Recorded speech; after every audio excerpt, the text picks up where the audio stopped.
Well,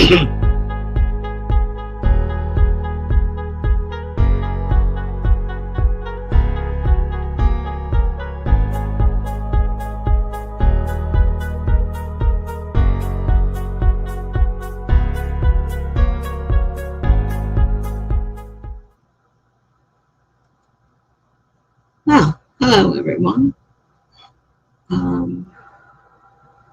I actually slept all day. I had to catch up from my lack of sleep while in the hospital.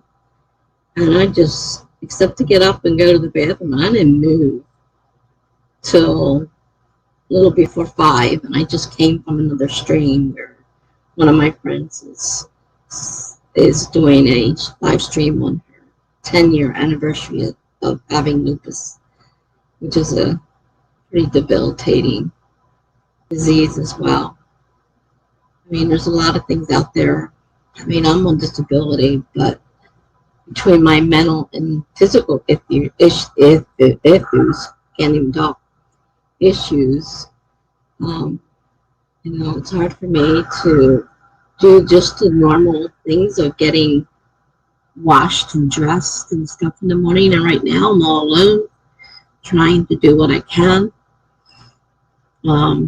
Rehab taught me a few things to help me get dressed. It's a long process and it's very difficult. But using sticks, dressing sticks, I've now learned how to, pull my clothes on and stuff. But there's still certain things I can't do, like getting washed all the way, down my body. Certain things I can't reach. And of course, my mental issues are very difficult, and right now things are really, really rough in that area as well. And I don't know if my medications are stopping and not working anymore, or what, or if it's just that there's just so much anxiety that I can't overcome it. I'm in a really rough place right now, so I try to distract myself when I can, but sometimes I don't even feel like writing or whatever, to do. And I don't know, it's been rough. And I've had chronic pain almost my entire life, even as a child. There were certain things I couldn't do, but now, and of course my mental issues started as a baby. I had anxiety so bad, not many babies are on tranquilizers, but I was. So, yeah. So she's doing a thing about lupus right now, and they're talking about, disabilities in general. So that was pretty interesting. But I had a stream scheduled. I gave an hour, and now I'm here. I have a lot of writing to do because I have a novel that needs to be finished, edited, and finished writing because I changed the story. I have to rewrite parts of it. So I need to get working on that. I do try to blog. I try to blog every day. At one point I was, but I wasn't writing. Now that I'm writing a novel, I have to spend some time on it. So I have a lot of writing, to keep me busy. I promised to be ARC readers for a couple people, and it takes time. And right now I'm trying to recuperate from being in the hospital again, and I am just so tired. I slept all day. I had to. It's like I can't get up and get going. My body is worn out. My mind is worn out. There's something on my screen. Great. Wonderful. I don't know what that is. It's hard though, so it's sticking to the outside of the screen. So, right now, my blog is a little behind. People were used to me, blogging every day. I don't necessarily blog every day now. I used to do a ton of prompt writing because I liked writing, and prompts helped me most of the time. I can't say every one of them's successful, but I try to do as many as possible. I just can't seem to focus my thoughts on something, one thing, for any length of time. I'm always bouncing around, doing this, doing that. And I have so many things to do, like, packing up my life in order to go to assisted living, which is going to give me an even smaller space than I have now. And that means getting rid of half of my life, if not 3/4 of my life, because I won't be able to take it with me. I mean, I hate that things got to this point. I knew it was coming. It was only a matter of time. I mean, I spend more time in the hospital than I do at home now. And I can't say that assisted living is going to be any more helpful for that particular problem,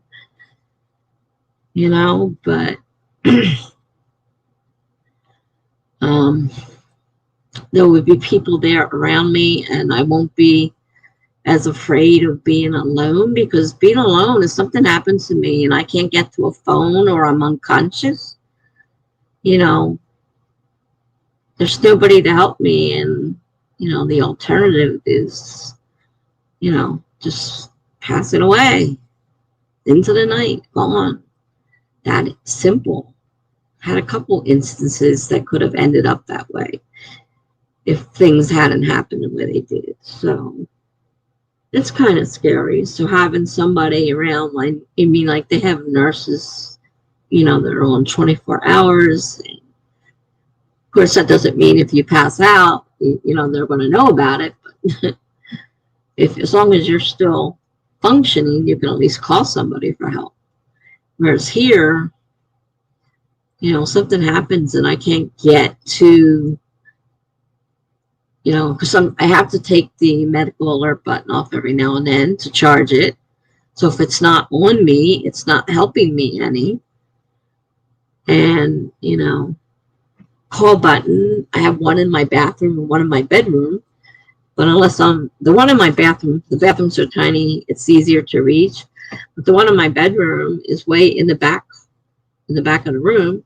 And then there's nothing in the living room or kitchen. So, I got partial call button, and that goes down to the guard downstairs. But then again, there's not a guard on duty 24 hours, only at nights and weekends.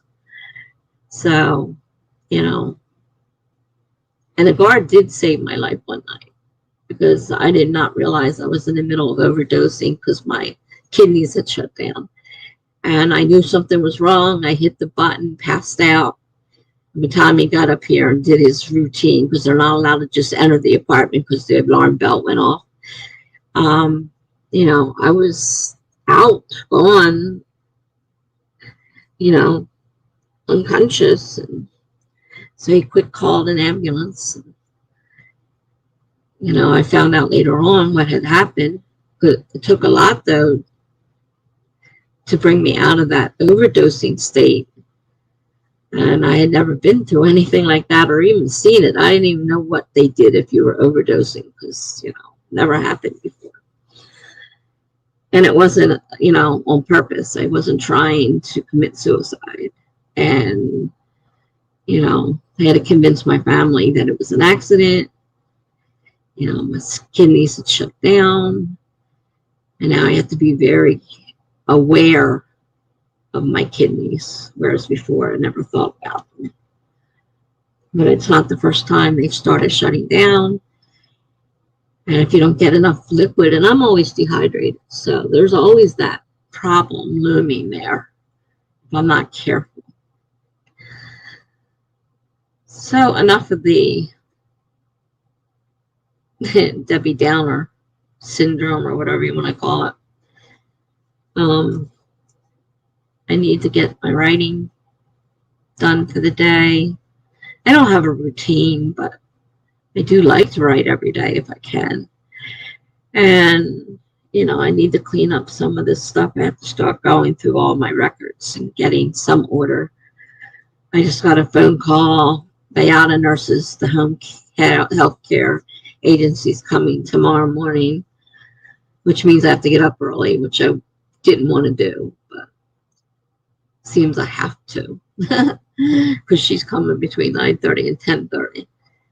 I mean, I can lay back down after she leaves, and chances are I will. Right now, not even eating right because it's so hard for me with the boot on my broken foot and trying to get around and being so tired, depressed, and all that. It's just taking a toll on me, and I don't have anybody here with me, which is hard. So assisted living will give me a little bit more contact with other people, and people will be keeping an eye on me. They will be giving me my medications, which I give myself my medications, but then I'll find them on the floor or in my bed and say, well, obviously that's one pill I didn't get. There's another one I didn't get. Who knows what day it was I missed it. They're on a routine. They give you your medicine when you're supposed to, because I forget to give it to myself. It's speaking of that, I have to refill my pill box for the week because it just finished up the last one. Well, I mean, the cough seems a little better. That wasn't a real hard cough, but I had it clear my throat a little bit. But I'm probably getting over another case of bronchitis, and I just got over one in the hospital, and now here we go again. Both hospital stays I ended up developing. Probably because of all the germs that are in those places.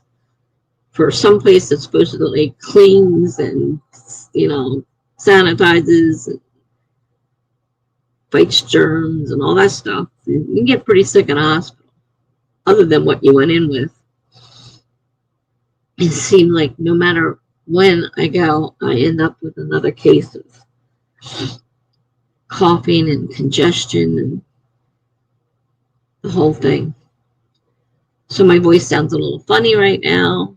At least it does to me. I don't know if it sounds funny to anybody else, but I notice it. Then again, I know that I got a problem right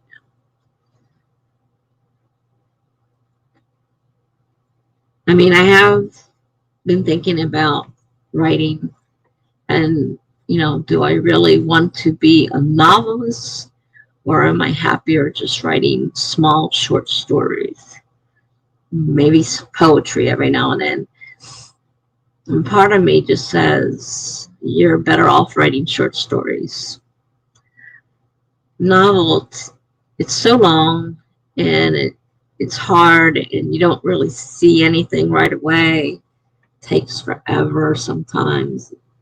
I'm finding out that what you first write might not be what you want. You change your mind, and then you got to rewrite it.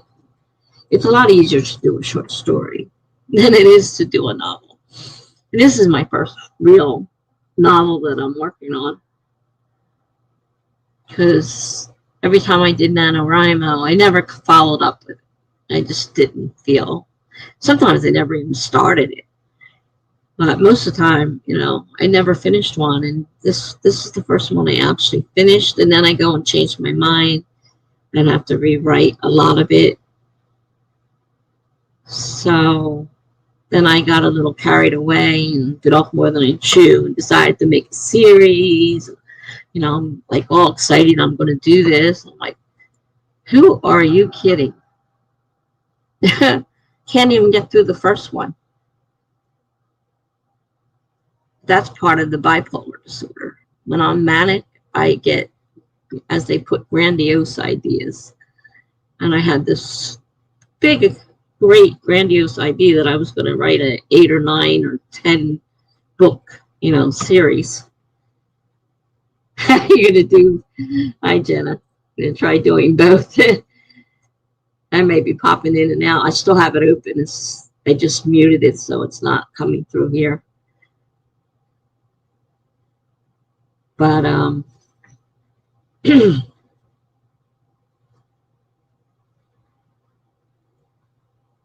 I'm still struggling to figure out whether I really want to be a novelist or if I want to be, stick with just my short story, blog post kind of setup that I had. Yeah, it was very interesting. I mean, most of that I've lived with for a long time, and I, can certainly understand. Funny thing is, they test me for lupus quite often, but I never test positive. But they keep thinking that rheumatoid arthritis. I'm constantly being tested because they show symptoms of both. But according to the tests, no, I don't have them. But what I do have is disabling enough. Yeah. That's the one big thing. And that was one thing, of course, my parents never realized. They couldn't understand why I didn't need to sleep. How could I go 3 months without sleeping? And they were frustrated because I wouldn't go to sleep, and they felt that they had to be awake. I was a kid. You don't leave a kid roaming the house or whatever it is that you're doing, So, I interrupted their sleep and stuff. And I always feel better manic than I do depressed, obviously. But then not realizing why I was doing things that I was doing. Yeah. I also forgot so much of the time that I spent being manic. And some of it, I would put out of my mind because I didn't want to think about it. And when I was being evaluated for disability and the doctor's busy probing, I'm like they know what questions, to ask. I'm like, well, yeah, I don't know if I really want to talk about this or not, And they're like, well, we need to know, for your evaluation, blah, blah, blah. And it's like, because if you ask me, I was the best type of employee. I was conscientious. I did everything. But I managed to put out of mind the fact that I was never focused. And that was always on every one of my reviews. She cannot focus. And, I would get into different periods where I'm, was kind of aggressive rather than passive. And the things that I like to put out of my mind and didn't want to think about. So I do prefer manic to depressed, but neither one is good, as they keep telling me. And I've gotten myself into a lot of troubles because of being manic. And I don't even realize I'm doing it at the time I'm doing it. So it's not like I can say, oh, I'm being manic. Don't do that. You don't know. You don't really know. Unless somebody points it out to you, you don't know.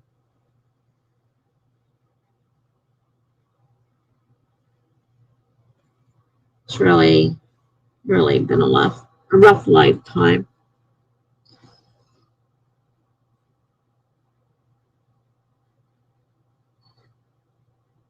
Yeah.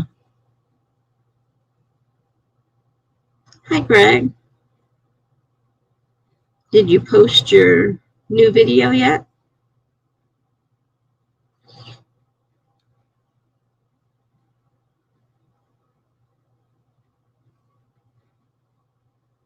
We just came from another stream where she was celebrating her 10th year as having lupus, and we were going on different subjects dealing with disabilities and stuff and how people are treated. Yeah, I was in my 30s when I was diagnosed first time with bipolar disorder. Because when I was a kid, you didn't talk about that stuff. Yeah, exactly. It does explain a lot about your past, and nobody talked about it, like I said. Whereas nowadays, people are more open to it. Back then, no. Greg said, I did post it. I'm a bit disappointed that it is not doing as well as I had hoped. Maybe they say sometimes the time of day you post it can have something to do with it, so maybe it just isn't the right time of day, that the people that are, interested in it may not be available. Greg says, so far every month my channel grew faster than the month before. May will be different. Well, there are always plateaus for whatever reason. And, if you've been every month, you've been lucky and it's grown faster, maybe this is just the 1 month where it's going to be a little slower. It doesn't mean anything unless it goes on and on and on every month. Then I, worry a little bit more. But if it's just 1 month so far, I wouldn't be too upset yet. I mean, we all tend to be upset about that.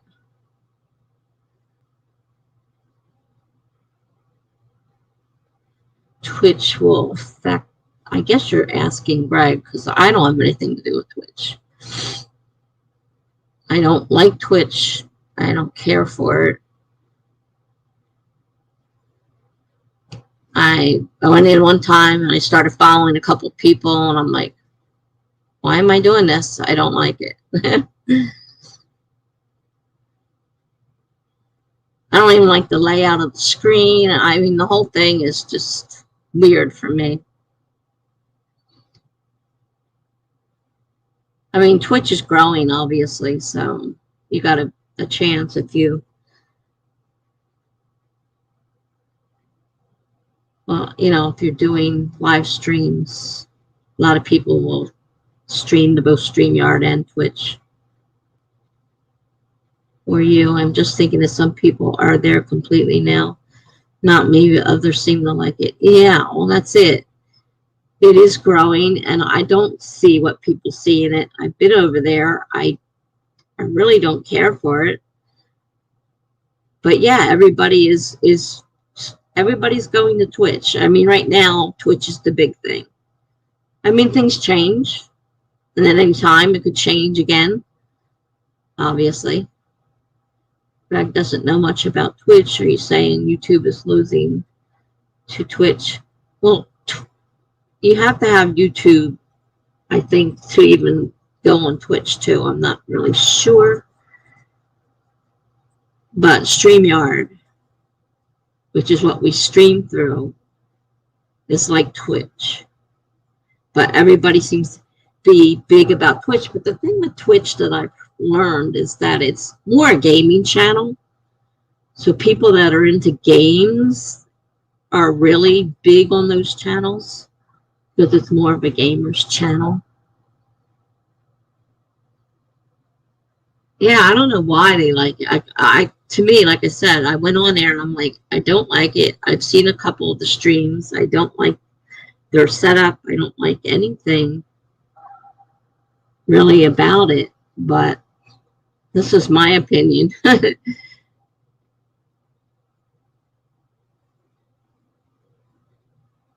And YouTube's not the streaming. Twitch is a streaming platform, just like StreamYard is. YouTube is what holds it all together. I think you have to have YouTube for both, but I'm not positive. YouTube is acting weird. The number of subscribers under my video is 5 higher than what's displayed in my analytics page. Yeah, things are really weird in that aspect, I've noticed as well.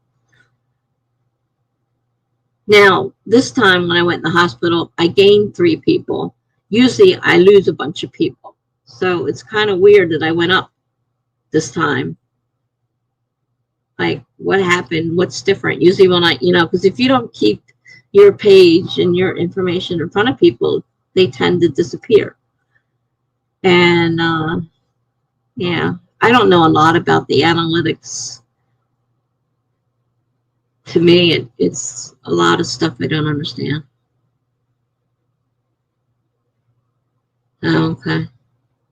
Well, I know they're streaming, and people stream through YouTube usually, so I didn't know you could do it completely without.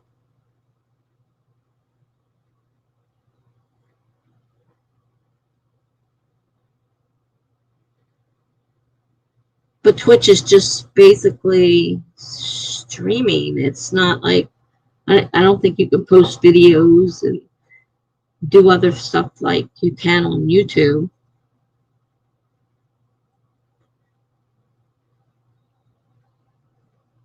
And it was funny. I just saw Natalia Lee saying, is Authortube disappearing or is it just me? And I'm thinking, well, you abandoned Authortube when you did your thing. And now you're wondering? You're not the only one who's gone off. But a few of the big guys have, you know, abandoned Authortube, as she put it. So why are you wondering what's going on if, you know, you're one of the people who abandoned it and you have a big following? I don't know how big she is, but she was one of the, you know, larger ones. Yeah, I didn't get a chance to watch it, but I saw her video advertised when I was trying to set this up. But the big guys are abandoning it, and once you have the large groups, and if their followers all go, then Authortube, yeah, it could be, you know, a thing of the past. I don't understand what people see in Twitch, and I never will, but must have something for all these people to be switching over to it. Yeah, I saw that video. They had to get an apartment because they were living with their mother. But it sounds like that it's going to be her mother's apartment when they finally get their van back.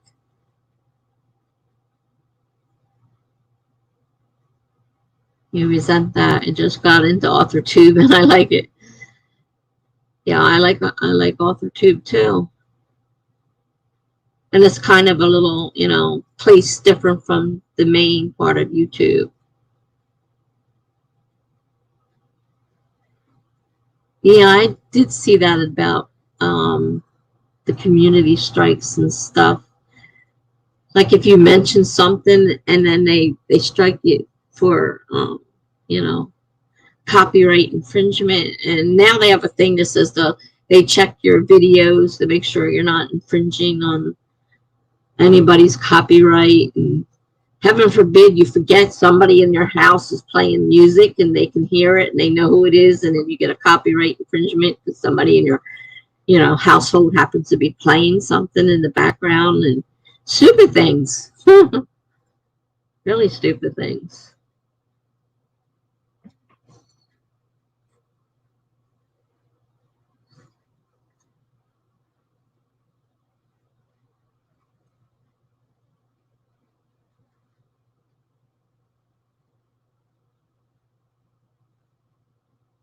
There's certain things you can't say, and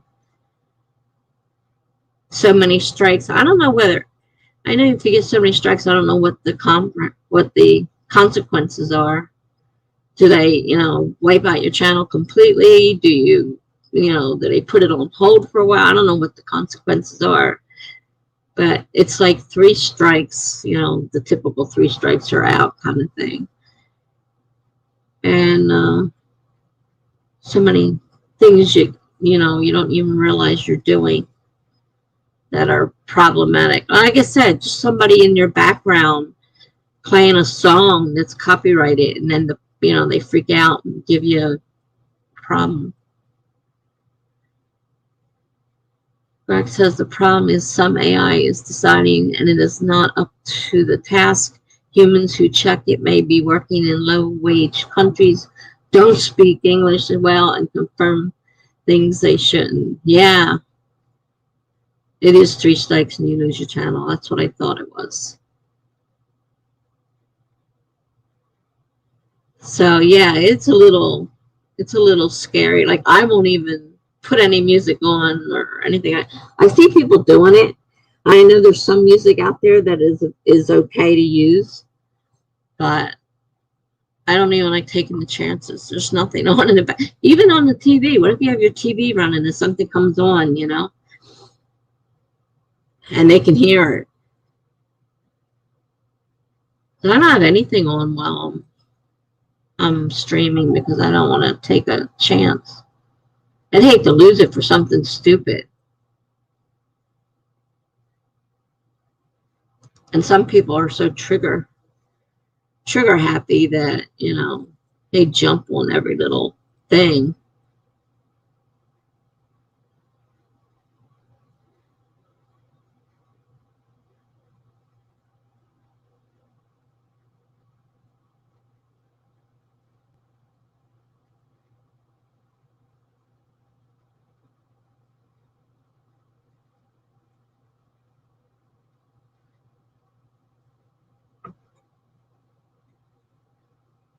Once I move, it may not matter. I may not be a part of it anyhow. So, yeah, it's a copyright issue for sure.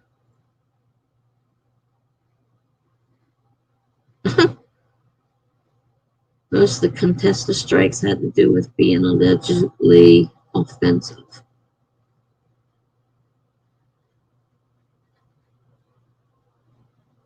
I know there's a lot of places out there that says our music, you can use our music. It's, copyright infringement free, blah, blah, blah. But it's like, can you trust them? They're just doing business. Who says that that music definitely is, how do they get music that isn't copyright, that someone isn't going to come back and say, that's my music and you can't use it?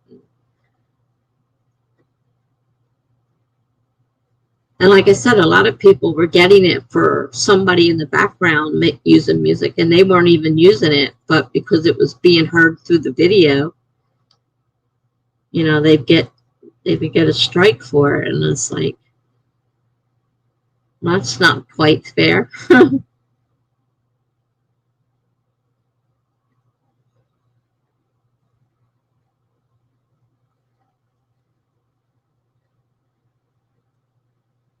And I says, I bet there's some site where you can get music just like there are places for photos. Yeah, there are sites out there. I know. I've come across them. YouTube offers lists of music you are allowed to use. I just stay away from it. I figure it's safer that way.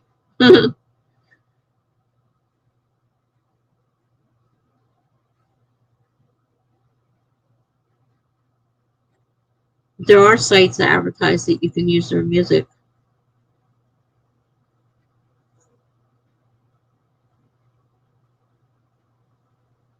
Just content in the video. I don't know if they check for content or not. I really don't know all the rules for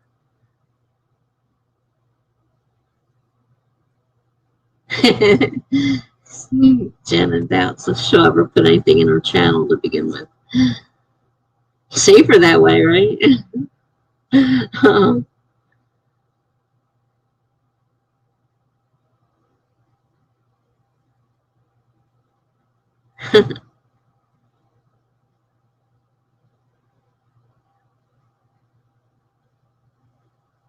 Kevin McLeod gives free music. You only need to give him credit.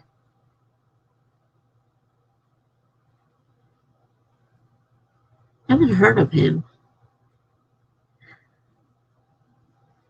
Jenna said, I just know that sometimes there are movies on YouTube and then they're gone.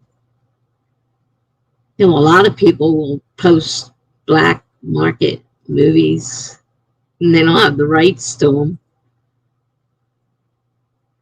They don't have the right to do that. They just, I know years ago I had a friend who he used to sell black market movies, and they would get the movies and then they would copy them. They had software that was able to copy them and they would sell them.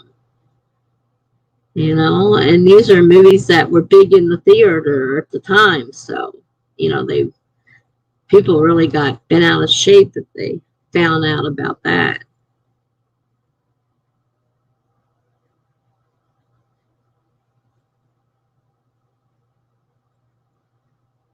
Greg says you have something on your channel to Jenna. Well, I know she has videos of the ocean and stuff.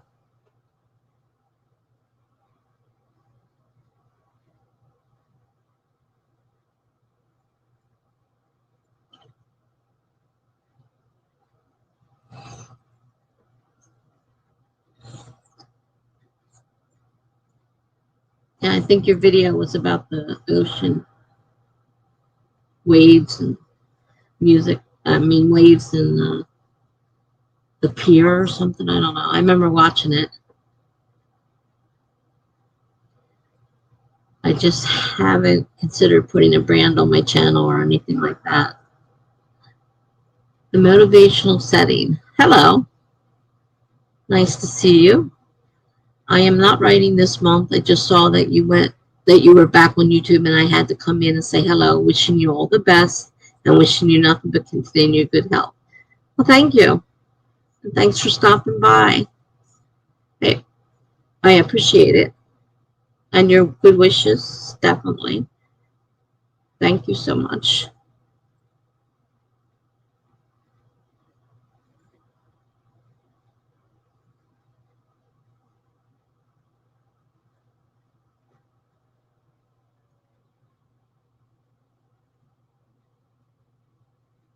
Yeah, I haven't been streaming much with all these hospital stays. I mean, I was 7 weeks in one hospital, and I just got out of another 4-day stay. It's like I'm in a hospital more than I'm home anymore. I just realized who you were. It took me a minute, and I thought, I know I've seen that, and then I realized, hi, Annual. I had looked for a couple of yours, and then I saw there wasn't anything there, so I know you had been not feeling well for a while.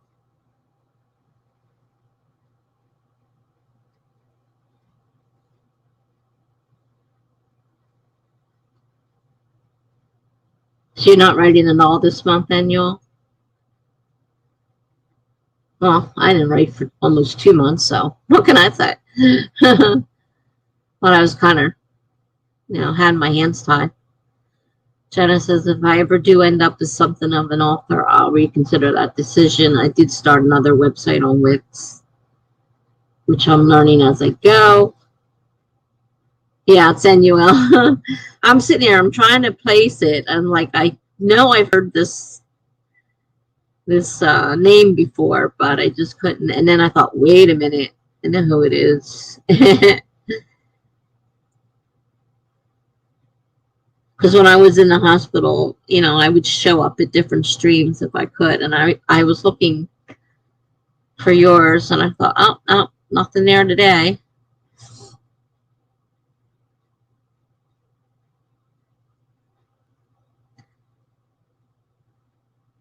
I can't remember, Annual. Did you finish your book, or are you getting ready to start a new one, or are you still working on the first one?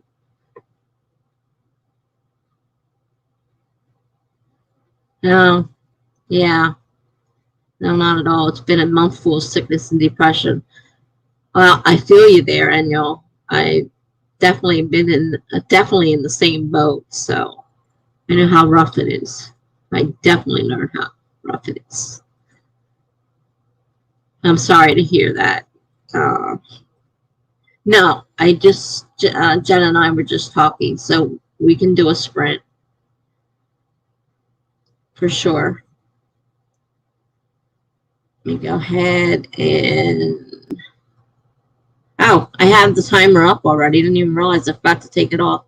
It's already there. Jeez, I'm so tired. I'm still trying to catch up from being in the hospital.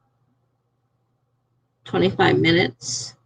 Starting in 5, 4, 3, 2, 1, go. I got no sleep, and I'm really whacked out. Okay, Jenna. Talk to you later. I should try to do something today, since I've slept all day long. If I don't see you later, Annual. I will see you in the future, I'm sure.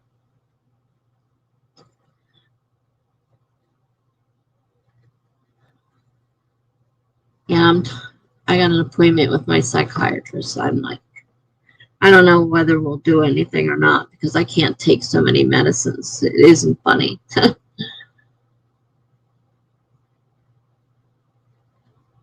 So you finished a book in March, started a new one in April, and got 20K written. We'll finish it in June and edit the first book. Okay. I thought you were near to finishing one. I lost so much time because in April was when I went into the rehab hospital for almost 2 months. So I didn't know what was going on. I'm still trying to do one book and I keep changing my mind what I want to do. I guess I should try to do something during the sprint anyhow. So, if you're still here, I'll see you later. If not, have a great night and see you next time. So I'm not back in the hospital again. It's terrible.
I did some work on my book. About time, right? Got a little bit done. Let's see. What did you guys do?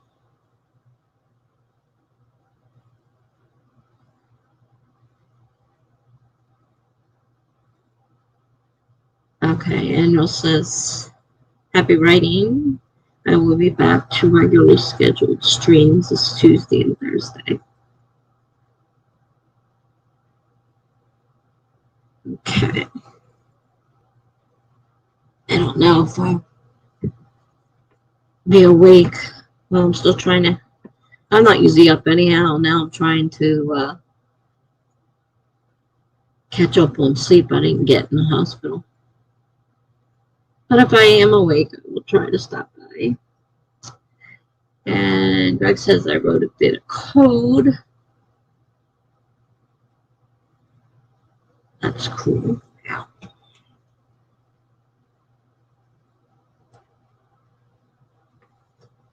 I'm working on a special programming video to celebrate 256 subscribers. Yeah, you mentioned that, and it's pretty interesting. Not the usual celebration on YouTube, for sure. It's a tongue-in-cheek one. uh,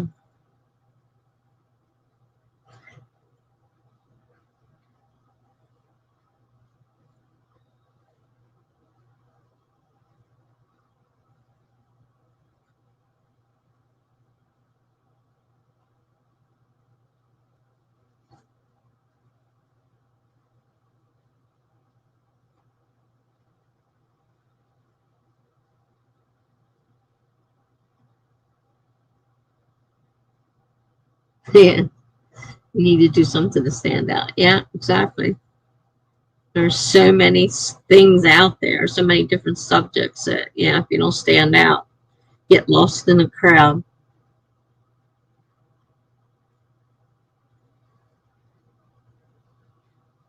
I'm known as someone who streams forever. I have one of the longest streams around. That's my claim to fame.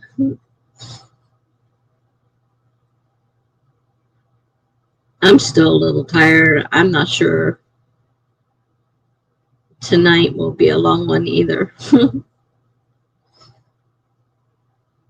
I ended up falling asleep in the chair. I went to do my breathing medicine and I fell asleep in the chair. So I don't know how long I fell asleep there for because I don't remember streaming too late last night. But I couldn't tell you for sure. And then I went to bed and like I said, I slept all day except for a couple text messages that woke me up, but not long enough that I just went right back to sleep again. So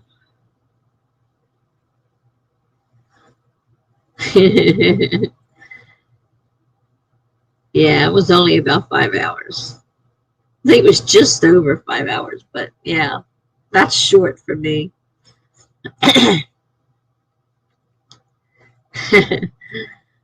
Jenna says you're smart, Greg. She can barely handle a simple website. Yeah, see, I did my websites back when you hand wrote all your code, and it always fascinated me that, you know, what you could create with just words. And now, of course, everything is just, click and drag or drop or whatever, and you got a fancy website.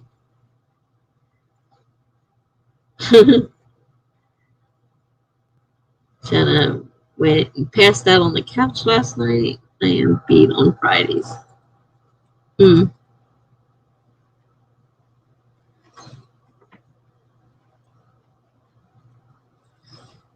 I may have to cut down. I haven't decided for sure, but I may have to cut down the amount of days I stream. I don't know. Though it's one of the highlights of my day.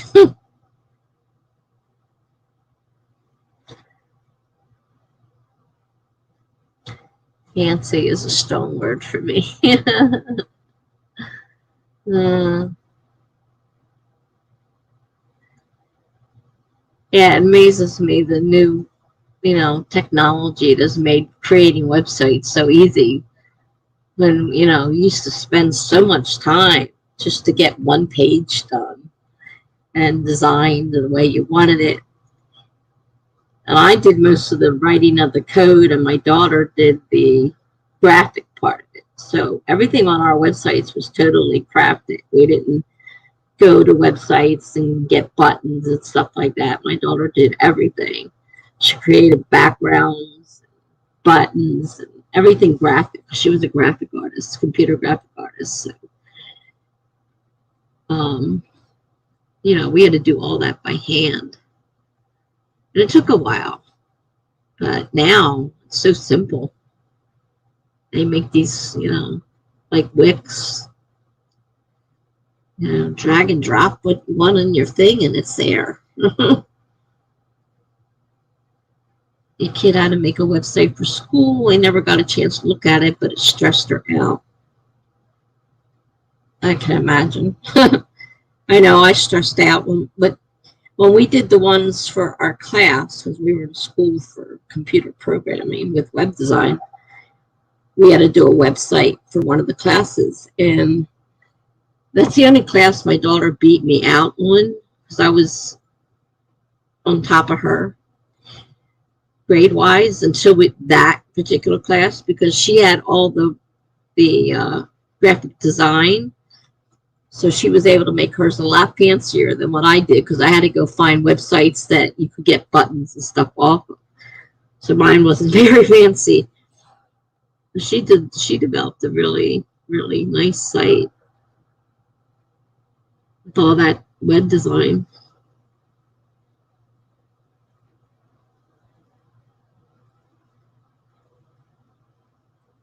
I mean, it's still, you got to come up with an idea and lay it out and all that. So that still takes time.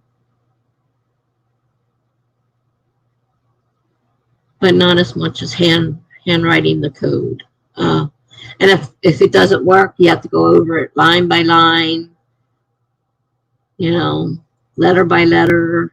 Did you put a comma in it, a period in it? Did you, what did you do? Why isn't it working? And yeah, very complicated. Some of the simplest things could make the whole website not work.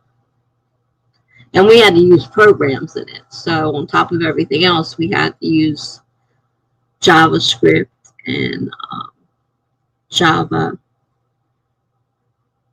to make little programs in our, that's part of the whole idea of the class. So we did 2 sites. And then my daughter's like, I really don't have time for this. My kids, I'm having, she married at the time. Can't remember if she was married at the time and just had kids or she was planning on it. But she goes, I can't do this anymore, because we were going to do it for, a job. And plus neither one of us are salesmen, so we'd have to sell ourselves to people, we can create this, website for you and this and that. And neither one of us are salesman type people. So we could create it, but we needed it to be dropped in our laps. So there aren't too many people out there drop it in your lap. So we did 2 sites, and that was the end of that. And one was her boss, which turned out, good for them, because she worked there. She could go in and, do whatever had to be done on the website to change things up. They didn't have to go through somebody else and constantly pay for updates. That just became part of her job.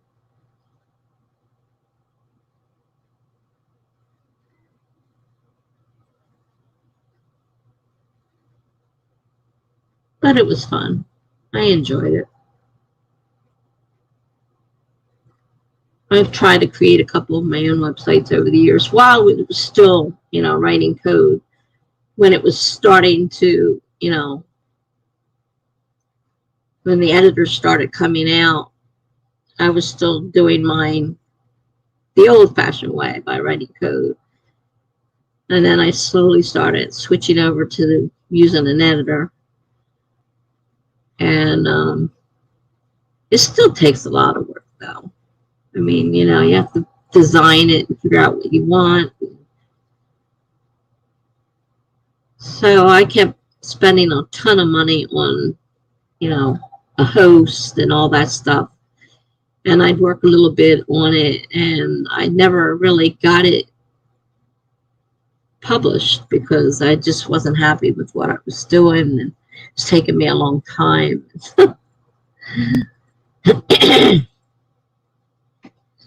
So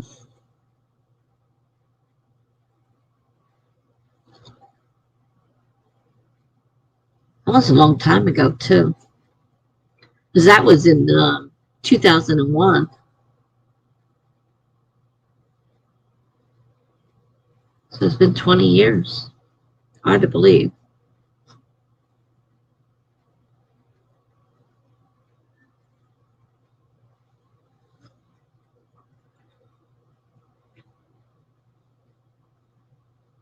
And at the time, I wasn't writing. So that wasn't something that was taking up time. I just started writing again 10 years ago. When I started the blog, the first blog. I got 3 of them now, but really only updating one. And every now and then I go in and start going through some of the stuff that's on there and getting rid of it or reposting it if it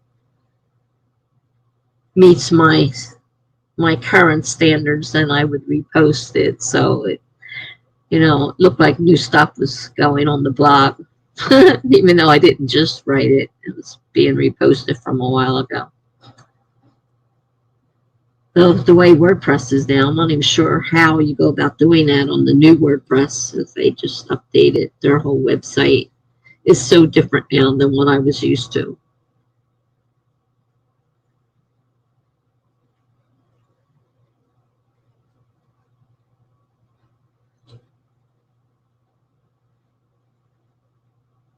Is Megan still going, Shanna?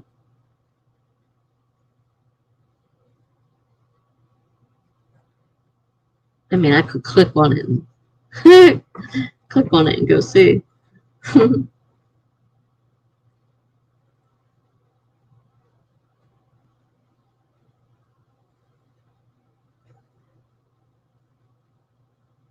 Oh, she is. Oh, good for her.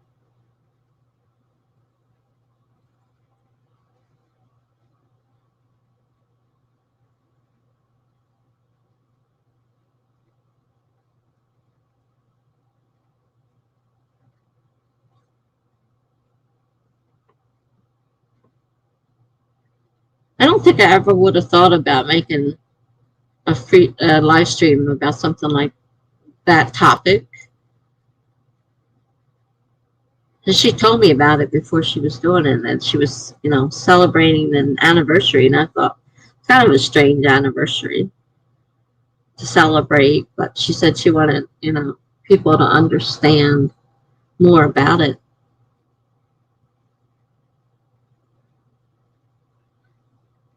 Greg says WordPress is horrible, full of vulnerabilities. Yeah, well, they keep changing things too. Just when I think I finally figured it out, they change up the how it works again. Crazy. Jana says it's going strong over there. Yeah, it's weird when you realize how many people suffer from similar things to yourself. People that you don't even realize because they don't talk about it. A lot of people keep it quiet to themselves, and I think it's good to get it out there. It helps advocate for people that really need it. Yeah, I agree. I think it's great too.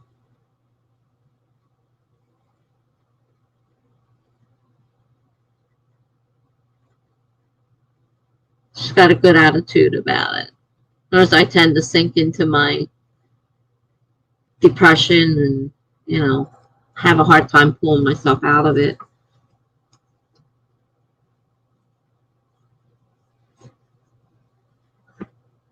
she seems to have a pretty good idea of what's going on and how to handle it. Yeah, it's surprising, right? When you find things out about everyone that you didn't realize suffered the same things that you did or something similar to what you did.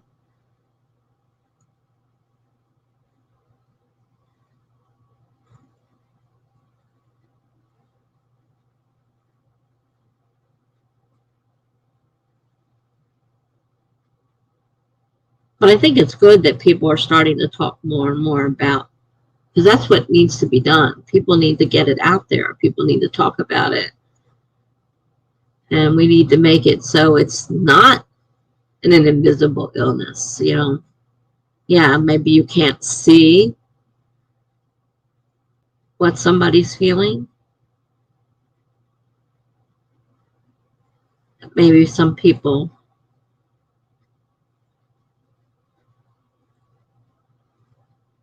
like learning about people, it opens you up to them.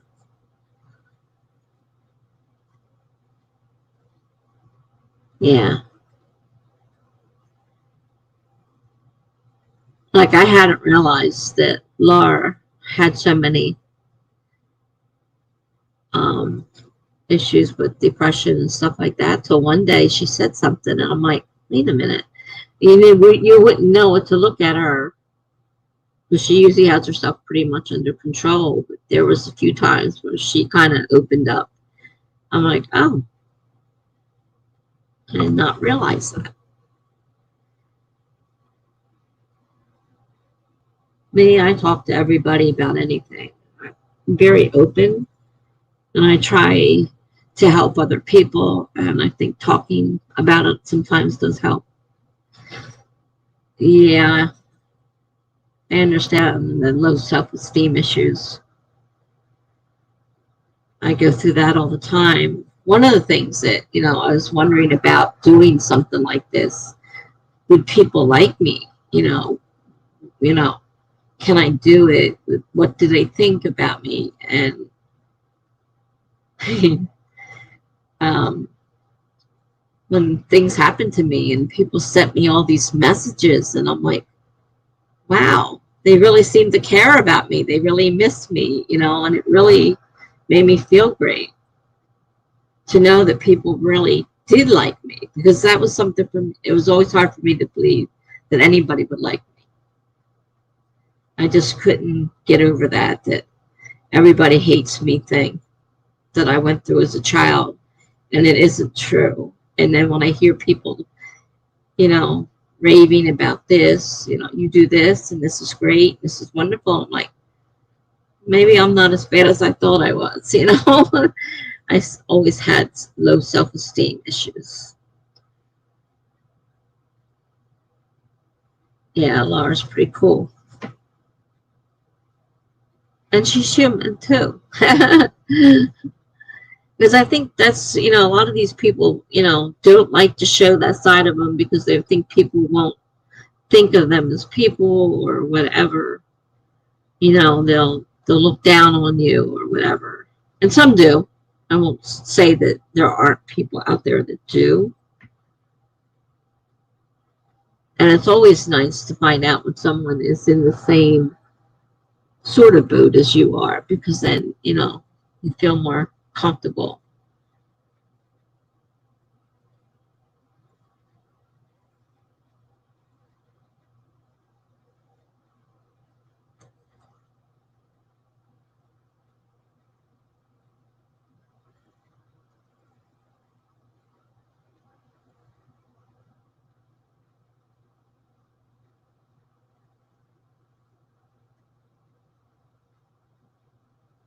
I had Laura on as a co-host once. I think I had all of the little group we all started about the same time. I think I had all of them. Newcomers are like Glory in the Blues. She came a little bit after that. I don't have as much experience with her or her brother. I was trying to figure out somebody was looking on Instagram for me, and I'm like, who is that? And finally realized it was her brother. And I really hadn't talked that much to her, let alone her brother. So I was kind of surprised that he looked me up. He came looking for me on Instagram. Glory's funny.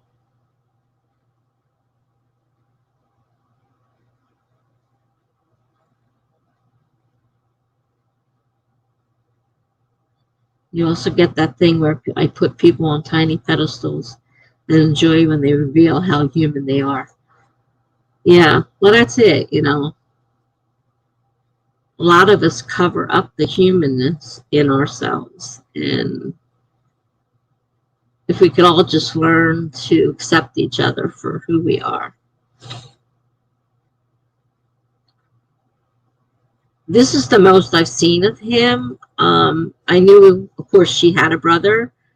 And like I said, it took me a while to figure out who this person was.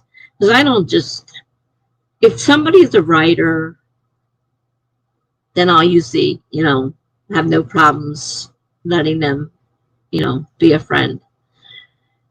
But I get too many men and women that are just out there for romance and whatever. And so if I look at your profile and it doesn't say anything about you being a writer or anything, I'm not going to add you because I don't want that kind of relationship. And I'm certainly not on my writing Instagram. I don't have another one, but if I did, you know, that's more suited. It would be more suited for that. I don't want people on there that are just out. I mean, some of them become so fresh and like they really know you, and you know, like you don't know me at all, and I don't like people talking to me like that. And so I saw the friend thing, and I'm like, something about him seems familiar, but I'm not sure why. And I finally was able to add it together and figure out it was Glory's brother. So I added him. But if you're not involved in the same things as me and you're just out looking for whatever they're looking for, whether I mean most of them are just trolling. They're not really looking for a relationship or anything. You know, they make it sound like they are, but they're not. Everyone has it way more together than I do in my mind, but they really don't. Most of us are struggling. A lot of us don't like to show it. We don't want other people to know what's going on. We try to act what we think or perceive as normal, when inside we're really hurting.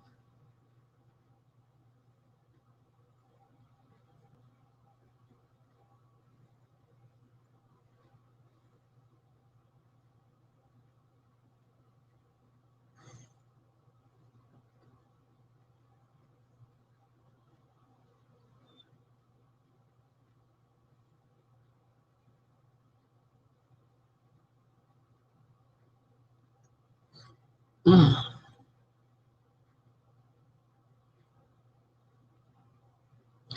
I mean, a lot of the people in the other stream aren't even on disability. They're struggling through life. Yeah, I did see some of them mention that. I'm like, wow. Because I couldn't do it anymore. I was like at the end of my rope. I was about the, well, I'd already had, did I have? I think both my breakdowns were after I was on disability, so it didn't affect my job.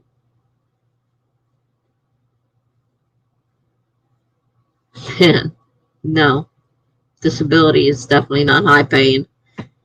I'm learning how to survive by the benefits that are out there that I didn't know existed, and I'm slowly finding out about. And the bad thing is, to get disability, you can't be working. And if you're not working, how do you survive? So that's what happens to a lot of people. They can't stop working in order to try to get on disability because you can't be working to get on disability. So I lucked out, and my dad, you know, let me live there without paying rent. And I had some I had some expenses, but I also had a small disability policy from my work. And that was the only reason I made it through that, to get on to disability,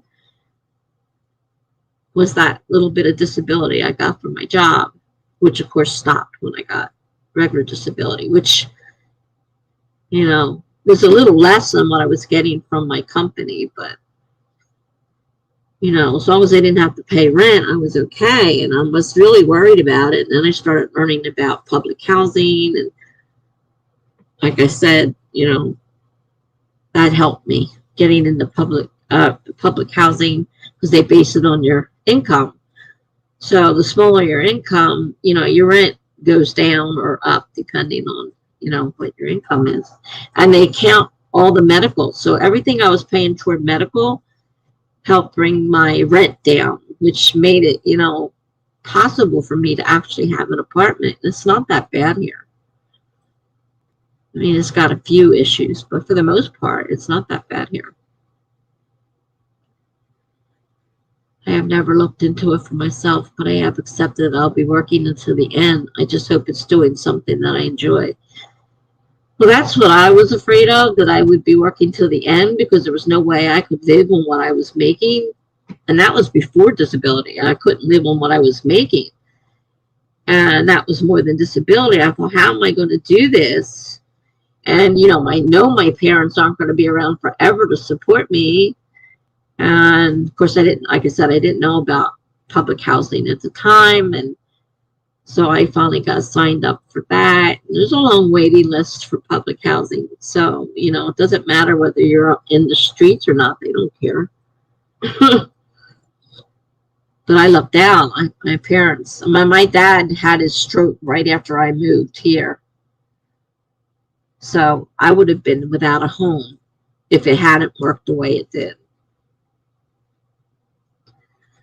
But just thinking about working, never getting a chance to retire was, not a happy thought.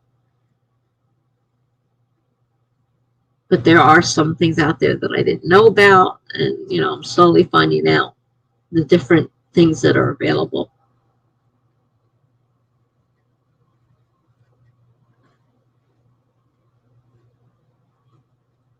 Well, you have it harder too, because not only do you have problems, but your husband has problems. And so it's not like he could help, support you while you got on disability or anything. You're kind of in one of those situations like Maggie, like you have to do this.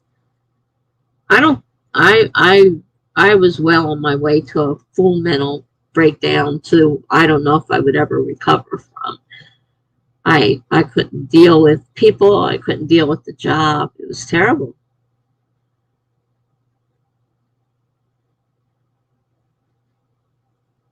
If I have to stay at my job, it is only about another 10 years before I can leave. That sounds like forever, but it isn't. It does sound like forever. When we look at things like that and say, oh, another 10 years of this, oh God.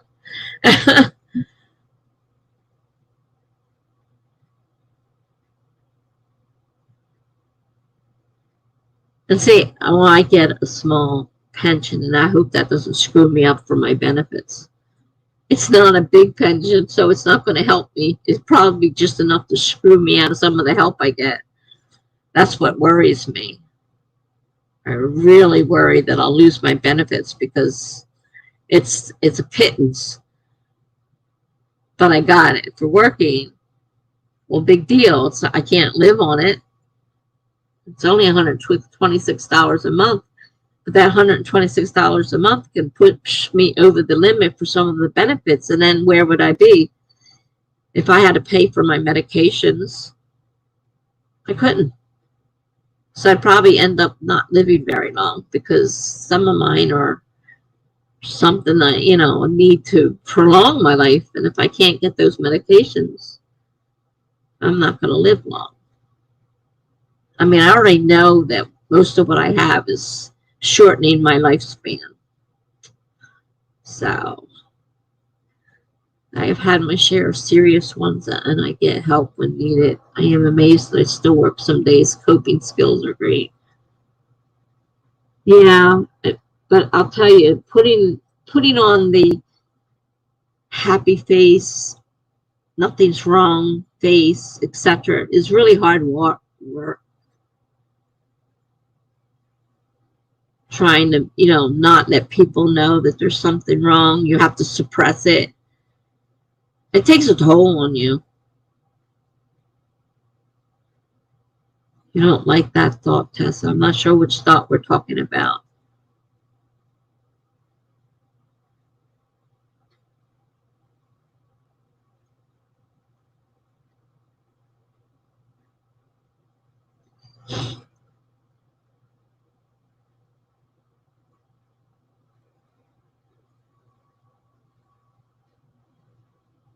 I've been in a mental institute twice.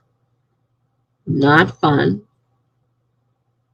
Definitely not a happy experience. It's getting harder. Work is really high stress right now, and I am not doing so well with that. Oh, you don't like the thought of my life being shorter? Yeah, well, doesn't make me exactly thrilled either, but you know, chances of people with diabetes, especially me being on insulin, I already have damage to my eyes. I could go blind at any time. My feet are numb, my hands are numb from the neuropathy. So it's very easy for something to happen. A lot of diabetic people lose limbs, things like that. And it just shortens your lifespan. Anyhow,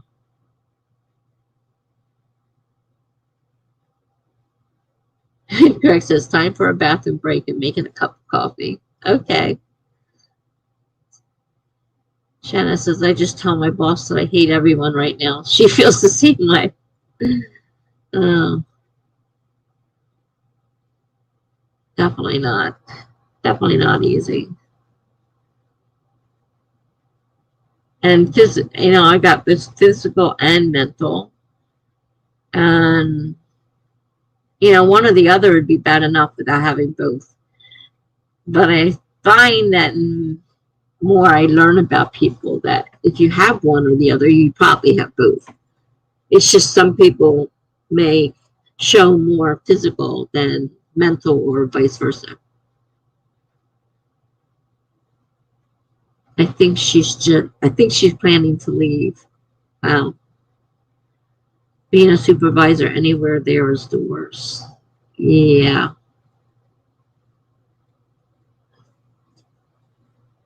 I don't do well in that field at all, being a supervisor. It's not me, and I have a hard time with people.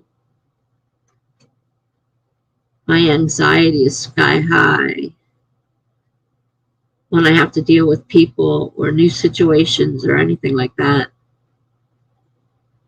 I always have people tell me that I seem just fine, nothing is wrong with me, huh? Yeah, most people don't see it, and a lot of us don't. Yeah, it's called hiding it. A lot of us don't allow that to be shown. But that does take a toll on you, constantly trying to hide how you feel. It does definitely make it difficult to deal with.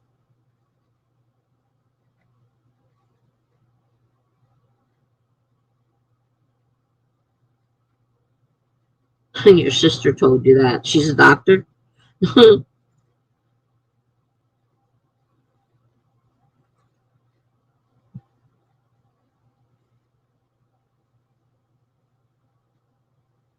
I had such a huge list of mental issues. It isn't funny.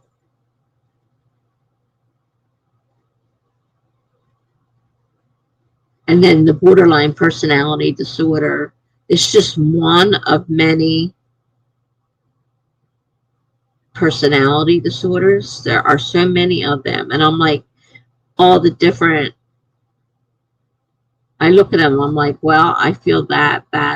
Like, I thought it was all part of my bipolar at one time. And then I realized that borderline personality disorder is just one of many of the personality disorders out there.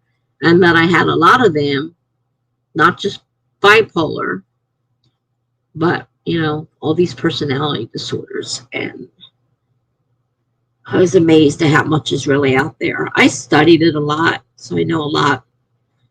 So I like knowing what's going on. Apparently, I think it is because I am the quiet version. It is all internal. I've learned to get it out. I find that talking about it, for me, not everybody feels that way. I find talking about it helps me get it in and out. That's why I liked having a therapist. And I don't have one now. And it's been a year and a half, and it's really, really bad right now. I really could use a therapist.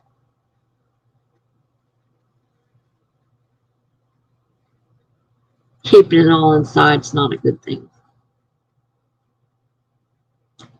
It's not as bad as it was, I'll give her that, but it isn't magically gone. No, it usually isn't magically gone. And sometimes the medications can be even worse than the disorder itself. I've tried so many different medications, and it's like, this is worse than what I had. This isn't helping me any. And it doesn't just disappear, unfortunately.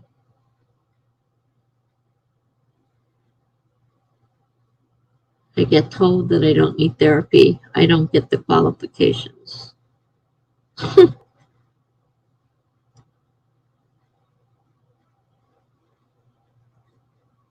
Well, whether you get therapy or not should be your choice. Shouldn't have to qualify for.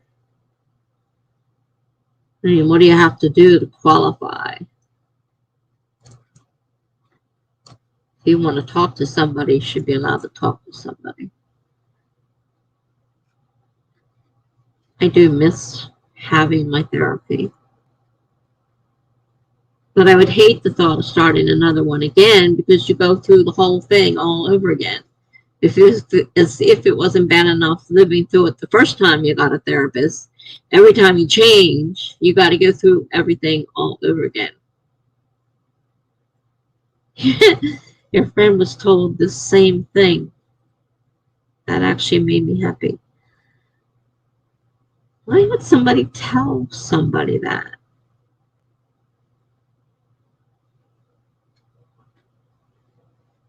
Guess I've had a different experience.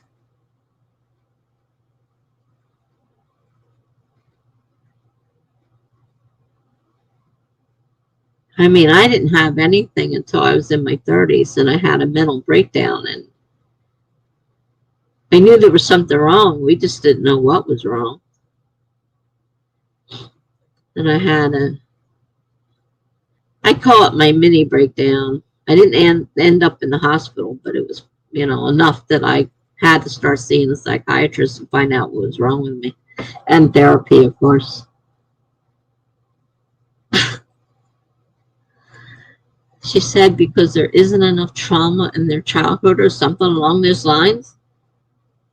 What does that have to do with anything? Because what you're feeling doesn't necessarily come from trauma.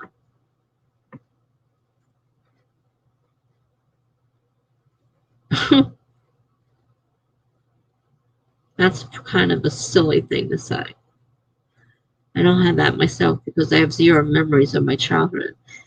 Yeah, most of my memories of my childhood have been pretty well forgotten, either forgotten or, what's the word, pushed back so that I don't think about them. And then when the therapist would bring on something that would touch on it, and then we'd have to go into a whole, dealing with things suppressed. I suppress things. And when they would bring them up, then there would be problems. Blocked out, suppressed. Yeah. A lot of that happened is suppressed. And you might not even remember the trauma that you had, or somebody else it isn't trauma. Some people can deal with some things, and some people can't deal with some things. Just telling someone because, maybe it doesn't bother you, so you don't think it's traumatic, doesn't mean the other person doesn't think it is.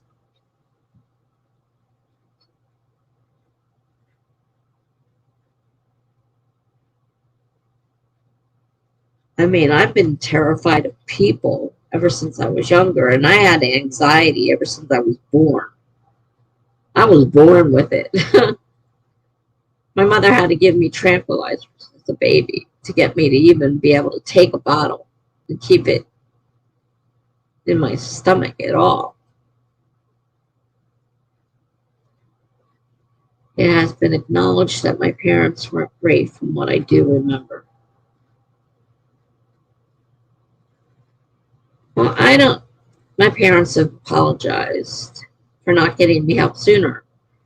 But I don't really blame them because back then, like I said, nobody talked about it. They didn't know that there was something wrong. And even if they had, you know, we didn't have money. And psychiatry is expensive if you don't have, you know, money or great insurance. And back then, my parents were really poor. So, oh yeah, so did mine. A lot of stuff. Because I brought a few things up to my mother, and she says, well, I don't really remember that. I don't see why I would do that. I said, you did it. I mean, you made me feel inferior to my brother by telling me that he was better than me. What do you think that's going to do to me, especially someone who has no self-esteem? You don't tell people that kind of stuff. But I try not to blame them for things. I mean, I'm pretty sure they did as best as they could as well. I don't think so. That's what I'm saying. You know, even if they could have figured out, oh, she's got a problem, they wouldn't know to take me to a psychiatrist. I don't even know if they had them. I don't know when psychiatry became the thing. I don't know when therapy became the thing. And Greg says, I am back, treating myself to a cup of coffee and some bread with Nutella. uh, I never got into Nutella. I like nuts, but I like them by itself. I don't like them on things, in things, or anything like that. People think I'm crazy. I said, look, I like nuts. I just don't want them in my food. If I eat nuts, I eat nuts. I do not want them in my food. It's just one of my crazy things. People think I'm nuts for that. I'd love to see your mom seek therapy, though. I think she'd be more at peace with herself. Well, the older people, besides not knowing, like I said, it wasn't talked about when I was young. Nobody talked about it. Nobody did anything about it. Um,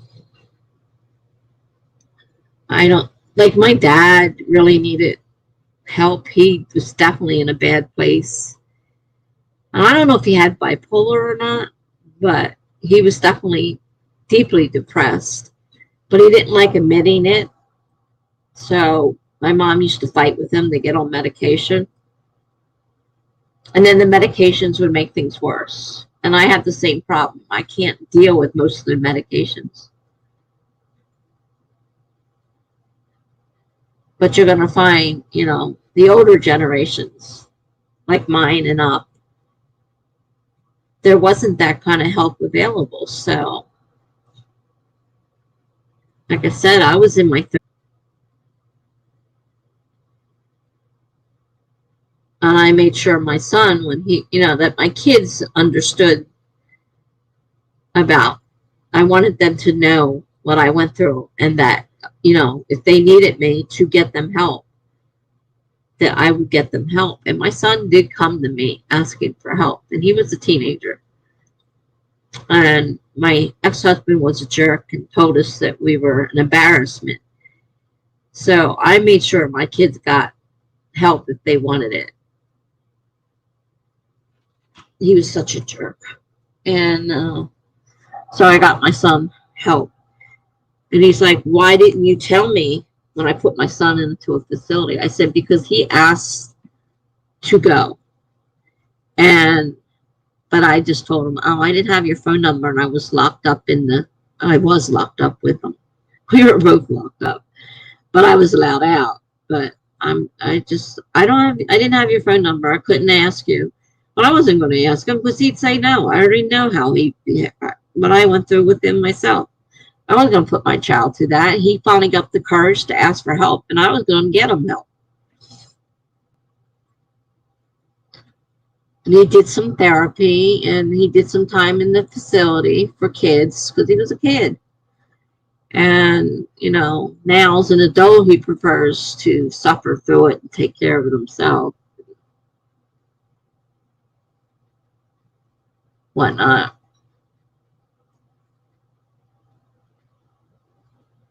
He won't take medicine anymore. He says to me, I'm not taking that medicine. It ruins the sex drive. I'm like, you're 16. What sex drive would that be? I wasn't stupid enough to, believe that at 16 he wasn't experimenting.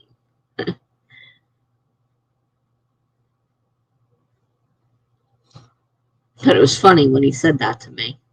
I'm not taking that stuff. It messes with my sex drive.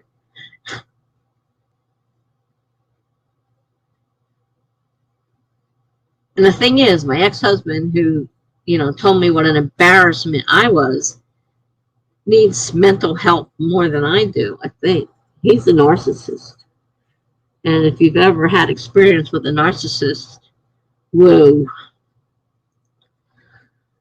But as far as he was concerned, he was perfect. He didn't have any problems.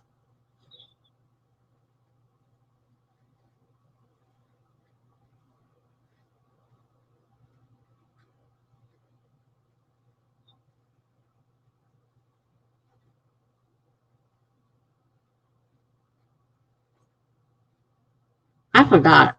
Did we want to sprint? I kind of forgot what we were doing.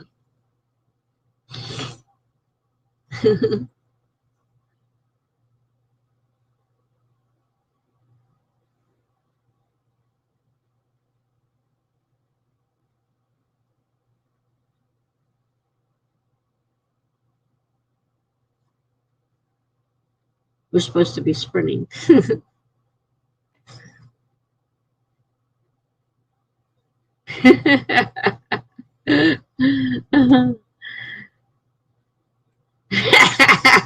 I kind of got distracted. Sorry about that, Greg. All right, let's do another sprint. Sometimes you have to remind me. I kind of get the. Okay, I'll see you in a little while, too.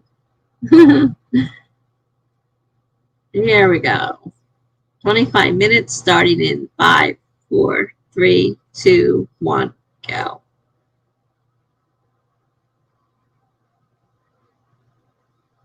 Sometimes I needed to be nudged. I forget. That's what it said. Well, it just went down to 3. You can't trust those numbers. They're never right. They jump up and down, and nobody's left. And it's ridiculous. Can't trust it. It says 3 now.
Uh, all right. Well, I just was over in Megan's stream as well as Jenna.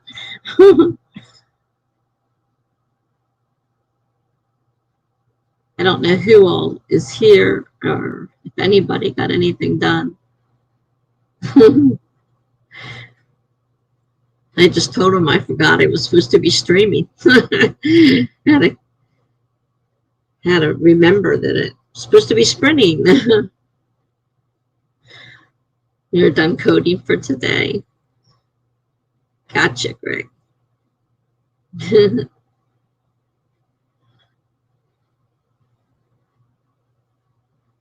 Might do a bit of writing tomorrow. I need to get started on chapter 5. Did you get 4 back yet? Because I know you usually wait till you get the one back before you start the next one.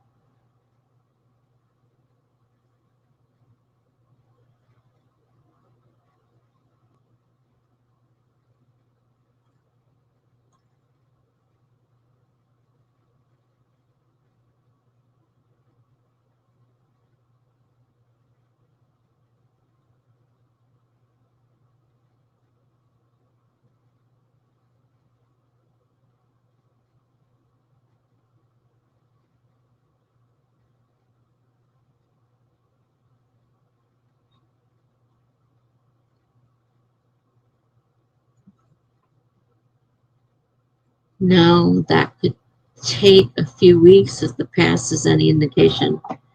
Oh, really? I wasn't aware that it took that long.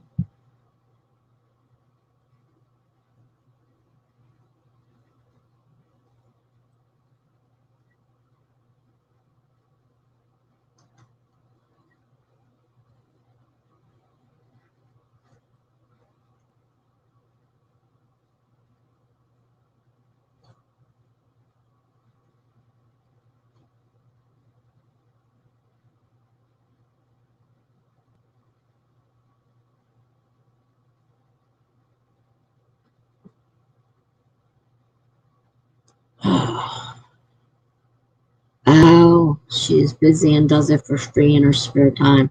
Well, that makes sense then.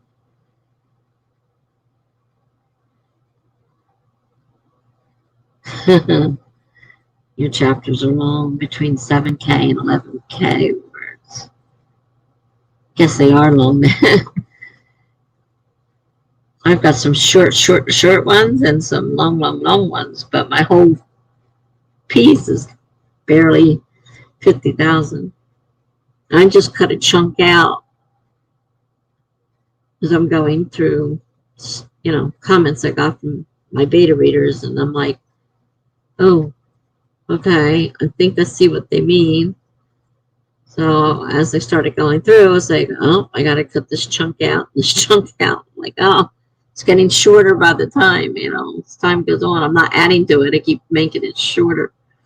I'm going to have a definite novella thing but going before long here. I keep cutting stuff out of it.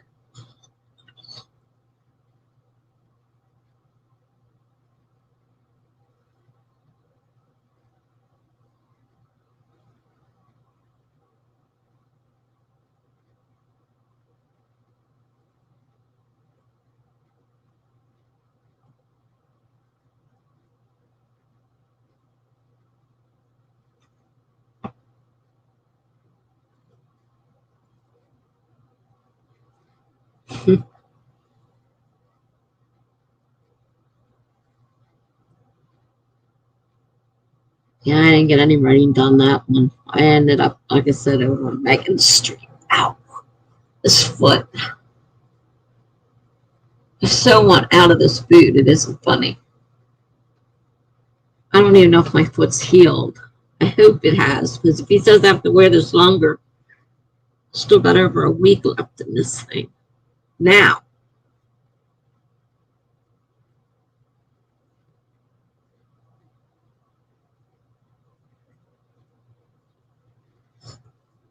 what the heck is sticking in my leg?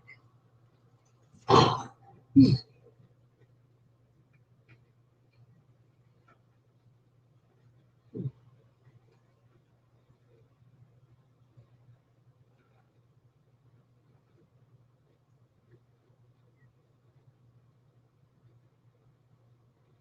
Wow, 18 chapters.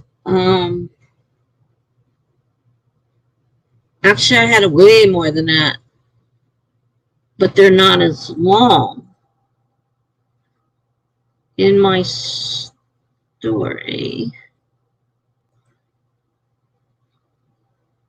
if I can get it to come up.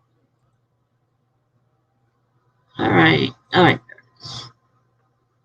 because let's see, I have a sort of, what you call it,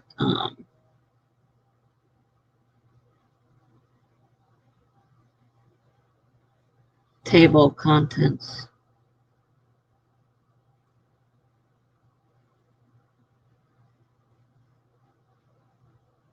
I have 63 chapters, but they're not really as long as yours. So my total words right now are under 50,000, but I got 63 chapters.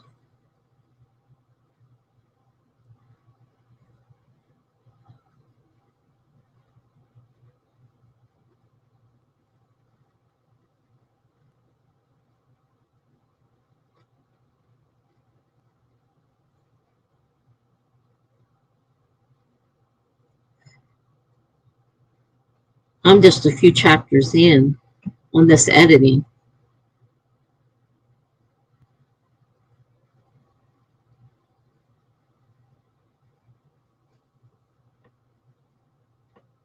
I know some people have short chapters. I have a lot of chapters. 60 something. Jeez. I broke my foot.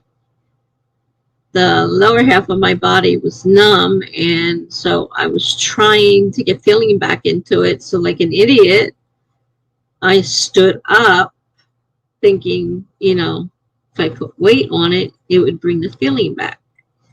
And I was holding on, but as I was standing there watching my feet, willing them to come back to life, my ankle twisted under my body. And I'm like, oh my God, feet aren't supposed to go like that.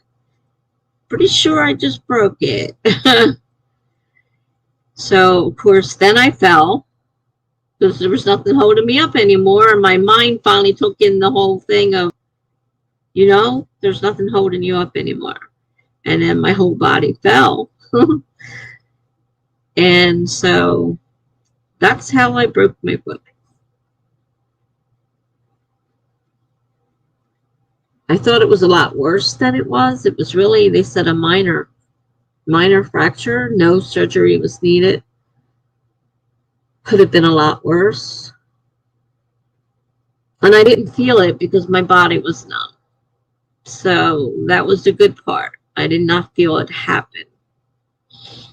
I felt the pain later on when feeling came back into my feet, but I didn't know what else to do. I'd been, sitting there so long, and there was no, feeling in my lower body. I thought, well, maybe if I stand up, I'll get feeling back. Not a smart move. For sure.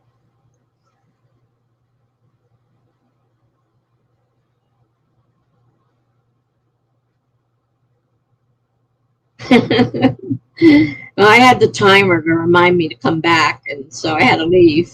Well, I was really into the conversation, so I was watching it.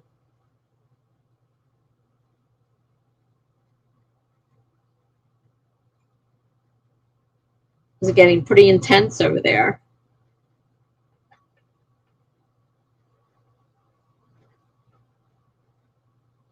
I gave an hour to be there, and I probably should have just gone there. But I didn't know, whether it would have watchers. I didn't know how many people, how long the conversation was going. So I set up my stream just an hour later than normal. So I could have just canceled it and gone over there if I had known it was going to be more than what it was. I didn't know what to expect. Yeah, I could see Laura was pretty upset. She gets upset when, well, I won't say the name. I'm sure you know who I'm talking about. Um, she's made her cry, and I felt so bad for her because that person hasn't made me cry, but I could see Laura was taking it really hard, and I hated seeing her crying like that.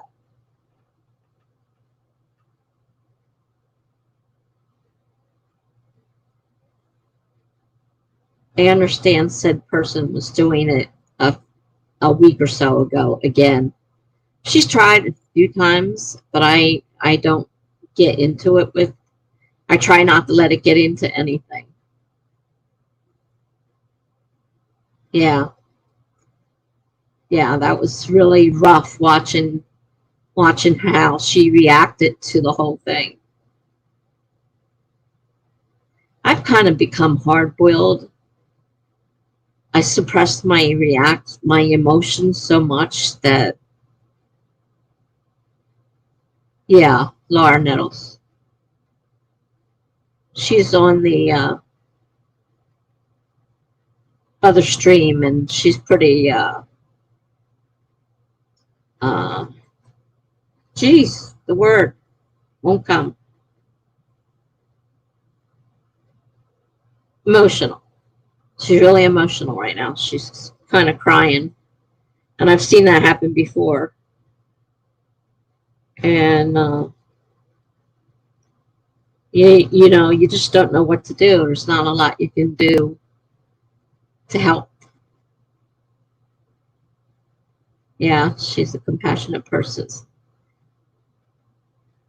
Yeah, it's a pretty intense stream. That's just that kind of. It's a shame I didn't realize what it was going to end up being, so I just waited an hour and had my stream. I probably should have just canceled the whole stream and stay there, but I didn't know it was going to turn into something like it did. So,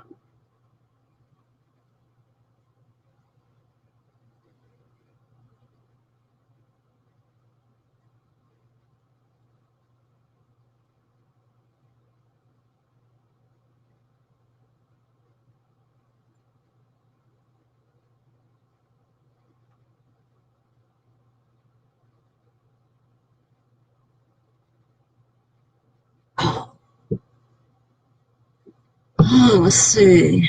Stream.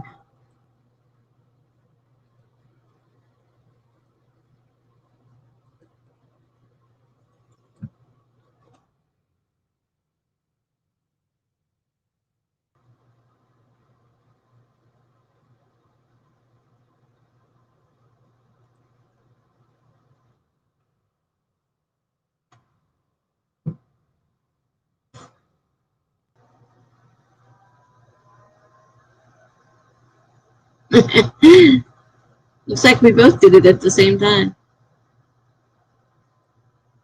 Pick one.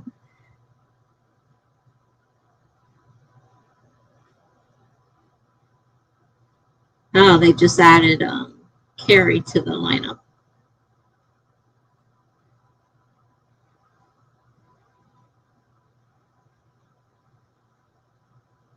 Carrie's on stream now.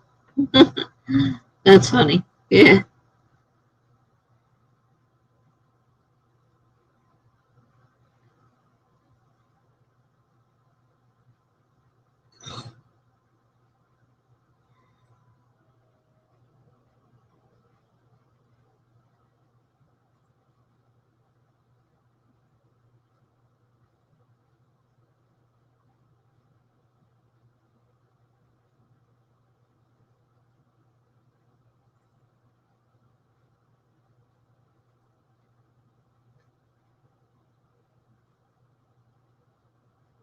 Oh, my foot hurts, and I hope that doesn't mean that it's still a problem. I know it's uncomfortable being in this boot, but I hope it's healed. I hate to go there and find out I have to wear it for weeks more.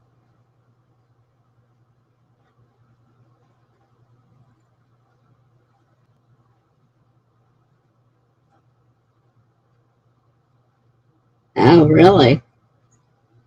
I haven't seen Natalia's new video. I just saw the thing for it.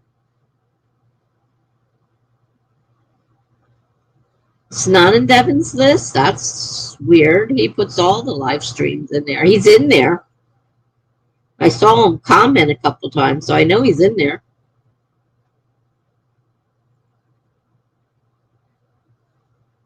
Wonder why it's not in his playlist.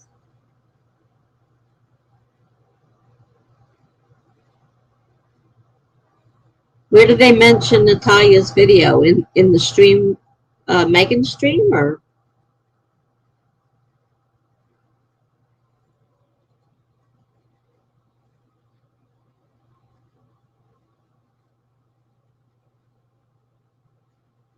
That's one thing I'd hate to do, is make a video and have everybody not like it and make a big thing about it, you know. It's like, that would be really bad.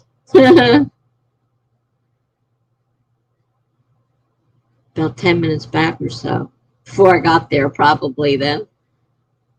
Because I didn't hear them mention it when I was in there.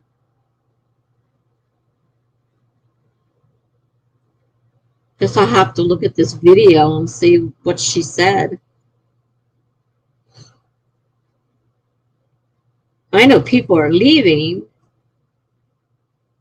and not sure if they're going to leave Authortube completely, because that's what Brooke Passmore said. That started out with, well, I don't think, you know, I think I'm going to be still writing. And then it's like, well, I'm not sure I'm going to be writing now. I like doing covers. And so she kind of said she was leaving Authortube.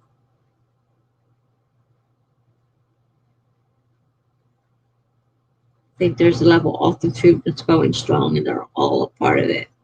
Except those of them, but this isn't the first time. I've seen quite a few videos of people saying, oh, well, I'm, you know, leaving. I'm not doing Authortube anymore. It's not the same. It's not whatever.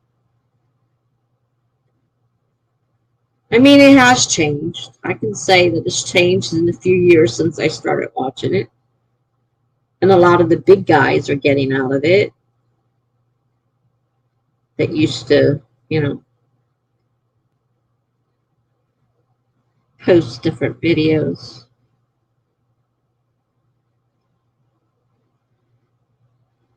You get the cover thing, but it's fun to write. You're always right. Yeah, well, she started out saying she was just going to write for herself. And then the more, she did a couple videos. And it's like, by the end, it's like, well, I don't know if I'm even going to write anymore. I like doing covers instead.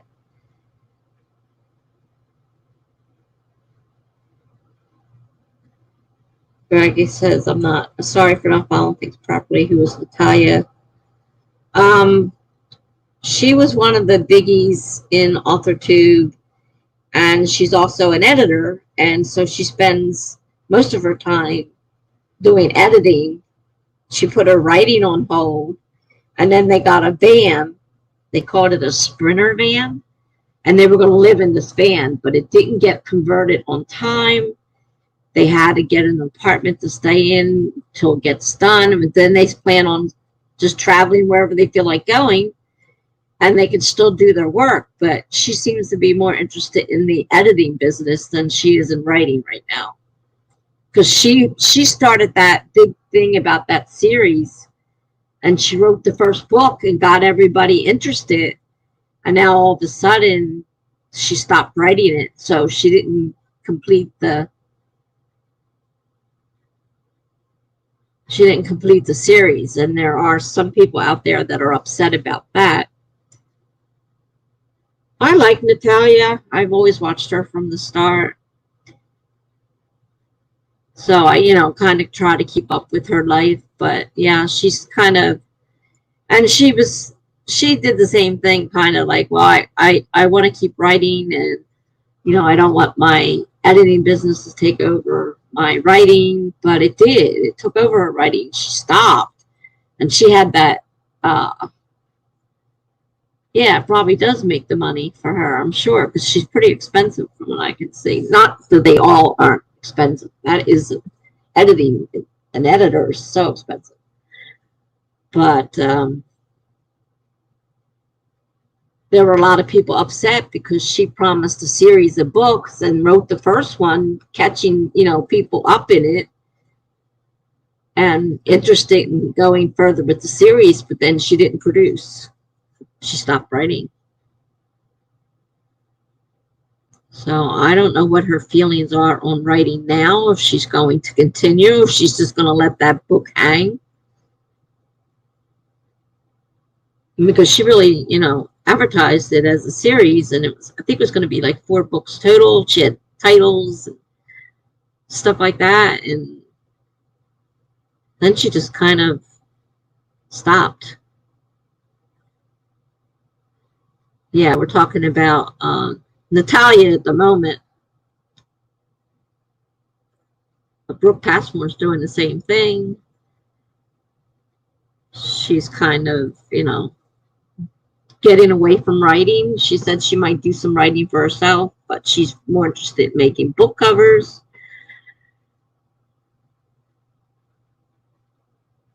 There have been a few people, some of the smaller ones, that are doing the same thing. They're getting into other, interests.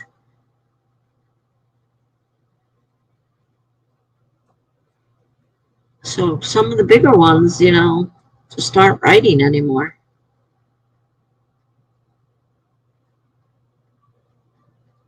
Because I used to watch Brooke Passmore all the time, and she doesn't put much out anymore. Okay, I'm still confused. Was this related to the issue with Laura Nettles mentioned earlier? No.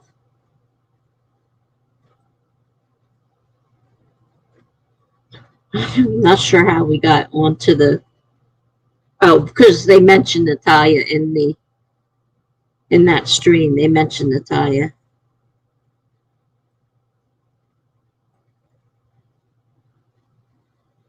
Well, anytime somebody says something like she did in her, intro to the video, the thumbnail or whatever, people want to tune into it, especially when they, look like they're getting ready to leave Authortube or put it down or whatever. I didn't see exactly what Laura was upset about, but they were talking about, mental and physical disabilities. So I'm not sure exactly why Laura... I missed that part. But she's very sensitive, so...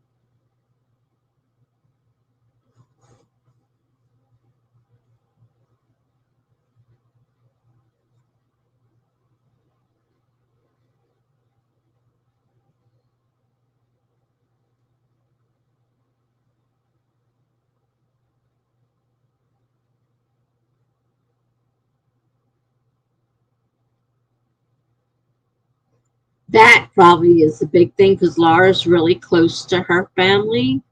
And I do know that really has been hard on her. But her family takes the time at least to go on Zoom and try to have, time together that way. Whereas my family just kind of disappeared out of my... Unless I forced them back because I'm sick or something.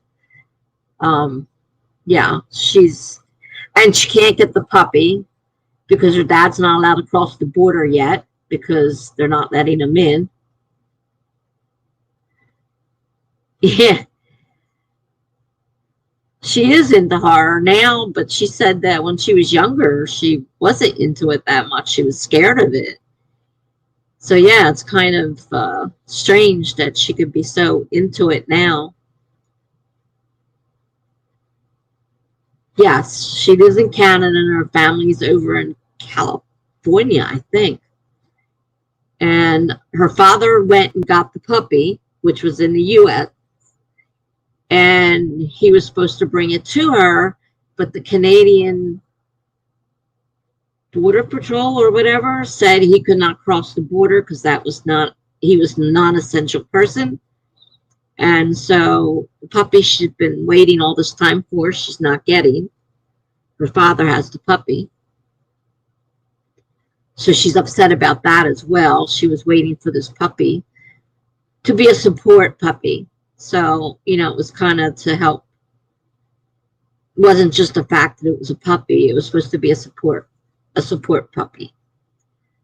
She is in the horror as a result of her past issues, is what I'm gathering. Yeah, it sounded like something in her childhood. But I missed, if she went into it in more detail, I missed that. But they're very close family, and it's really hard on her being where she is and not able to be with them. Like, she was excited the other night because one of her siblings set up a Discord just for them so they could go in there and just talk. But they do a lot of Zoom and stuff like that, you know, so they see each other. Not the same as being together, but, you know, it's more than I get, so.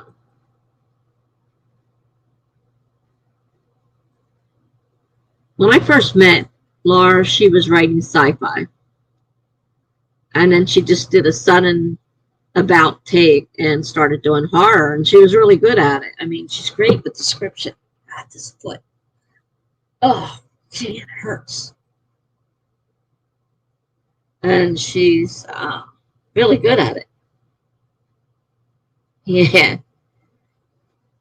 Stephen King said people are into horror to help them cope with real horrors in life.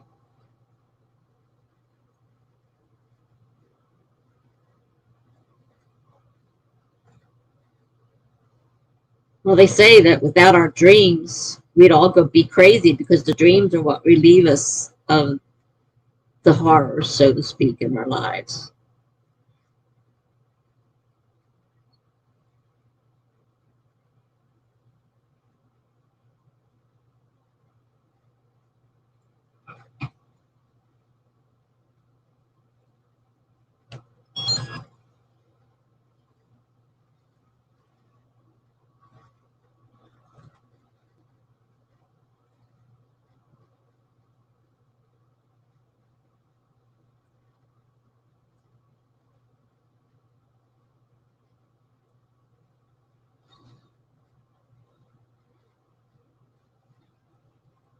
Yeah, they sound like they're really close family, which is I kind of miss not having.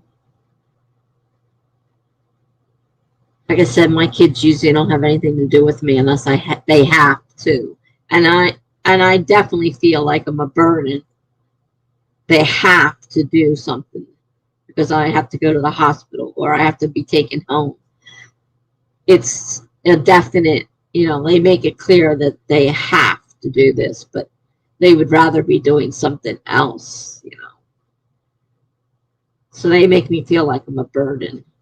I mean, my one daughter said as much. You know. He pops in all over the place. You never know where he's going to pop up. And he makes the playlists. I don't know how he manages to find all those playlists, you know, all those streams. I don't know if there's something out there that helps him or if he just, because I think you have to be subscribed to certain people to see their streams. So does he just subscribe to everybody he comes across so he can, you know, see? But you don't always see everybody's streams in the list, live streams in the list, you know, that YouTube offers. So I don't know how he does it.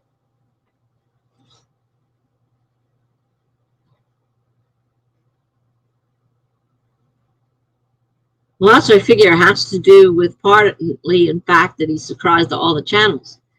But still, in order to, you'd have to spend a lot of time with a list of people to look up and see when their streams are.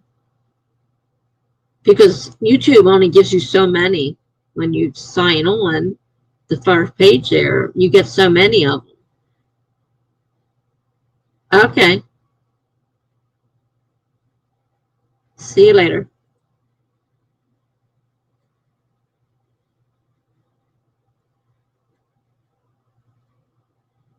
I mean, it's got to be a big job putting all those, you know, streams into a playlist. I don't even know how to go about making a playlist.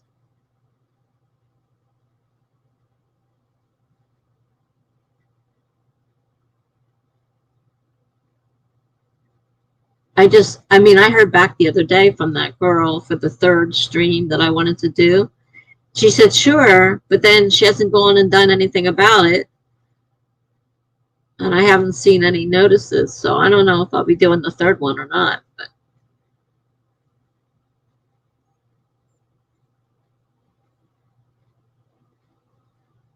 Janice says, I have this local friend who is taking care of her husband through some health issues 24/7. I mean, that's what you're supposed to do, but I haven't seen her family step in so she can get a break. Yeah, that happens a lot of times in families. One person will take on everything, which is what my daughter is yelling about. Because right now she's the one that has to do everything, and her sister won't do anything, and her brother moved out of state, so he can't do anything. But he was here for me for years, so she didn't have to do anything. But now that he stepped away to do something for himself, she has to do it, and she makes it known that she doesn't want to be doing it. That she doesn't see. I mean, she grew up in a family where my dad took care of my mother from the time we were little kids. She got sick, and he took care of her all the time. And he retired early at 55, so he could take even, because by then she was progressing even worse. And on the other side, her in-laws, they took care of their family. But she doesn't seem to think that she needs to do that. It's all about her, and she has a family of her own, and it makes me feel terrible because I'm a burden, and they make me feel that way. It's so sad to me. She's not doing well and is always there. It is hard on caretakers. Like my Medicaid, if your family member is taking care of you, is set up to give them respite, or whatever you want to call it, respite, so that they can, have a little bit of time off, so that they're not doing a 24/7 forever. It gives them a break. Somebody will take care of me if they were, my actual caregiver. He's doing it next weekend and said there was 2 write-a-thons. 2 write-a-thons?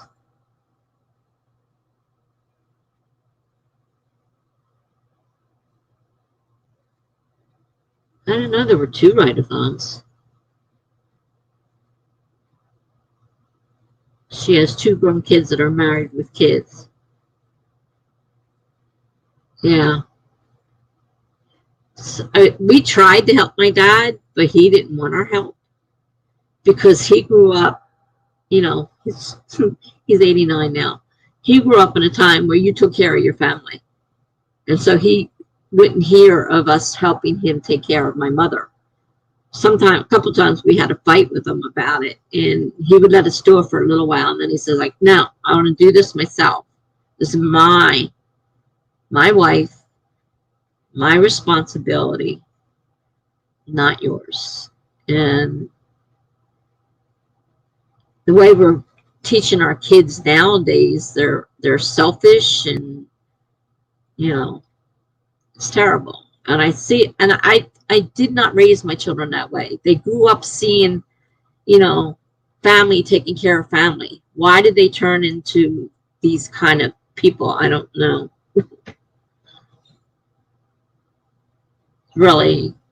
It's really difficult. And now the whole thing is, well, let's get mom in a facility so we don't have to deal with this. My friend can hire someone, but she's fighting that idea right now. Yeah, it's hard. And a lot of, especially husband and wives, but even children taking care of their parents. That was what we did. That was your family. You took care of them, but not anymore.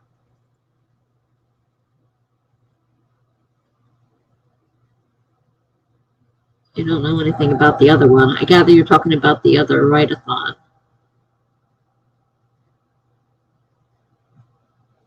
So 2 write-a-thons at the same weekend? Well, that wouldn't be right in the first place. You don't make it the same weekend as somebody else's.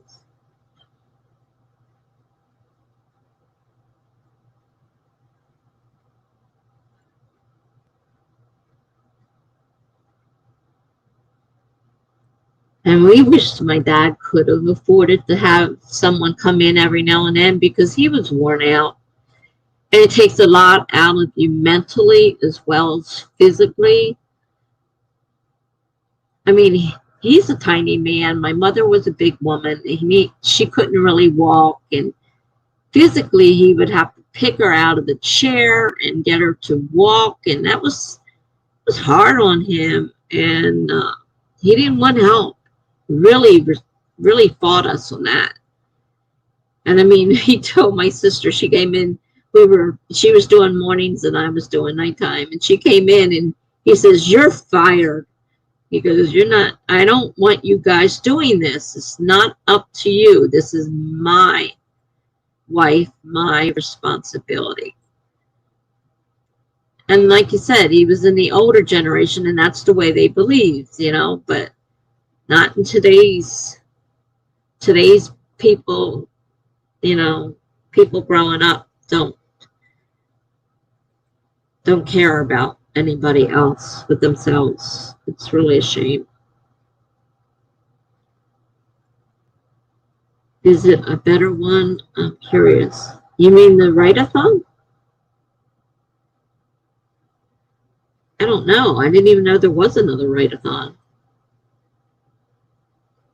I don't know anything about it.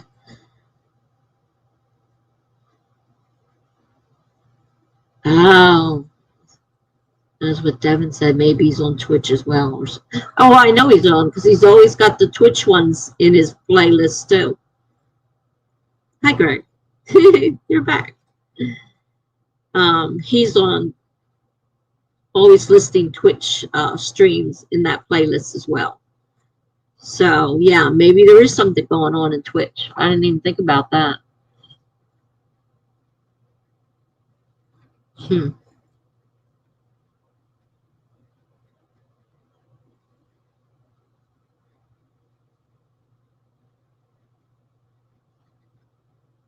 Yeah, I plan to. 6 o'clock.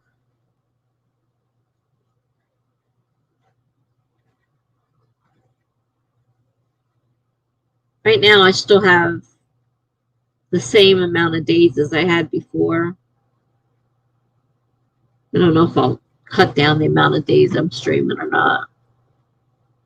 Yeah, I'm not getting anything done today either. I feel you there. Yeah, I plan to stream at 6 o'clock tomorrow.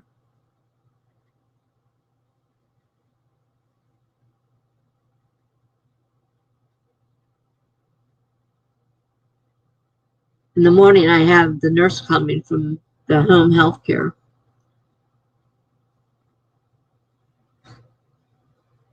Yeah, he included both on his playlist.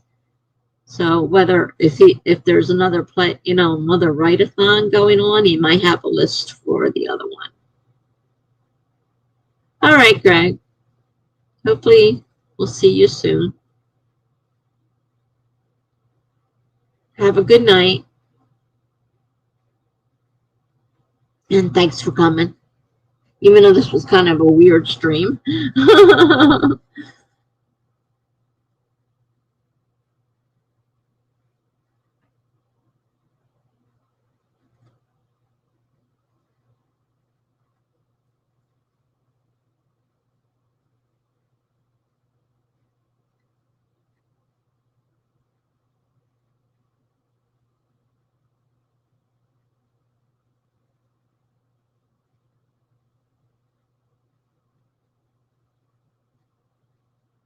So like next weekend, I won't bother doing a stream myself because, I just take the time off. So Friday, Saturday, and Sunday will be dedicated to the stream because they're starting Friday night this time. So,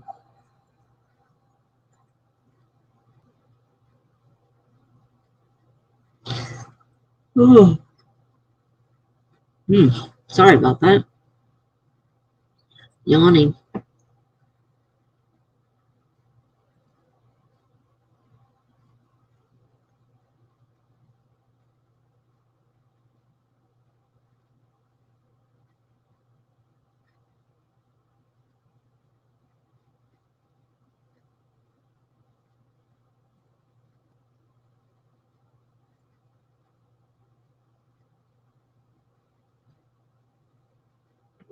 I mean, I like to think I'd get something done next weekend, but with the sprints set up the way they are, I'll probably be sleeping in between them. Especially if I do three and not just two. I'll end up sleeping in between instead of writing. I mean, that'd be a great weekend to get stuff done.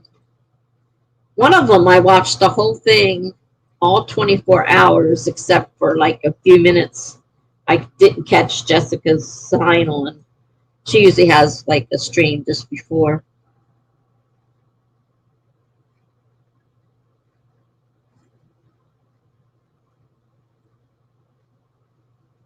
Who are you telling to join Megan's sprint? Mm.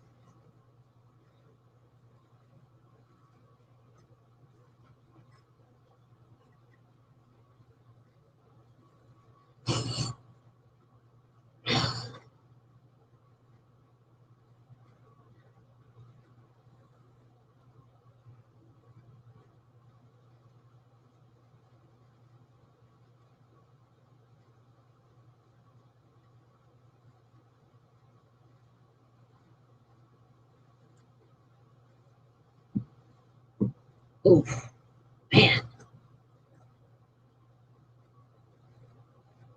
She's been going since 5. Is she still on?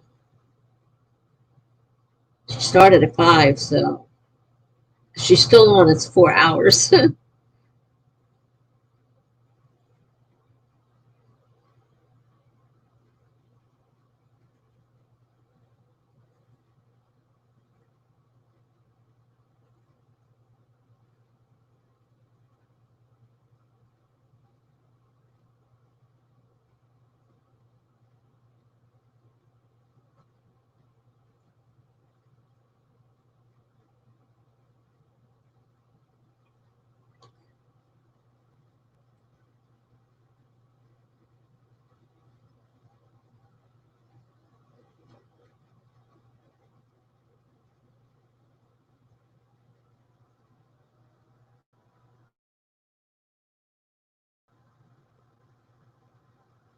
Well, looks like she's still streaming.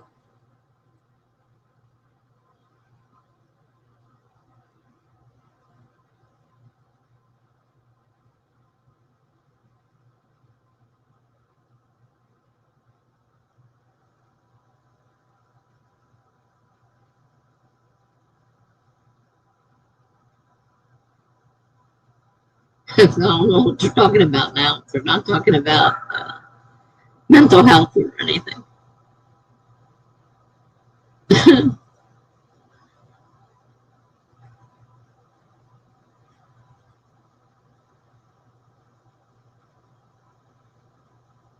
How me? Yeah, they're still going. 4 hours. She's on 4 hours now.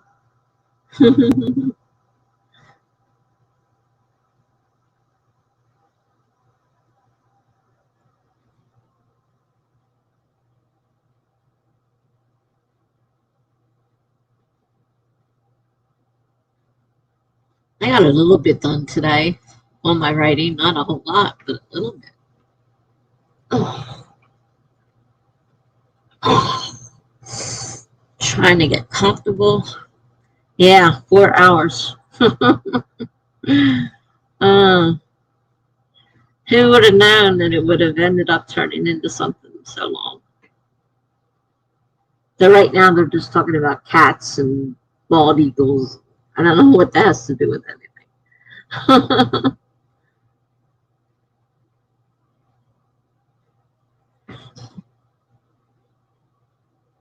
Stephanie Whitson started out on it, and then her phone overheated, and she disappeared.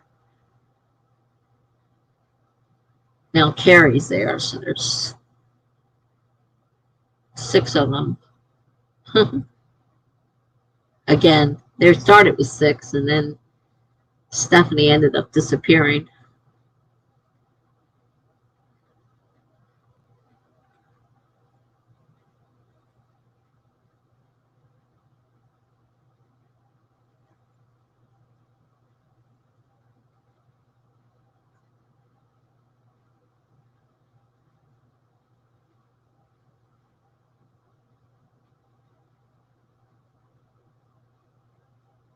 I hate the fact that I have to get up early tomorrow, though.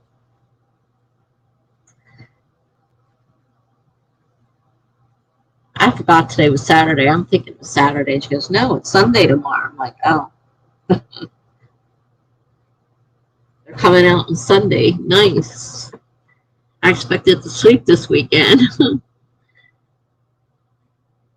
Obviously, I'm not. Getting up tomorrow for a nurse. Yippee. They were commenting but not listening. I'm not in there at the moment, so I popped over to make sure they were still running, but I didn't stay or say anything.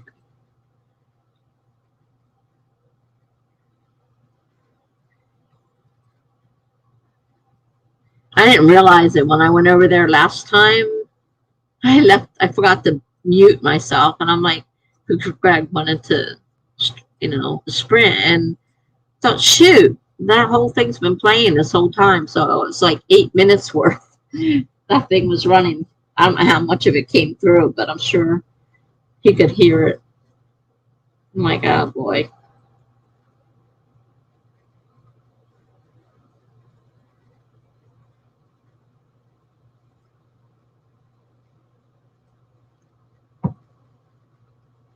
I'm getting hungry.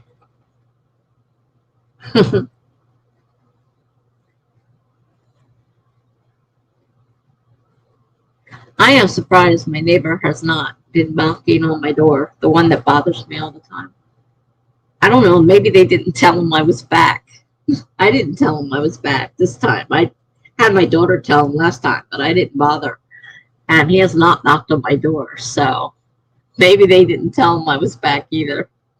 He's left me alone.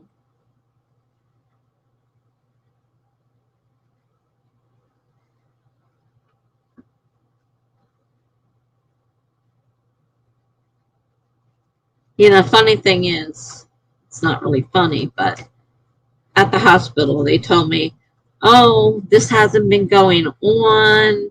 If it had, they would have seen it. I said I had the same symptoms. I've been to the hospital numerous times.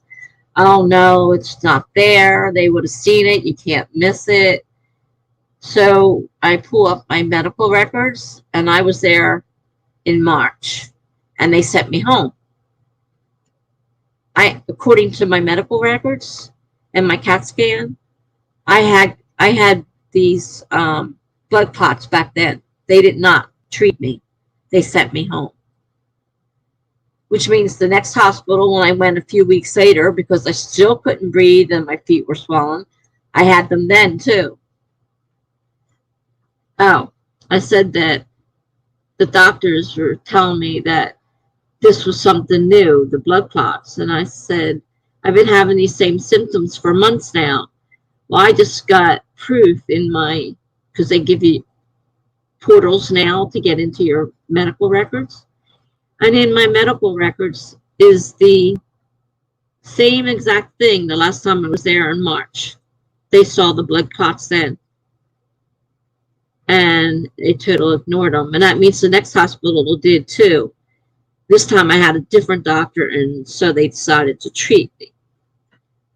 So I've had blood clots could have killed me by now.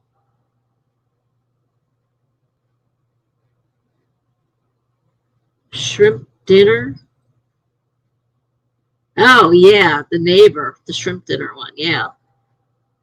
I could use a shrimp dinner right now. That would be great.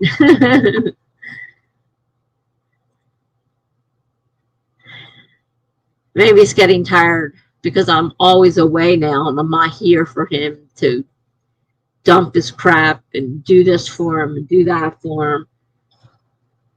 So maybe he's going to just fade into the background. I don't know.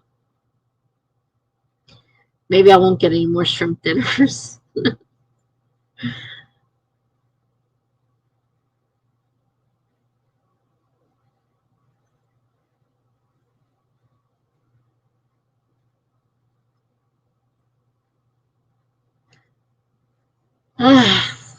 That makes me mad that I've had this. and nobody's treated it. And the doctor tried telling me, oh, we would have seen this, and you'd have to be blind not to see this. Well, now I have proof in my medical records that it was there. No, they don't have it together. Hospitals become a joke anymore.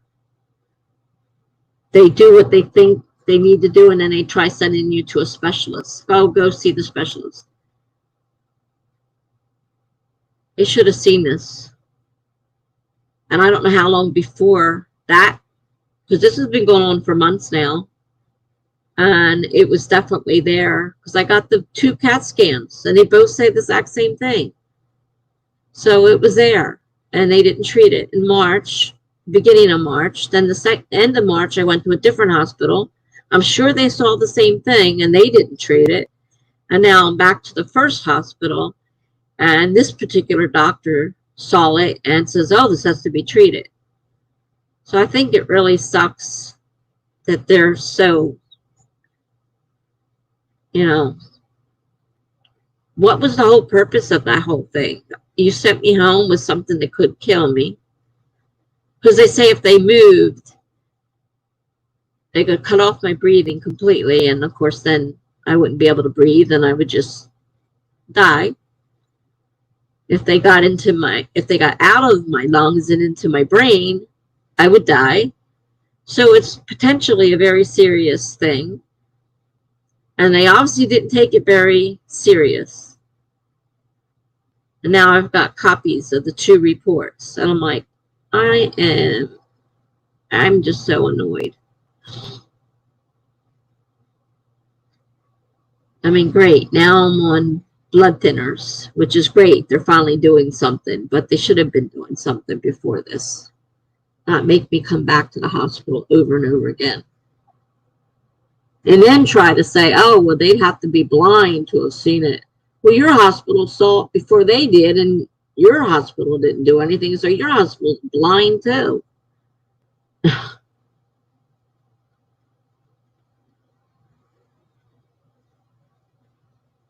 hate to really have something super, super dead serious right at that moment, because, I don't know.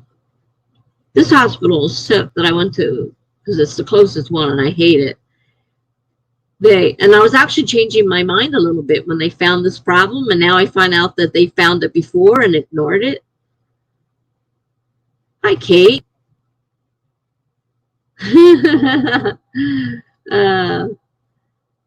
Well, nice to see you. You finished tomorrow's video trailer. I have a video I have to redo because you can't hear it over my air conditioner running.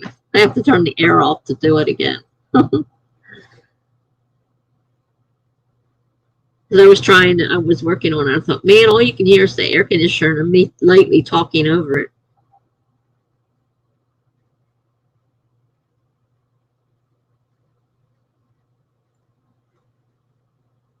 Well, I guess we ought to do some sprints.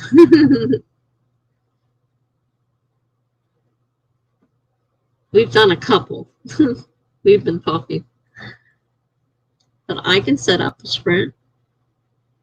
I certainly got enough to do, that's for sure. Plus, I have to eat something before I faint. Look, I don't know if you heard my latest, but I was just diagnosed with blood clots in my lung. And I'm on a blood thinner now, besides my broken foot, which is also a problem still. I'm still in a boot. But I was in the hospital for 4 days getting blood thinners, trying to dissolve clots in my lungs. Pulmonary thrombosis, I think it's called. And they said they probably started at my feet and worked their way up to my lungs. That's why my feet are swollen. Goody. Yeah, we've been talking more than sprinting is right.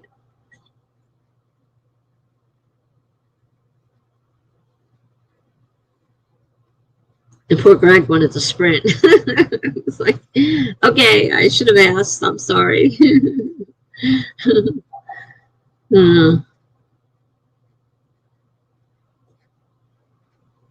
Thank you, Kate. Yeah, I'm glad to be back out now too. Hopefully now with this medicine, it'll get rid of some of the breathing and swelling issues, I hope. Though my foot's still swollen, so it hasn't totally gotten rid of the issues.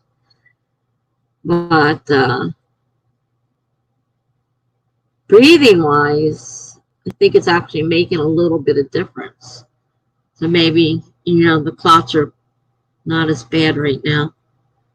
They told me it takes 6 weeks for them to dissolve into my body.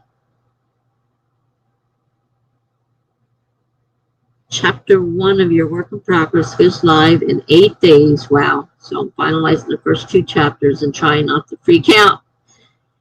Where's it going live at? Like mine, when I finally do it, will be on my blog. Since you're doing it as chapters, I gather you're not publishing a book.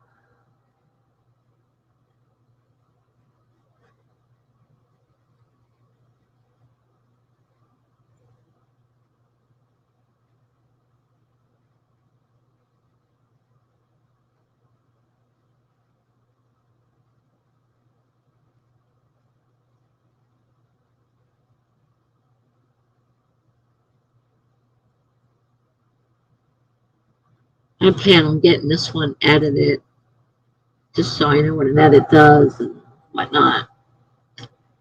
But that depends on if I ever get it done. With all these trips to the hospital, I'm not getting much done. That's for darn sure.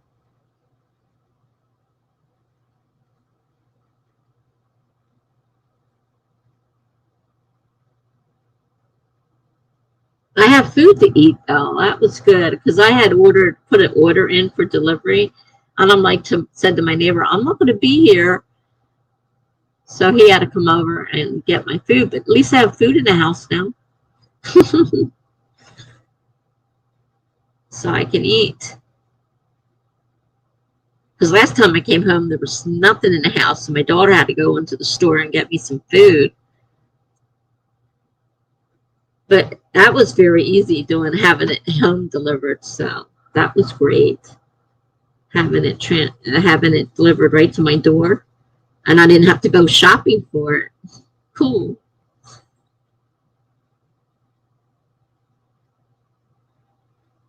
Oh, that's true. I didn't think about it. I forgot there's sites such as Wattpad, etc., that you can post on. I'm doing mine on my blog, but it's the same sort of thing, except at Wattpad, that's what people come there to do.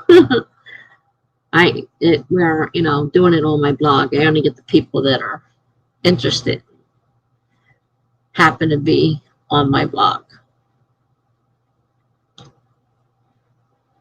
I've got over 200, between 200 and 300 now, and this is a new blog that I started when I changed to a pen name. I mean, I have a lot of other people that don't realize I'm doing anything because I didn't. Every now and then I try to post on there that I got a new blog so that people that were following me could follow me to the new one if they wanted to. Oh, okay, yeah, AO3. Probably on ffn.net too. That site's barely still up. I'm not sure what FN. I haven't heard of that. I've heard of AO3, but I don't know about the other one. I know Wattpad. Not that I've used any of them. Oh, fanfiction.net? Okay.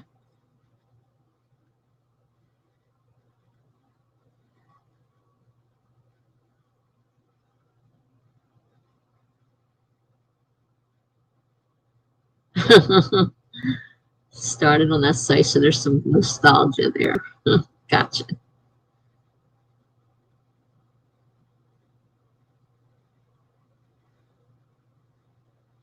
I never did anything with fan fiction. I didn't even know what it was when I started. When I started Authortube and started streaming, and people were talking about fan fiction, I'm like, what are you talking about? You know, a lot of stuff there from years ago, and you loved it.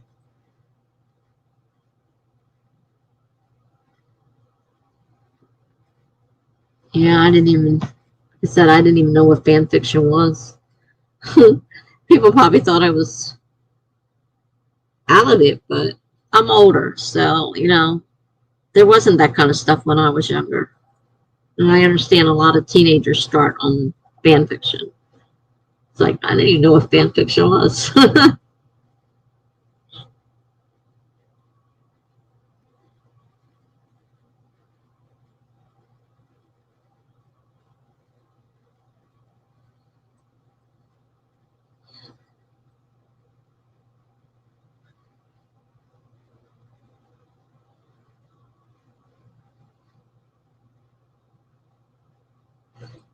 From what I've heard, AO3 you have to apply for or something. Not just anybody can post on there or something like that. I remember there was a little bit of a controversy about that. That you couldn't just post on there if you wanted to, that you sort of had to be checked out, whatever.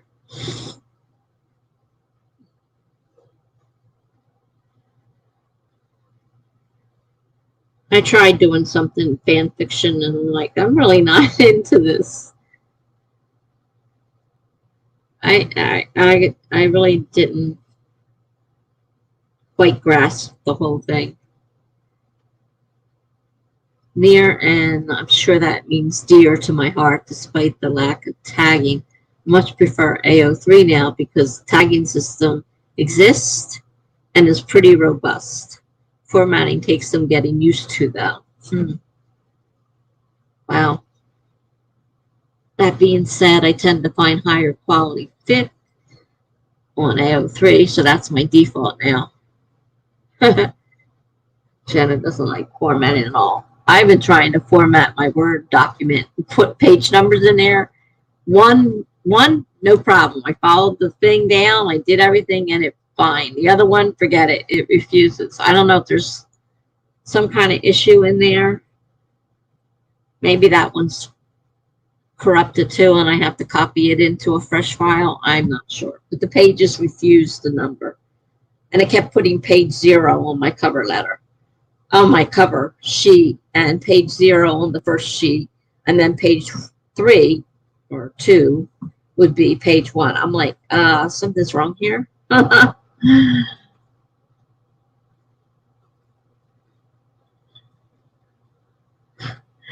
Only trick for formatting on AO3 is just make sure the body text is set to rich text, not HTML.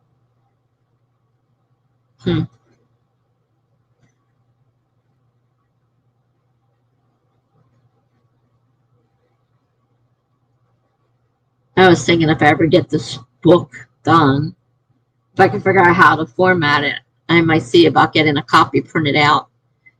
You could go to lulu.com and get copies printed out. If I can figure out how to format it. I have enough trouble using it without formatting for that too. You publish books to a site that formats for you. Well, I know they say that Readsy supposedly has a formatter on their site, and I haven't checked it out.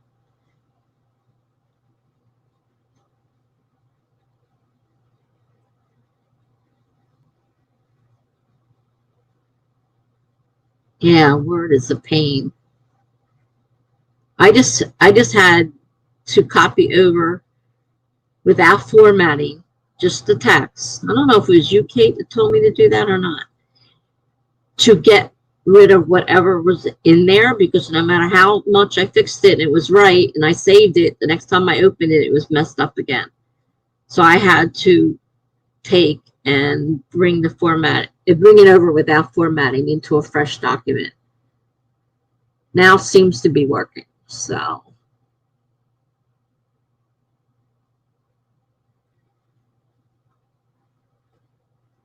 and I think it was Natalia that went through a whole thing on how to format in Word. I think it was Natalia.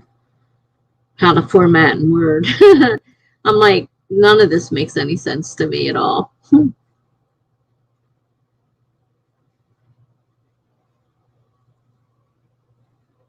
Which I'm sure she's familiar with that kind of stuff, being an editor and all. She probably does that kind, because I think they do all kinds of different things in their company.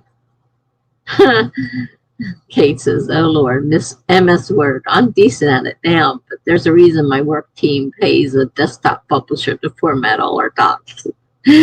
Oh, I used to know the old words. These new ones, I have no clue. I used to be able to do anything that needed to be done. Now I have no clue. Of course, I'm out of the work. Once I got out of the work, and I've been out of the workforce for 11 years, but I stopped doing that work probably about 13 years ago.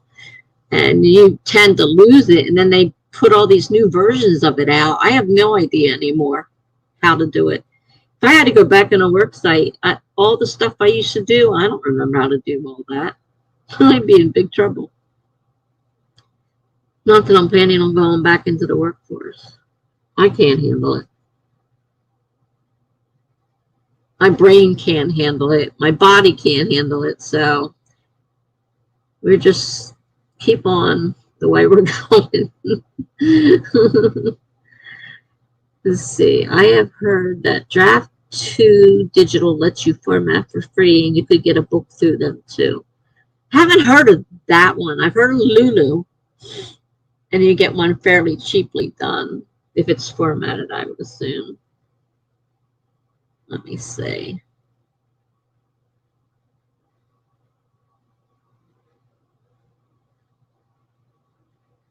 Nope. What are you saying? Nope. Nope to. Draft 2 Digital. Oh, I get it.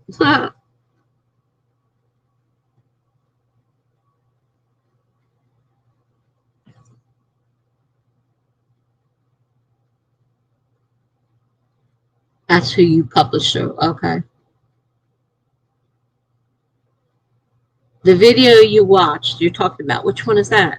The one that Natalia put out that I said did the formatting on? I think it was Natalia. All the formatting on a Word document to get it right. Who else? Could it be somebody else? Might have been somebody else. I watched somebody's video on how to set up Word, and I'm like, man, that's complicated. I don't understand.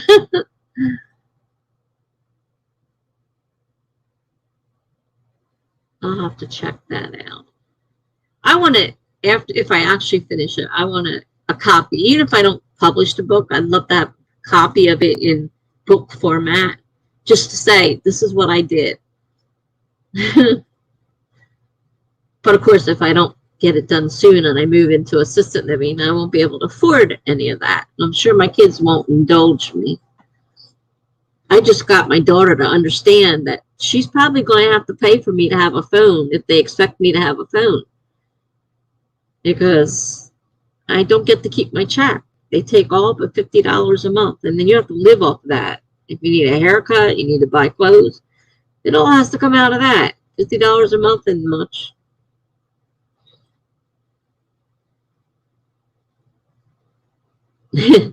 Kate thinks that's awesome. And it says they publish all the platforms for you. Well, that's cool.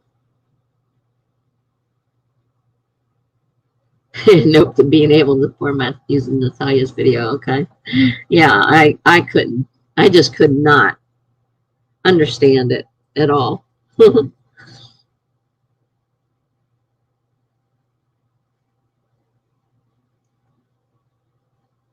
My throat hurts. I don't know why. I mean, I have something going on.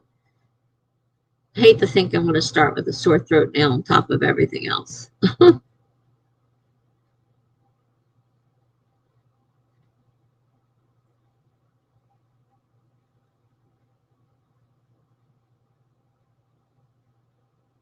I mean, the video was pretty, complete, but it just was not helping me fit. That's the one probably. It was a good video, but way harder than she made it look. Yeah, yeah. I agree.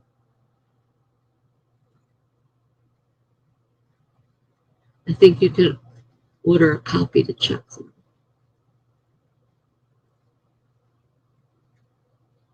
I would just like to see my book in, of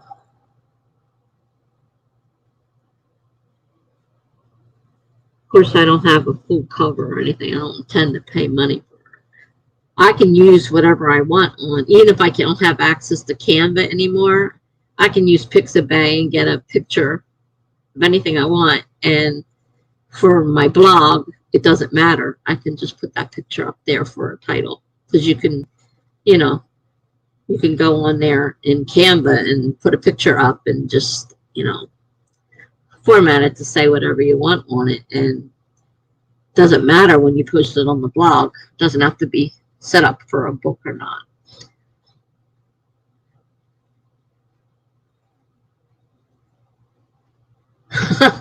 You fought with it for 2 hours until your daughter told you to stop. Oh boy. I'm glad I didn't bother trying and I just watched it and found it just too complicated. I didn't try it.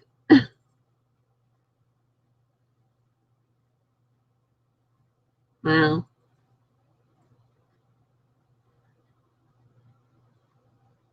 Well, I guess we should do a sprint. Kate came here for sprints. And we're supposed to be sprinting, so I guess we should do a sprint.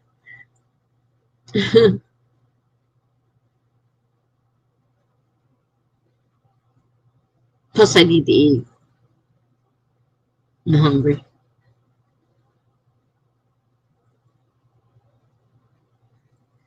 I am hungry. So, should we sprint?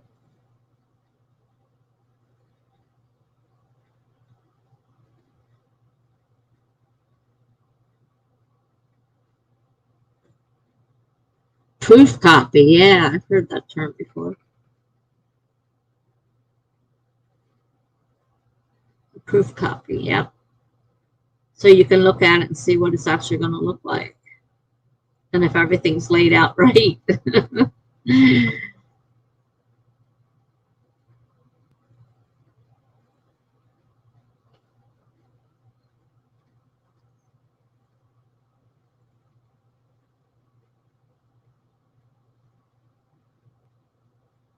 Well, that's right. I still have to do. I have an ARC copy of a book, and I did the one review, but I just remembered I'm supposed to be doing an Amazon review as well. Book is out now.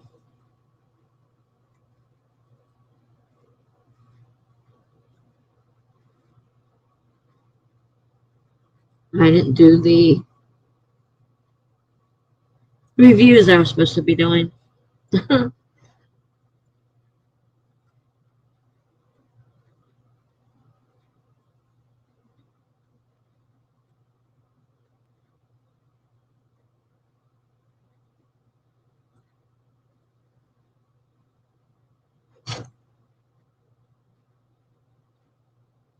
I guess sure means yes, let's do a sprint.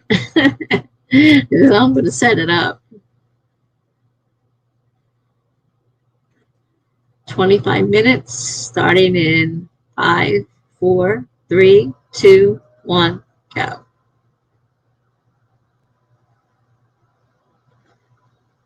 I'm going to get something to eat, so I remember to put this on mute this time. And I will be back in 24 minutes.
Wow, I did get some more work done on my book. I am doing beta reader critique still.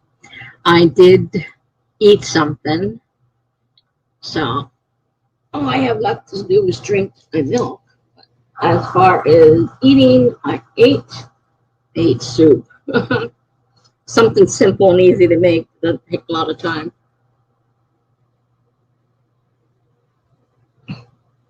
So how'd you guys do?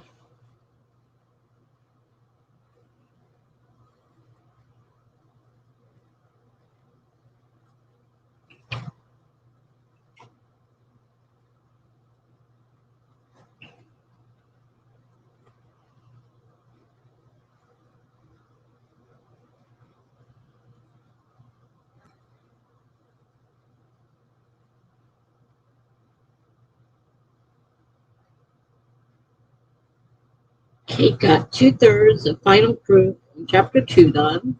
Stopping for dinner now, but I'll be back later tonight. Yeah, I just ate. I had to eat some. That's good.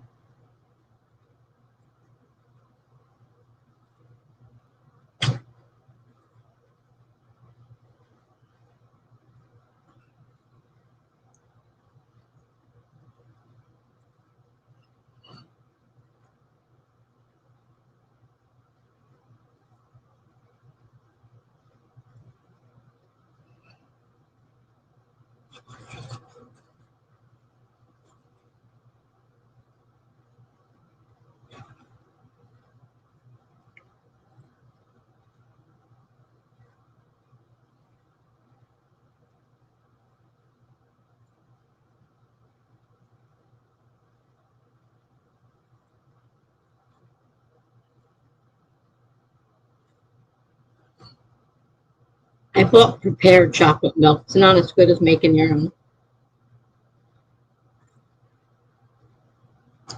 Plus, this is only 1% milk, and I drink 2%. So there's a difference between 2% and 1%. It does make a difference to me, anyhow. So I went and bought regular milk and chocolate, even though it means I have to mix it up. Oh, there you are. You popped into the other stream for a bit. I checked real quick when I first started sprinting, and I saw they were still talking, but I have no idea what they were talking about. I think they kind of got off subject and are just talking about things now. Yeah, well, that's what I had to do. I had to eat. I had one of those shakes earlier.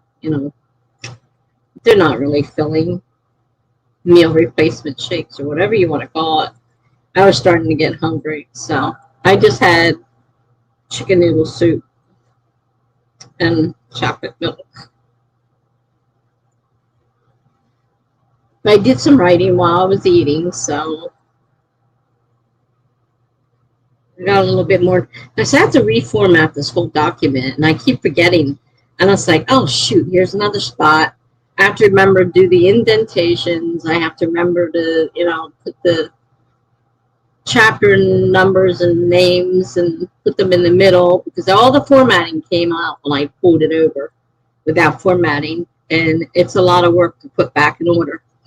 And sometimes I can't tell the difference in the chapters, because if it ends at the very end of the sentence, it's not as easy to tell as if it ended up doing it in the middle, because then you could see the split and say, oh, okay, well, this is the next one. The kid is helping our grandma paint today, so we're on our own. So we're on her. On her own? Big difference. Oh. Of course, I think about it now. Soup is supposed to be high in salt, and I'm supposed to be avoiding salt. Oh, well. If they swell again tonight, I guess I'm in big trouble. They're talking about things I'm not into now. Yeah, as I said, they were off topic when I popped in a little earlier. I thought, well, I think they're done now. They exhausted the topic.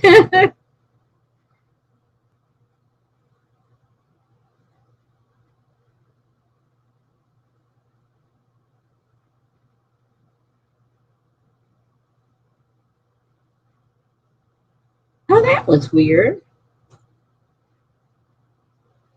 The, the little symbol that shows Wi-Fi just popped up on the StreamYard links at the top. I'm like, as I'm sitting there watching, thinking, I don't remember seeing that before. It disappeared. That was strange. So according to that, it just jumped from 2 to 3 people. So somebody must be peeking in. Or not, because this thing is so screwed up. It may not be anything. Crazy.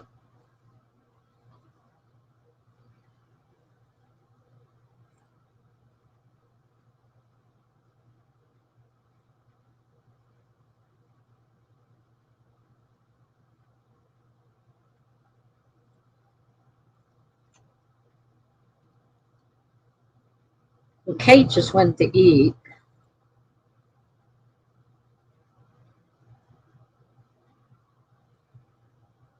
I ate and worked at the same time. uh, Not that I could eat at my table if I wanted to. It's so full of junk. And now it's got even more junk on it.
Life didn't used to be this complicated.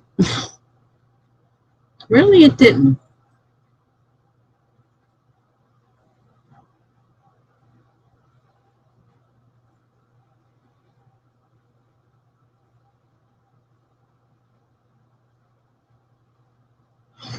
The only difference I've noticed since taking those pills is I'm not having as much trouble breathing, which is a good thing.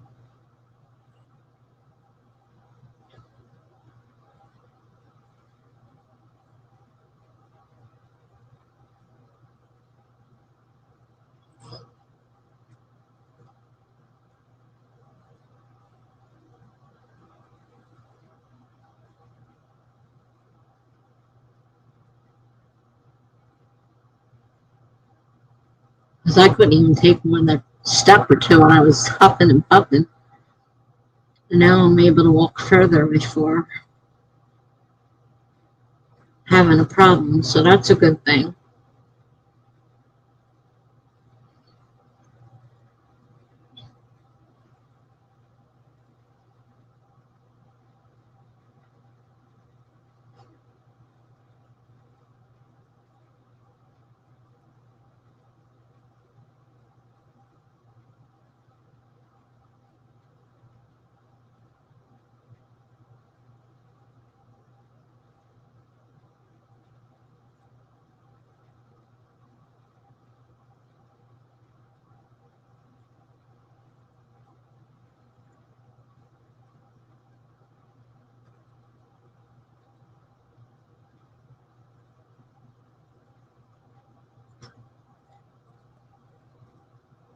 So what are you going to do? Go get something to eat? Or what? Oof. Damn.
Oh, I haven't coughed in a while.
There you are. You're discussing dinner.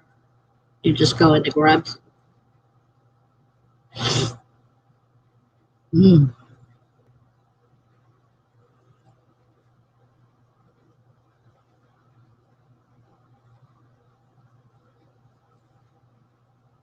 Yeah, I just opened up the soup, canned soup, dumped it in the thing, and microwaved it. Nice and simple.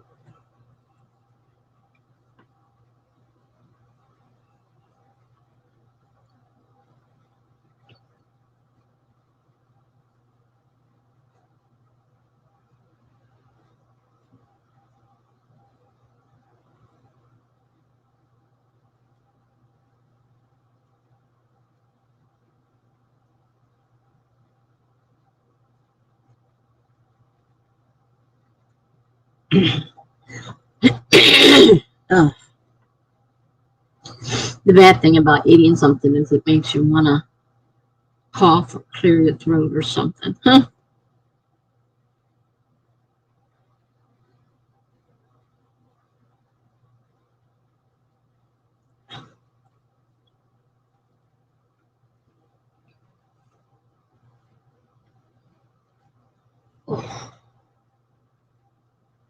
Mm. Have you ever had a boot on your foot? I never realized how uncomfortable these things were until I put this thing on. I know people wear them all the time. Gee,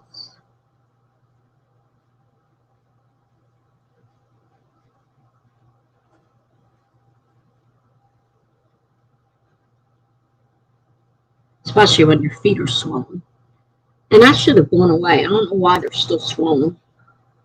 They supposedly don't have congestive heart failure. So why are they still swollen? There's no clots in them. They're in my lungs.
Thank you. I wish I wasn't uncomfortable either. And I think I have a whole another week and a day left, possibly more if this didn't heal right. It's hard to sleep, it's hard to walk. Just sitting here is a pain. It's annoying.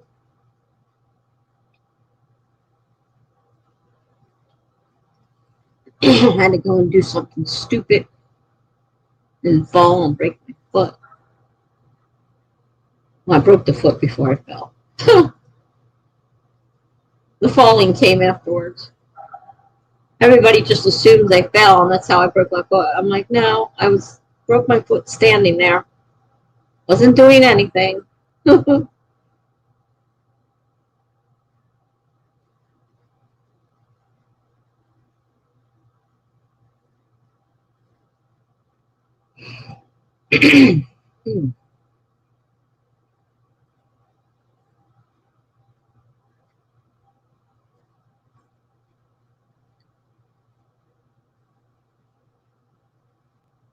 I've been slowly working on the story bit by bit. I'm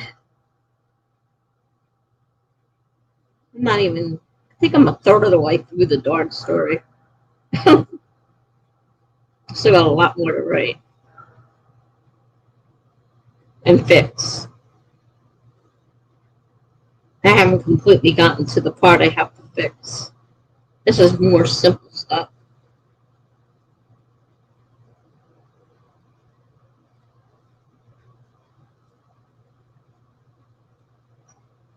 I wish it wasn't so difficult to take the boot off. Or I'd go sit on the bed and take it off for a little while. It was nice in the hospital. I didn't have to wear it, so my foot was a lot more comfortable. I don't know if that was good or bad. I mean, I didn't have the boot on for 4 days. Just the last day I had to put it on to go to the bathroom. And they half-assed put it on so I could get off the bed, hop across to the commode.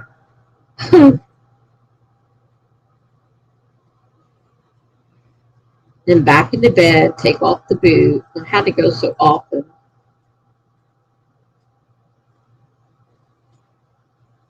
Okay, so you have an idea what I'm feeling right now, if you had one for a bit.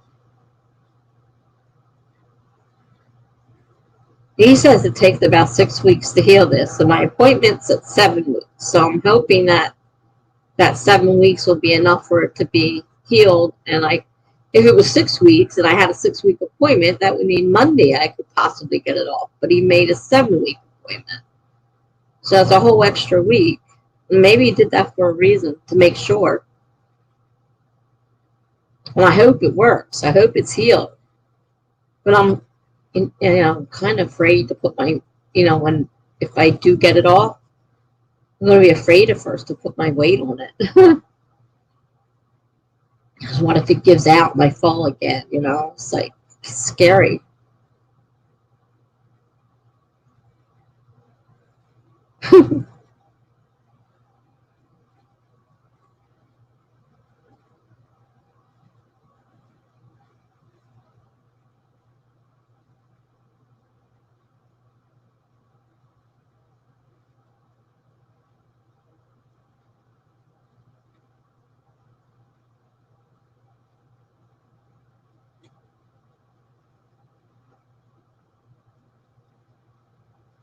Only 49 degrees, it says. Wow. With rain. 49. It was up in the 90s this last week. I thought I was going to die on the way to the hospital. Your ankle still hurts sometimes after hurting it years later. Well, that's the problem. When I was a kid, I was constantly spraining my ankle. Constantly. I had weak ankles. And then for a while, it seemed to be okay. But now I'm overweight, so I got extra weight on them. And now I've broken it. And I'm sure that's going to, make it harder.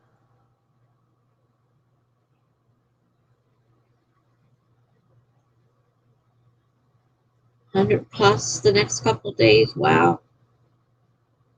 I thought it was warmer than it was. It says, though, it's only 49 degrees. Not as warm as I thought it was.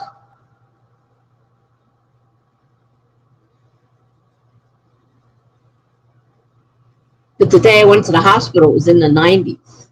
And I was sitting there, I'm like, on the stretcher, and there was a line up the stretchers out the door. This hospital is always packed. They put you in the hall. If you don't need a room for anything, you go in the hallway. And that's where I was when I broke my ankle. I'm like, they don't give, there's no call bell. They ignore you. They walk right past you. I had to grab practically someone walking past and say, listen, I need to go to the bathroom and I can't get up. And they just ignore you. And they had people out in the waiting room still, hadn't even been brought back. It was ridiculous. I hate going there. But when you can't breathe, that's where they're going to take you, the closest hospital. Awful dry heat here. Yeah, we usually have so much humidity, isn't funny.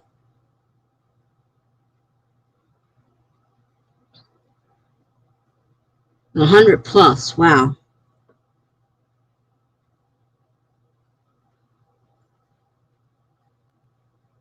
I know it was raining earlier because I looked at the window and I saw the rain on the window. I said, oh, good, it's a rainy day.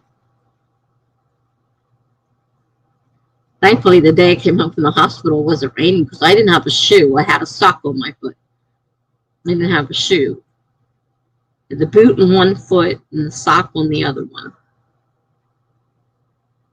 But thankfully, it was not raining. Ugh.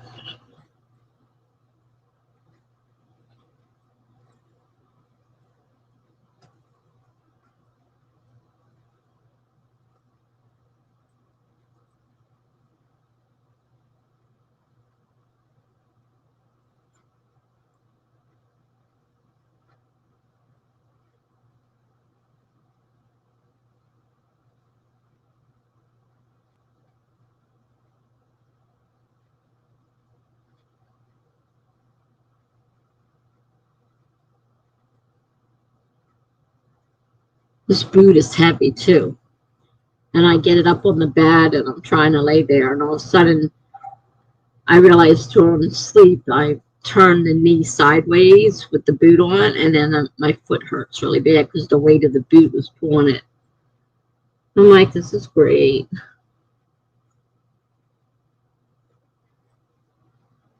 You're streaming at 6 your time tomorrow. Yes, 6 my time tomorrow.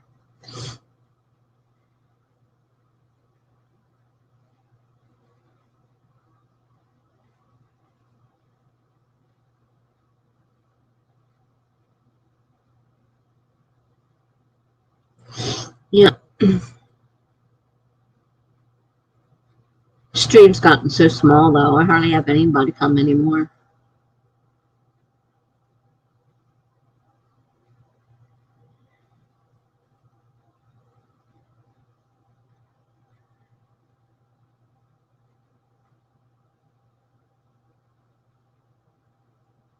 Like since just before my last trip to the hospital, I haven't seen Funky Sai.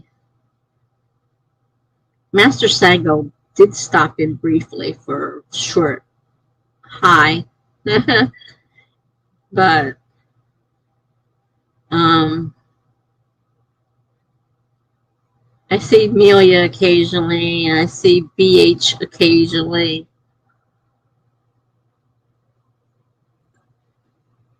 Some of them that always used to be here all the time, and they're just not now. Whether they're doing something else completely or on other streams, I don't know.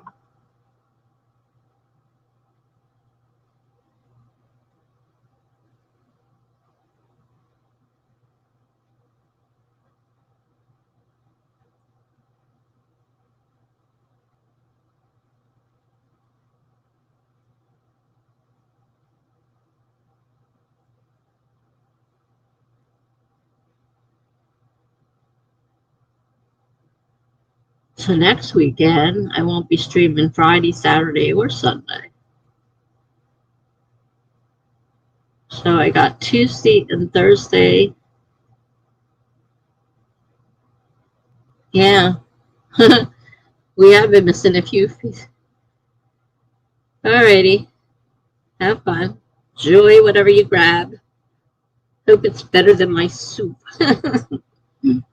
Hmm. If I'm not here, it's because I got tired and went to bed.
All right.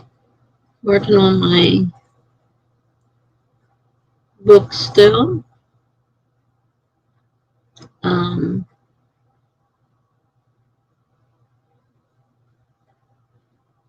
about a third of the way done. I still have a lot of work to do on that book.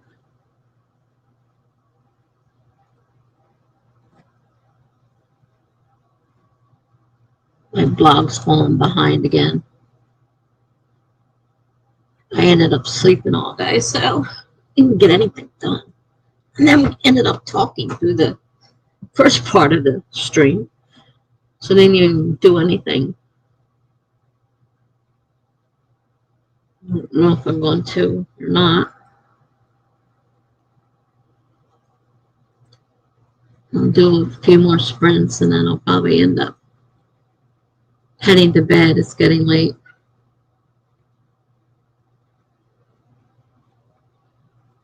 Maybe I should do my breathing medicine now while I'm thinking about it. Set the timer in case somebody comes in.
Hi, Lizzie.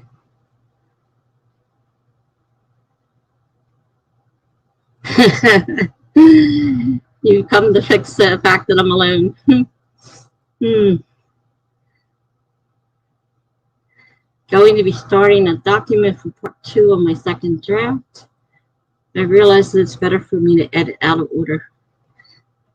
Gotta do what works best.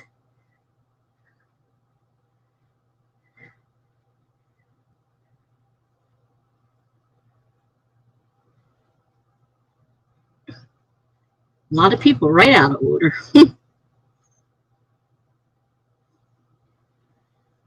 I kind of go in order myself, but that's just the way I do it.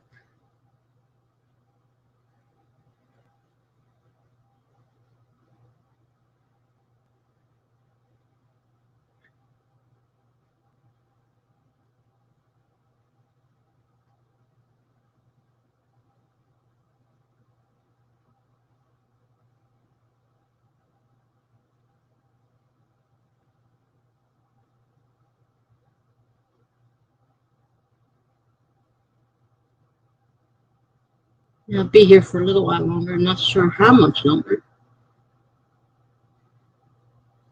Had 2 people say they're probably coming back, but I don't know. And it's getting late. And I'm getting tired. I've been working on my own document, little by little.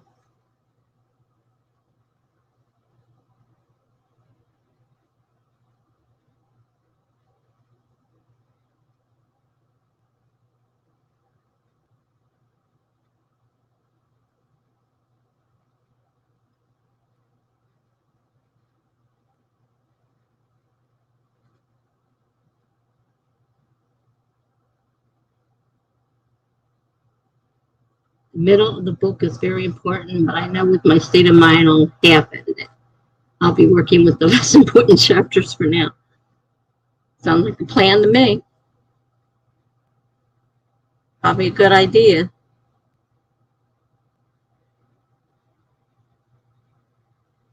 That's without saying goodbye last night. I realized how late it was getting and I needed to be downstairs at that moment. That's okay. Not a problem. Gotta do what you gotta do.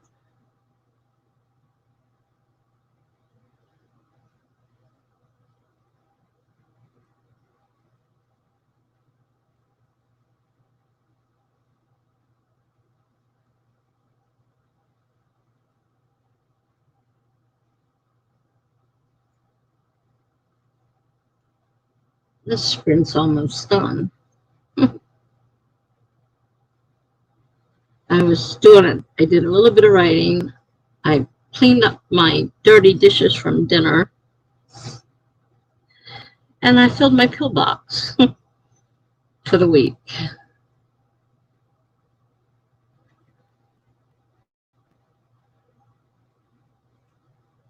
Your ankle needed to work with you today. I was not going to put up with its aching or throbbing.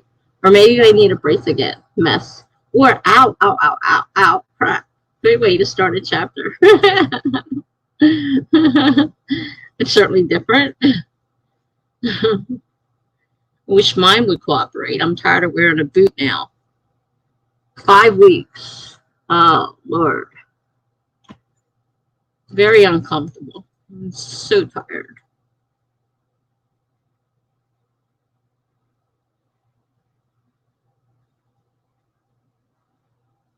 I still got a whole nother week to the doctor's, a week and a day to the doctor's appointment.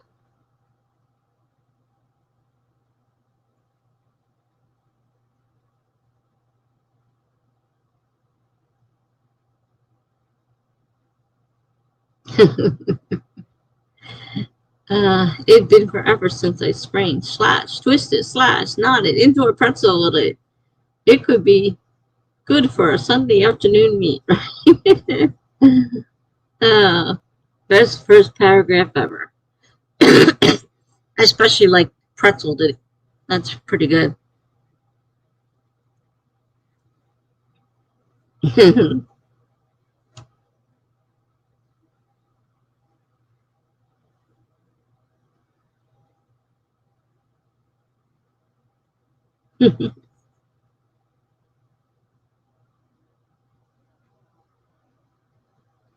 I'd be so much happier if I could just get the boot off.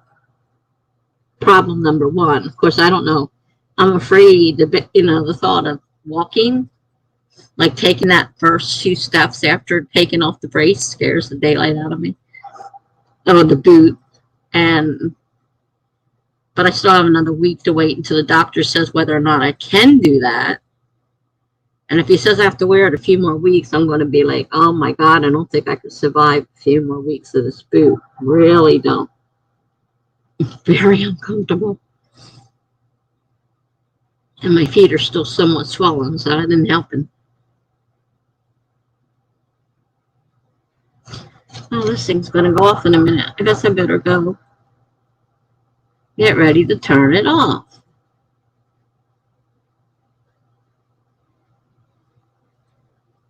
6, 5, 4, 3, 2, 1, beep.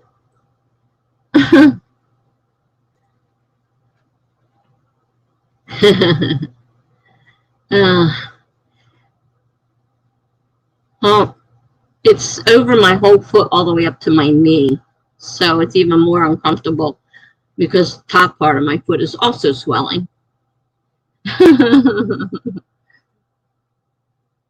No, that definitely wasn't encouraging at all. I agree with you, though. Happy New Year. Well, where did that come from? I think we're in the wrong month for that one.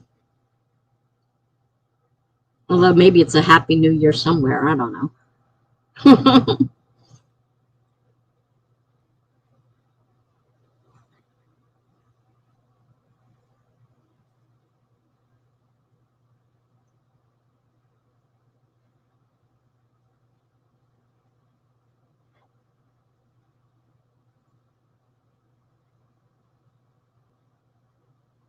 I'm kind of bored with my writing right now. That's not a good thing.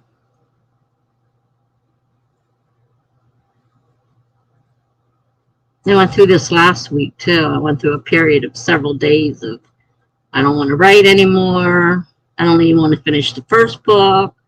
I don't learn anyone after that. I don't know if this is going to be a series anymore because I'm getting sick of this first book. I like writing short stories, and I'm a short story person. I don't care for writing books, all that stuff.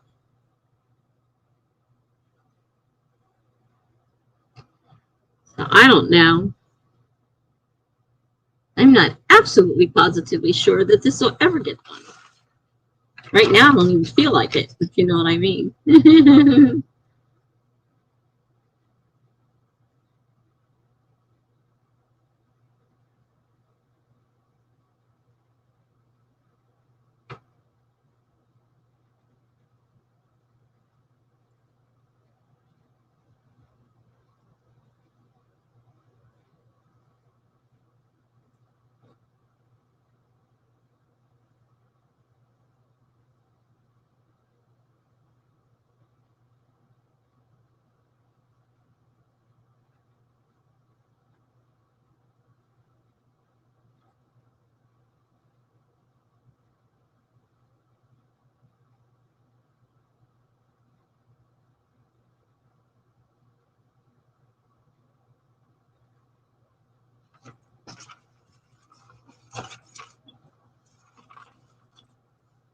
I would get so much more done if I didn't spend forever watching British talent shows. And I mean British talent shows that don't air anymore, like from 2008 and stuff. Britain has better music. According to Peppa Pig, Americans wear cowboy hats all the time. Interesting. I don't think I've ever worn a cowboy hat. I'll take that under consideration.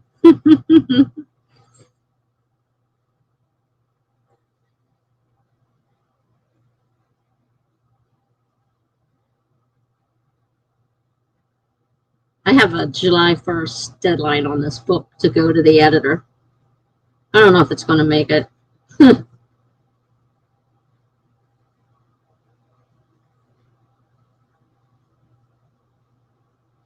I am so not into it right now.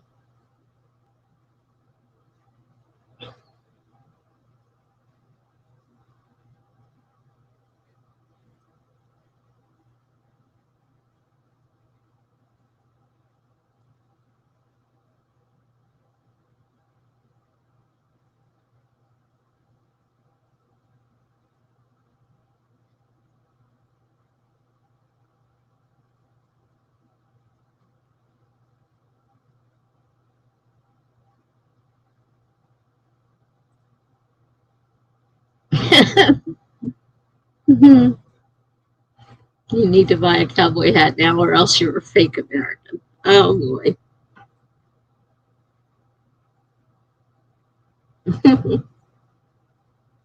I am not buying a cowboy hat no matter what. I can be a fake American if that's what they want.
I remember messaging an Irish person on a game that I could use a fake British accent when he said he was part British.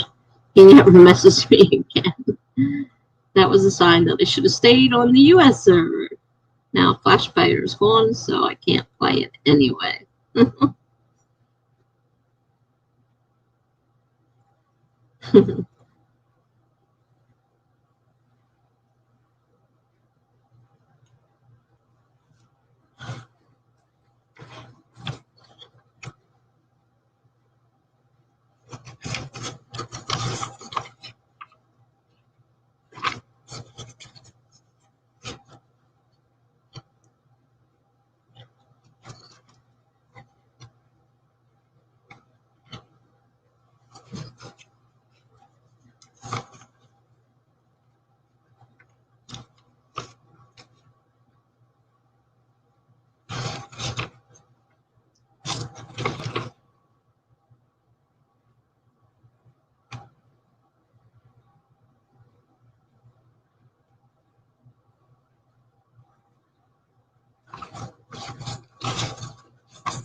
That's so much paper. I can't find anything I'm looking for.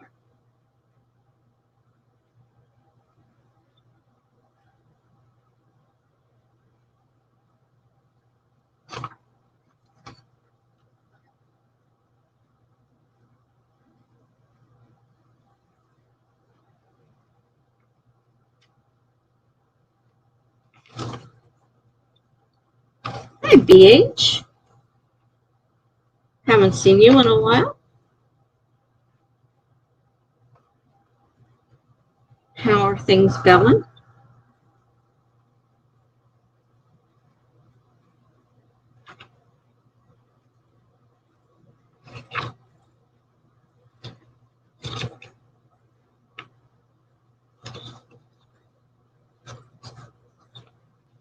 I was looking for something and I just found it. Need my highlighter. You're still moving. Hmm. You've been doing that for a while.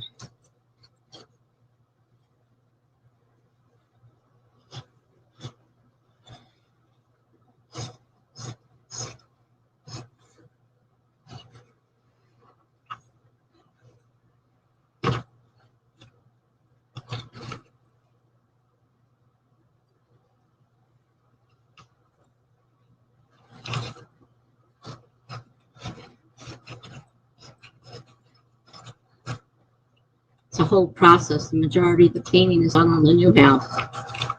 Wow. It was that bad that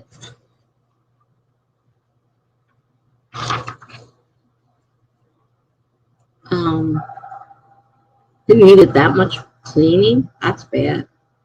Did you buy it as is?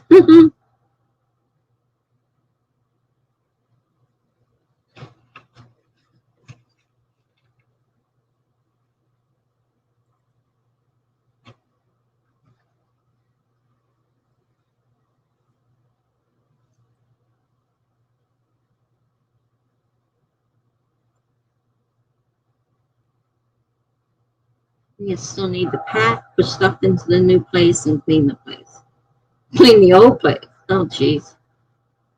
Oh, foreclosure. So it's in pretty bad condition, right? Yeah, they usually are. That sucks. I mean, I guess price-wise, it was probably a pretty good deal, but yeah, usually with foreclosure houses, they're in terrible, terrible state.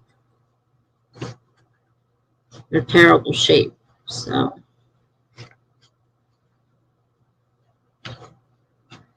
I just found out that the hospital that I was just in for the pulmonary blood clots lied to me. They were on the last chest CAT scan I had done. Because I have access to my medical records. And they were there then, and they didn't do anything. They just sent me home. I kept having the same symptoms and same symptoms. And so I just found from then, and that means in between, too, that I went to.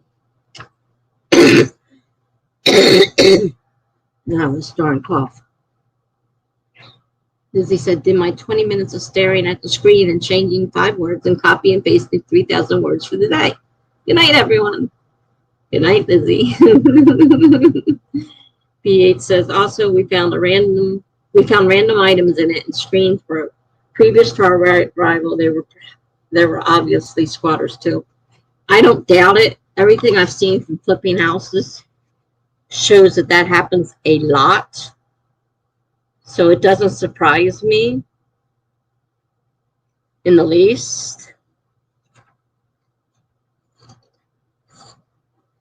that was true. Because that's what they say happens usually. The furniture and food was still inside.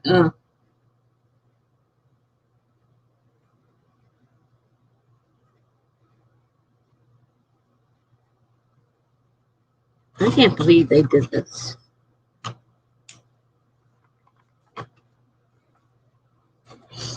You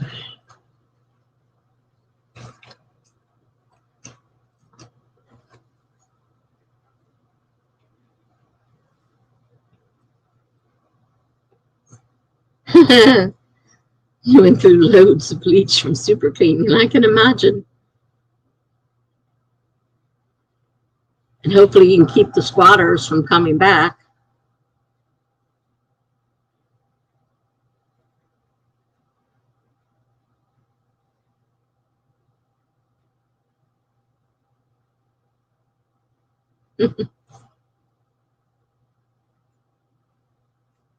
Sounds like you still have a lot to do, though. Now, usually with foreclosure, Unfortunately, the people just leave the house. Sometimes they damage it deliberately before leaving the house. I mean, we got foreclosed on, and all we did was just pack our stuff and leave. We didn't do anything to the house, but a lot of people will. That's their way of getting back at the people for taking our house. But we just left. Only you and your mom cleaned. Your grandparents came out twice, and my sister chipped in twice. Sounds like a lot of work for just a couple people.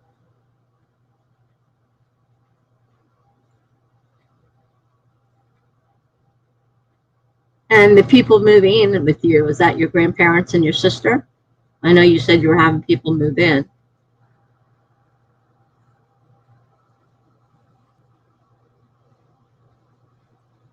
There's just some other people.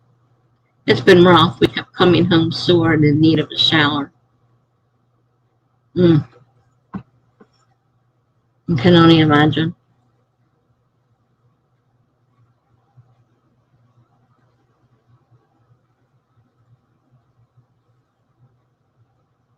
I know sometimes you can get a great deal on a house like that, but sometimes it's a lot of work.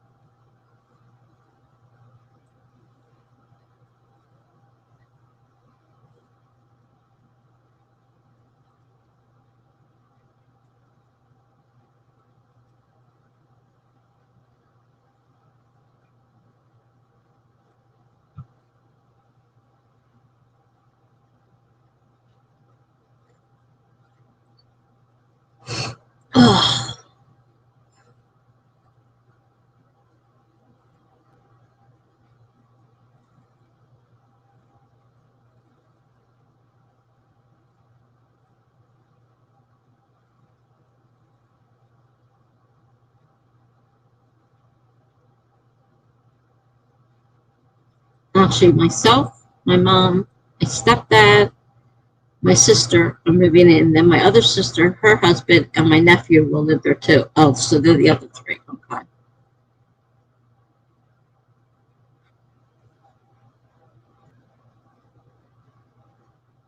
A lot of people. Must be a pretty big house.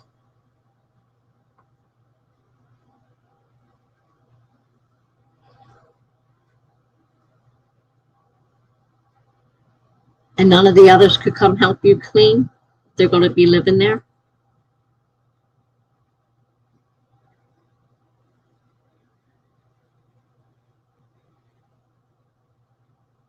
7 people total, plus our 6 dogs and their dog. Oh my gosh. And it's not really that big. Oh Lord, you guys are going to be packed in there tight. Oh.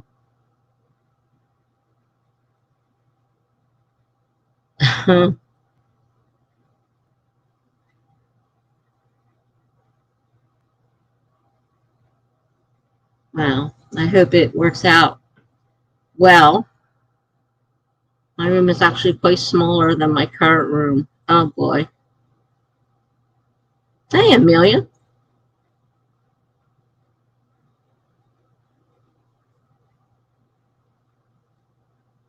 So on top of everything, you're going to have a smaller room. mm.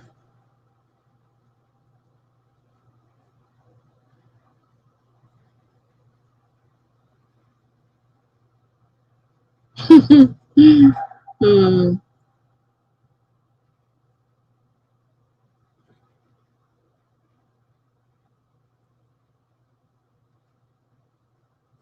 BH was talking about her new house that she's busy cleaning with prior to moving in. Mm.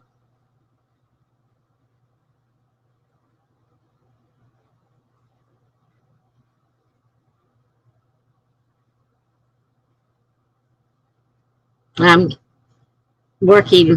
I haven't done anything since I got out of the hospital, but before that, my daughter came over and we got a lot of stuff out of here.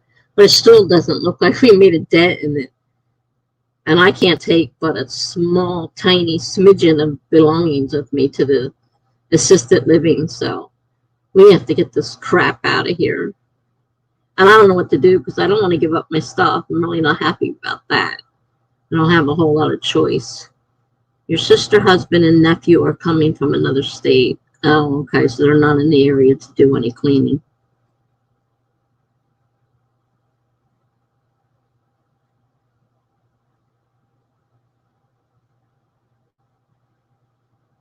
I just ate, but you wouldn't know it. I'm starving again. Jesus.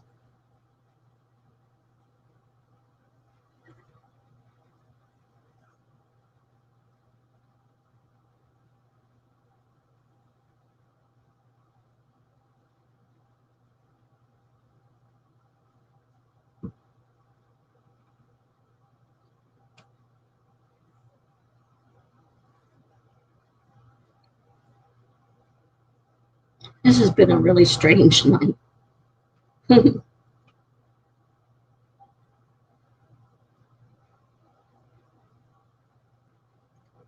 I wasn't even going to get up. I slept all day, and I'm thinking, no. And I thought, oh no, got to sprint tonight. There's a live stream, and I promised somebody else I would be at theirs tonight. I was like, I got to get up. There aren't enough rooms, so it's a squeeze, and the rooms are all small, except the master one is decent. My parents get that one. Aren't enough rooms.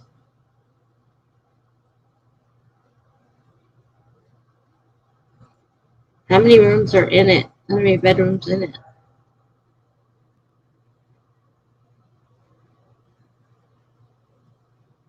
It seems like technically you need about 4, if I count it right.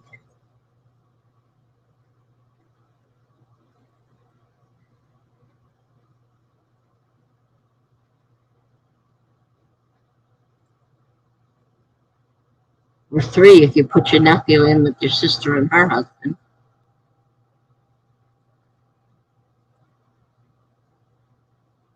3 upstairs rooms and 1 downstairs.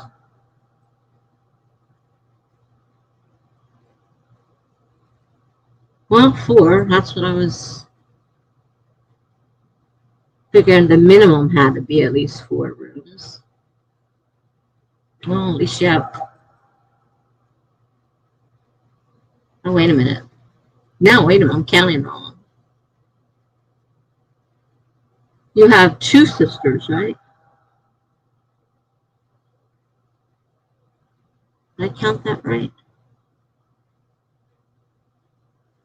Yeah. So there's 2 sisters. So you are actually short. Room wise, you're short.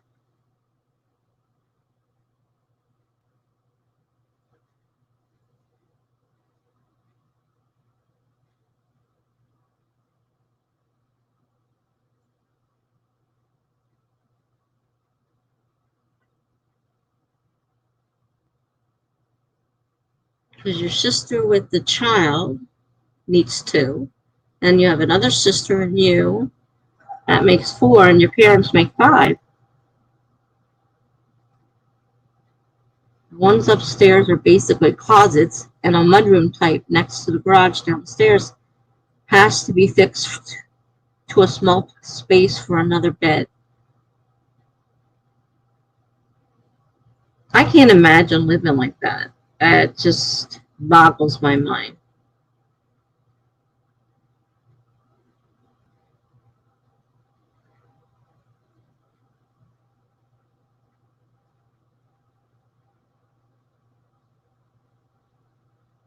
Hmm.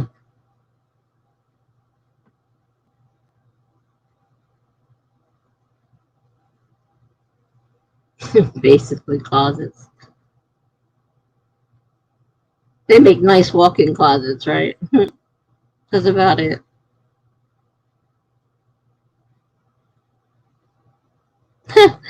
They were excited because the living room and kitchen were bigger. Mm-hmm. Oh,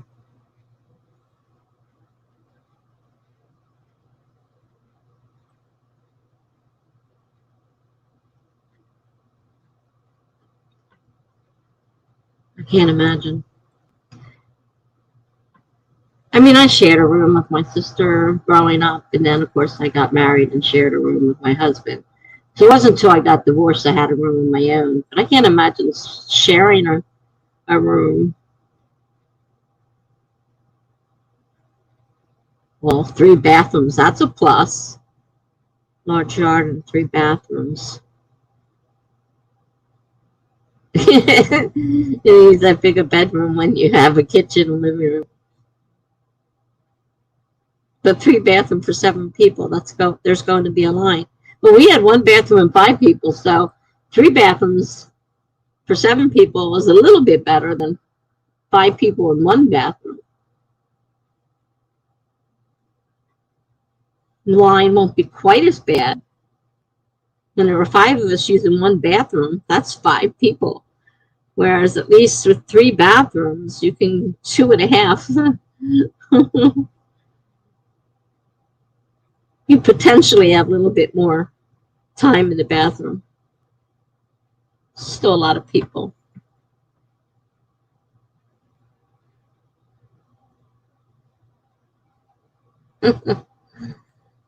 Oh my goodness.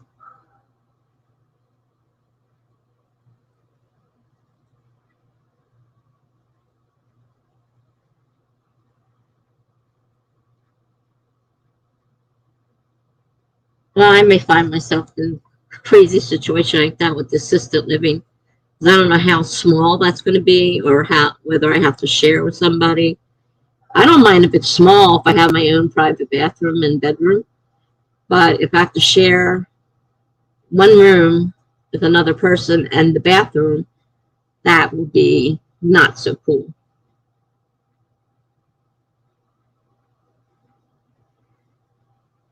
And Amelia says, honestly, I could probably live in a bedroom where the entire room was just a bed as long as I had the option of hanging out in the living room. So with that many people all trying to share the living room, for example, it's going to be tight. I mean, BH says to Amelia, I don't use the living room or kitchen, and with my nephew, I'm not going to get much peace. In fact, with anyone, I won't get peace. Walk on eggshells, it is an add screaming child. Yeah, I was wondering how old the nephew was.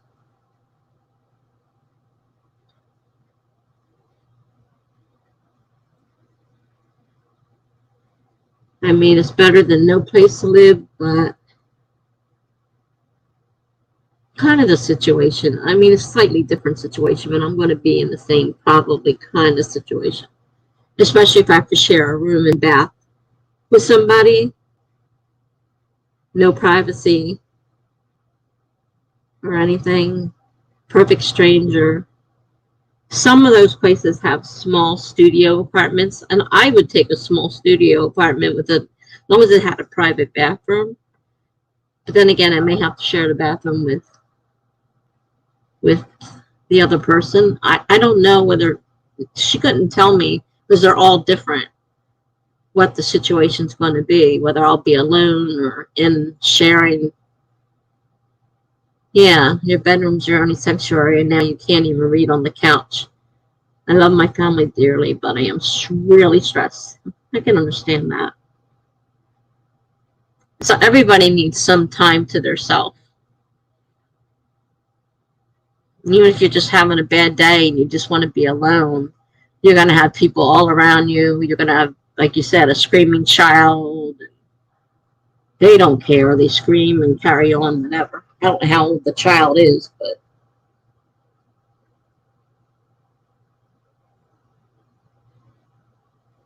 I'm sorry. But I can sympathize because I'm going to be in something similar. I just don't know how similar. I don't know whether I'll have to share a room with a complete stranger. I don't know if the room will have walls for bedrooms or if we're going to shove a curtain, divide the room or something like that. Like I want privacy. I want just me with some malls around me. Doesn't have to be huge. Doesn't have to be huge, but I would like to have a little bit of privacy. Public library, those are usually pretty chill, but it's not the same. I don't know, have the libraries opened up to allow you to lounge around in there and read like you used to? Because the last I heard ours, I don't know, I don't go there much anymore, but when I was going there just before the virus, they had, of course, computers and, reading areas and stuff like that, but afterwards they closed down. And when they reopened, I don't think they reopened all those areas. So you could go in and get a book, but you couldn't do anything else. I don't know if they've opened them up more or not. Who wants to run to a library if you feel like reading or something, or if you just want to sit there and chill and, not really do anything?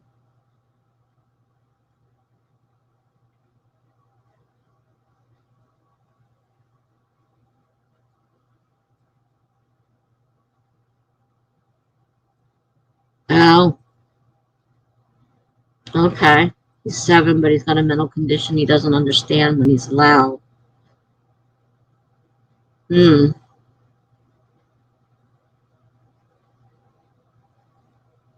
Is he going to be in with his parents or sleeping by himself?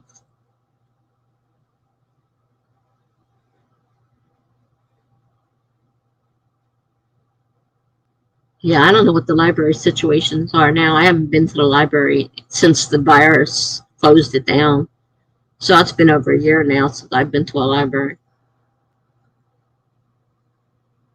I don't do much reading right now, so it's not a major issue. There, I used to take out a ton of books each time. I don't read much now, and I have a few books here I could read. Oh, I remember that now. Yeah, I forgot about that.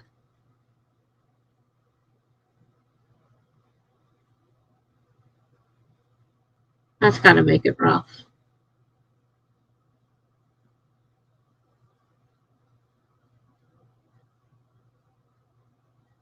But she's not worried about the other family members. She's only worried about you.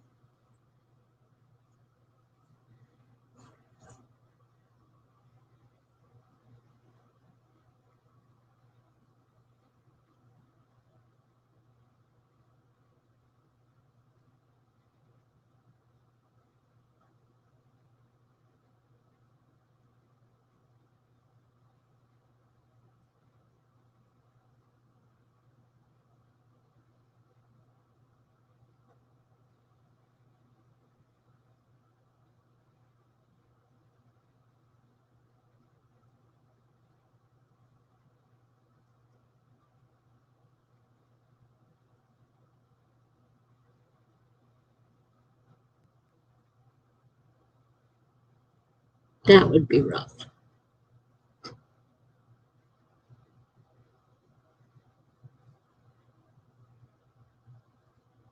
Your nephew will have a room across from your sister and her husband. I will have to pass their rooms to get to mine. The hallway is small, so our bedroom doors can bump.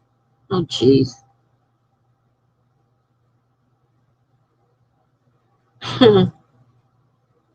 This sounds really difficult, BH.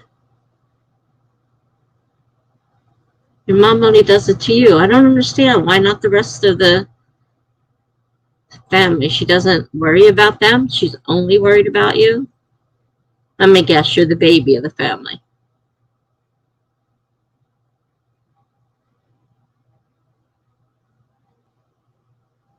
Or something happened when you were younger that scared your mom to the point that she can't let you out of her sight. I'm not sure.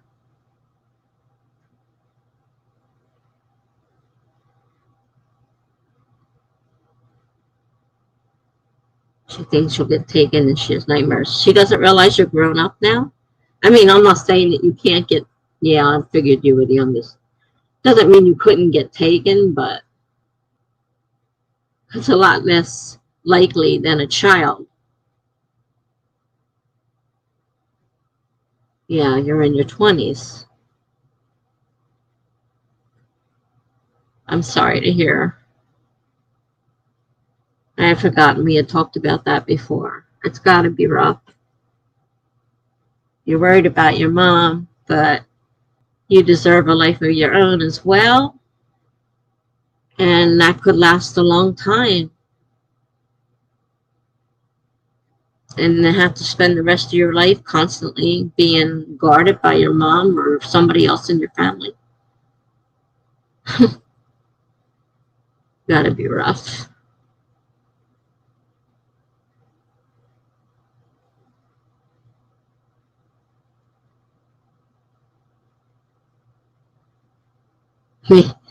Your grandma is actually right. If she keeps the negative thinking, things will happen more will happen than it. I don't know if I can read that or if I'm having trouble speaking right now.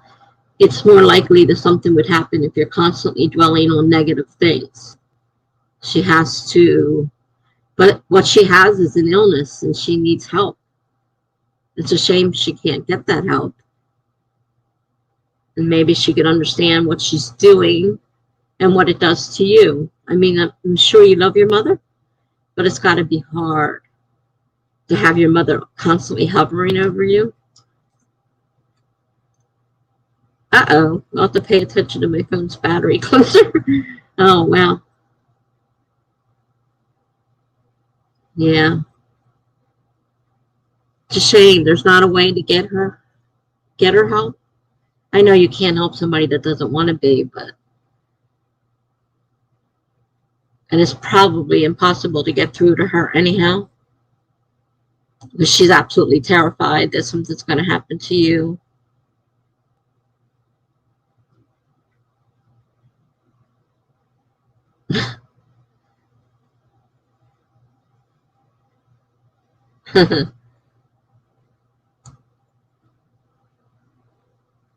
I have a big cord that a charger cord that I carry around with me because I'm in the hospital all the time.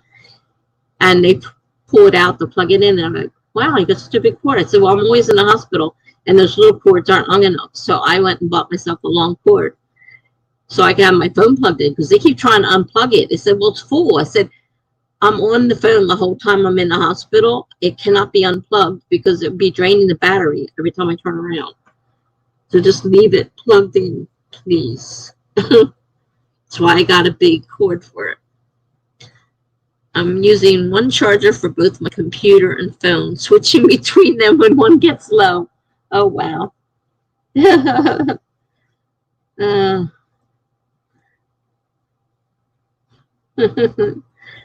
Major problem is they are both around 5%. That's not very strong.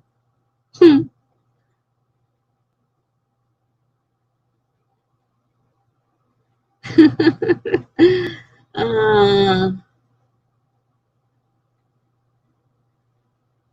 BA says she has a camera in our living room, our kitchen, the front porch. She has a gun, and we have 2 pit bulls. Why are the cameras necessary? Oh my gosh. Bet you don't have one in your bedroom.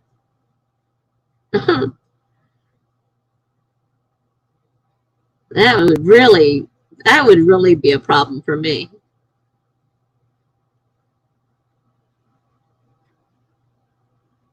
She shouldn't have a gun because she's liable to see something that's not really there and shoot somebody. She shouldn't have a gun. I don't like guns anyhow. And if she's that paranoid, she may not realize that it's somebody friendly, not a person trying to take you and accidentally shooting them. Amelia's not great with battery management. Oh boy, you didn't take battery management 101? That's the one thing I hated when I was using the Chromebook. I always had to keep it plugged in because you use it for so long and then it would go dead. So I was still kind of stuck somewhere, like I couldn't move around because I had to keep plugging it back in. Oh, ow, foot hurts. Stop on it.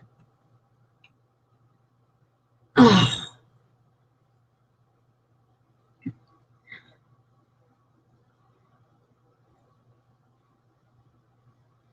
She doesn't hallucinate or anything, but she's from Chicago, so she's seen far too many scary things.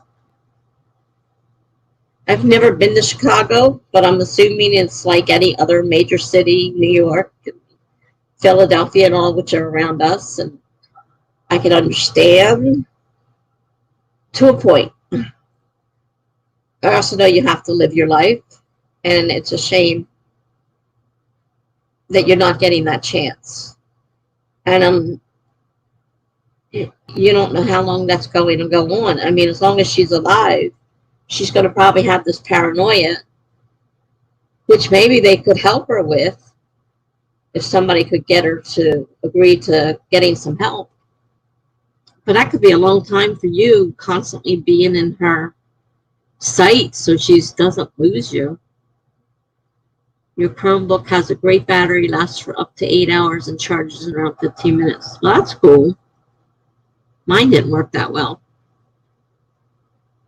Chicago is crazy. Yeah. I haven't been there, like I said, but I've been to New York and I've been to Philadelphia, and they're both big cities. And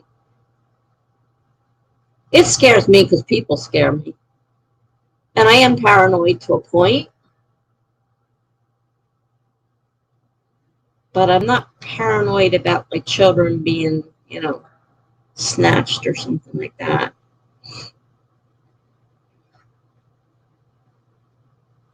Leah says, do you have a job? Does she let you go for even something like that?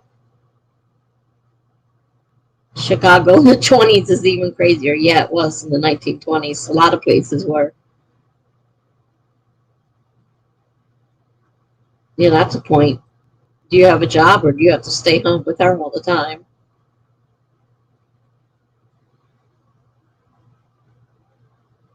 You were going to school, weren't you?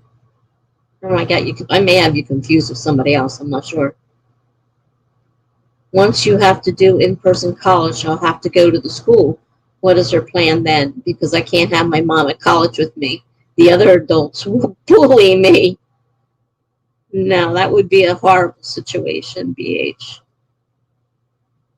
But making her understand that it's going to be probably hard. But she's going to have to let you go. She has to. There's a stage when we have to let our children go. No matter how worried we are about them, we have to let them go. She said at the new house I can get a job, but she only says that. So she's planning on supporting you the rest of your life?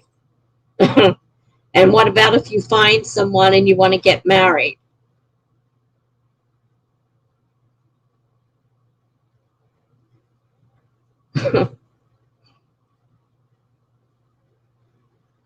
Whoever you decide to marry, if you do decide, might have a different idea on that about having mama always around.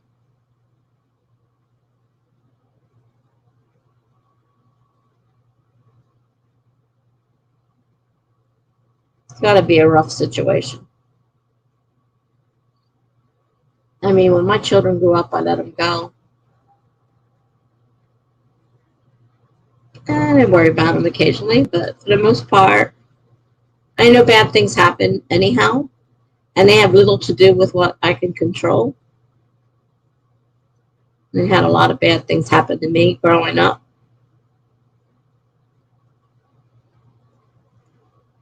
You do plan to get your PhD and work in a lab. Oh, you don't want to get married. Well, that's okay. That's certainly your choice. You do plan to publish books. Cool. Well, she'll have to let you. I mean, if you go to work in a lab, they're not going to let your mom in either. Your plans matter. But do they matter to her? Can she overcome her fear enough to let you have your plans? I mean, you're in your 20s already. You should be allowed to do what you want now. Yeah, without having to take mama along.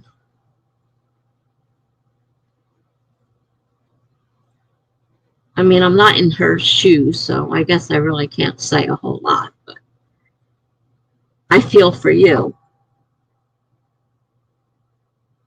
And I feel sorry for her.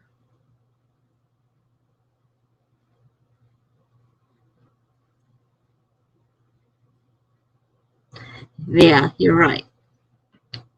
To get a good job, you'll have to work in a city or town, not in some back town out in the country or whatever. You're going to be in a pretty good sized town or city.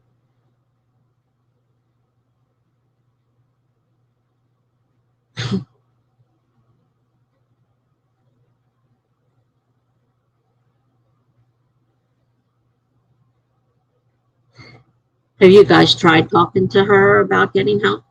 Or is that an absolute no?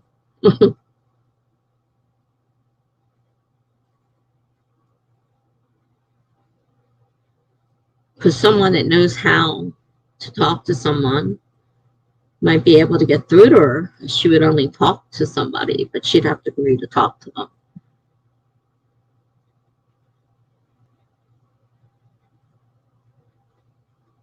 This worries me when she gets like that. She says she supports me, but I worry when things work out, she'll change her mind because she's scared.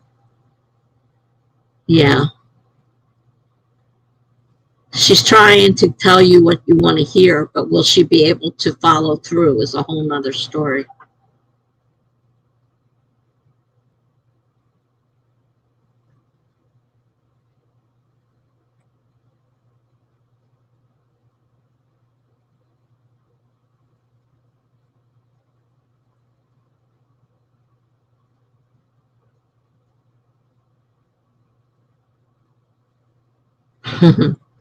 She doesn't like that when we point out what she does. I'm sure she doesn't. And it's a shame she can't take it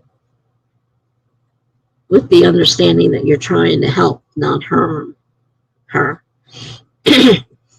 Because it can't be easy on her either. If she's always full of fear, how can she live her life?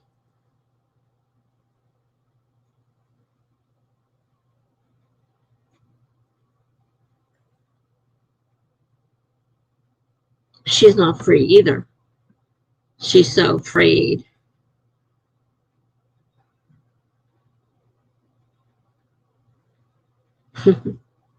She gets upset, but when she points out what we do, we have to take it. Defending our side isn't optional.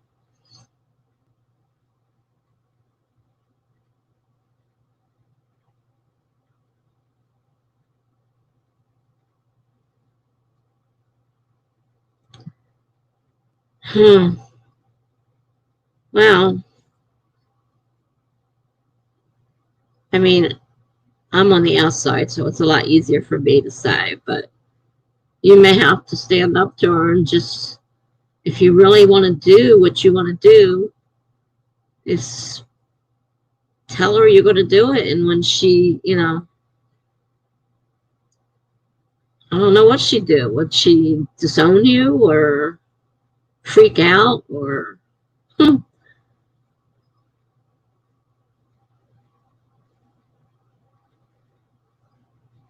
mean, it's not fair to you to have to give up your life for your mother's fears. It is hypocritical. Yeah, and I suppose she would not like hearing that.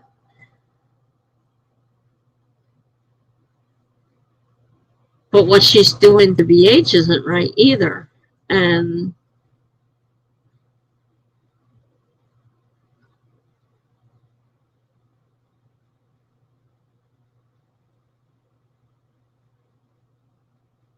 yeah,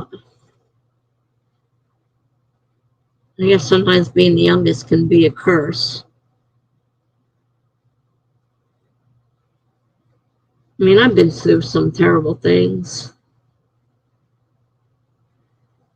I came out of it.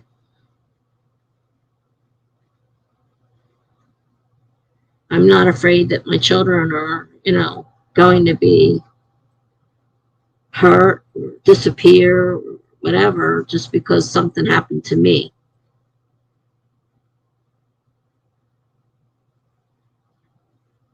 Yeah, and I would understand that you would, from your side, be worried about your future because right now, the way you're talking about the situation, you don't have a future.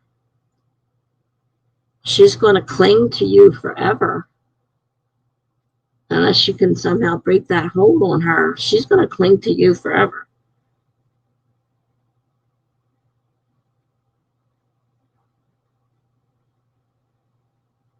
And it's easy for me to say, just, tell her you're going to do it, and that's all there is to it. But then again, it's not my mother. And I might have the same feelings if it was my mother doing the same thing to me. Oh,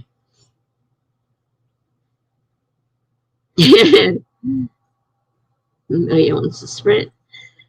You want to sprint, BH, or what do you want to do?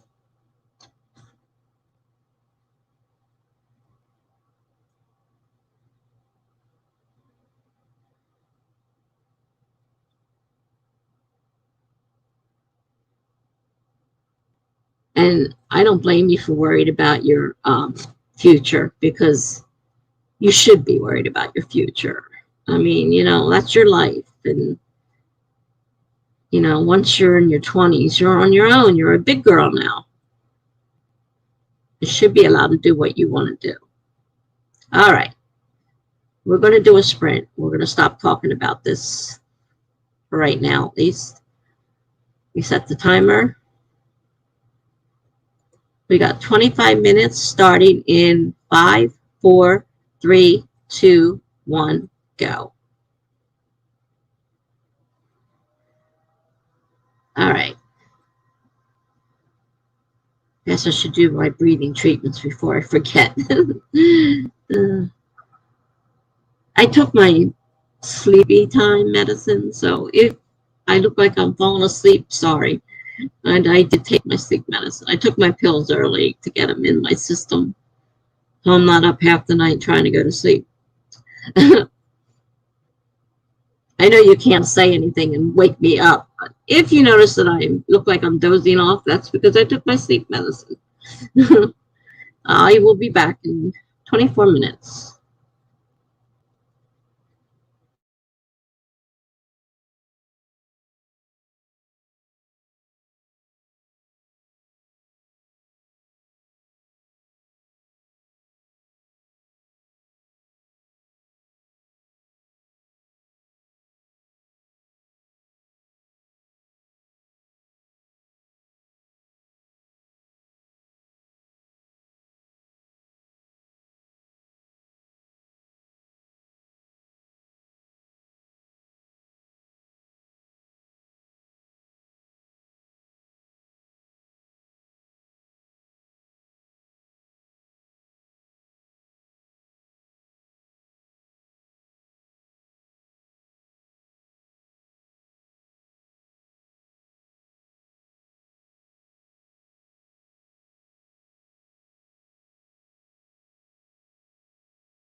Good night, Kate.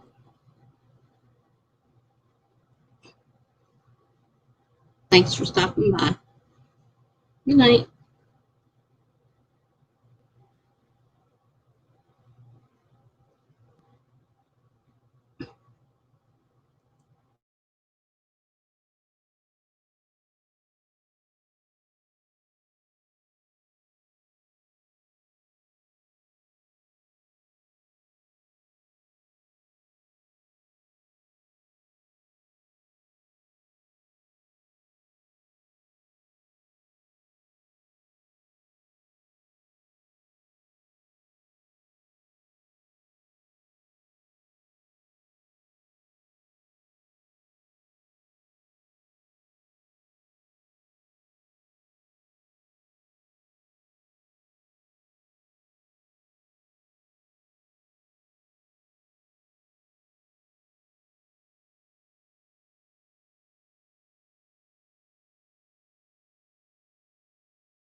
I left the stupid mute button on again.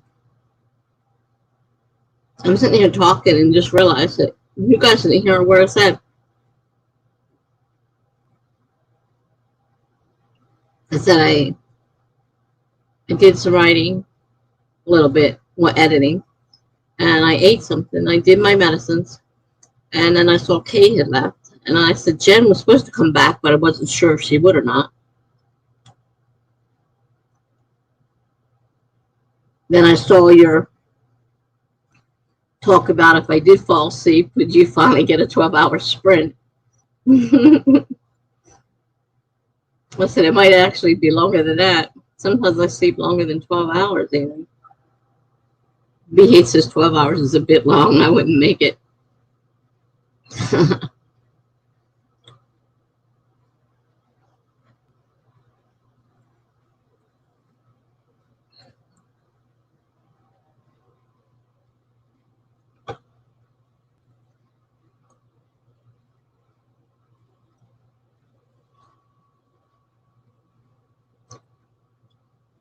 So Amelia got around 45 words. Well, considering I just deleted some, you don't get ahead when you keep deleting them.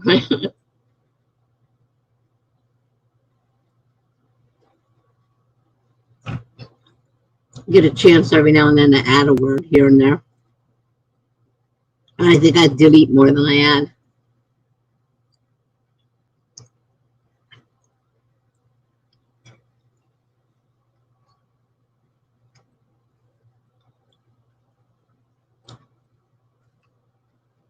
All right, Amelia, nice to see you again. Good night. Talk to you later.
I have to take my insulin.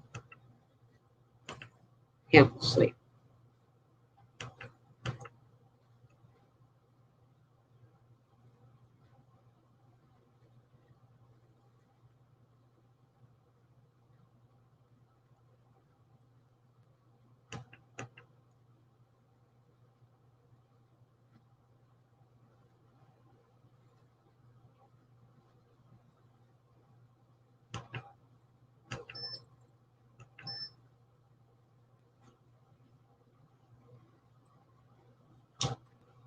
Getting some journaling in before falling asleep. Don't have much time to write these days with the move. I can imagine not.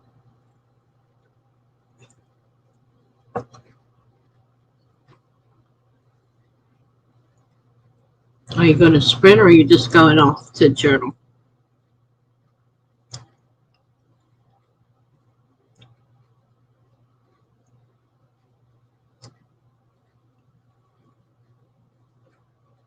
Because I can set up another sprint.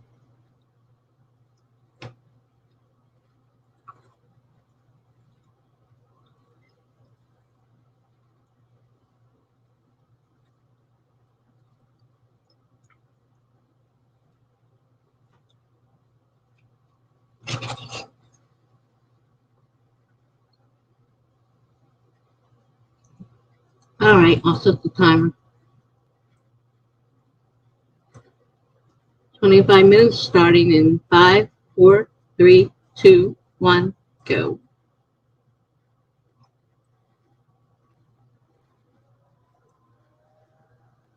And if you fall asleep before we get back, I'll say goodnight, just in case.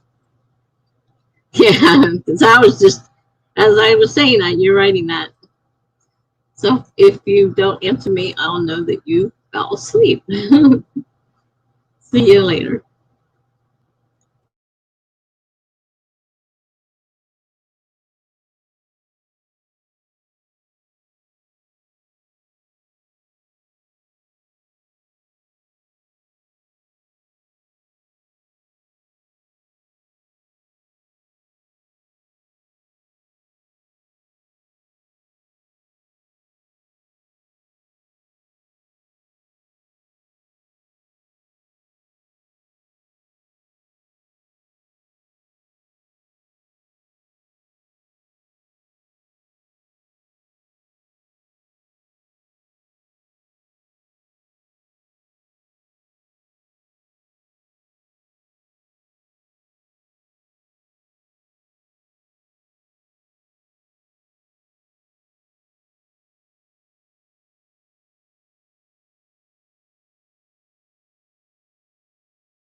Okay, I'm back.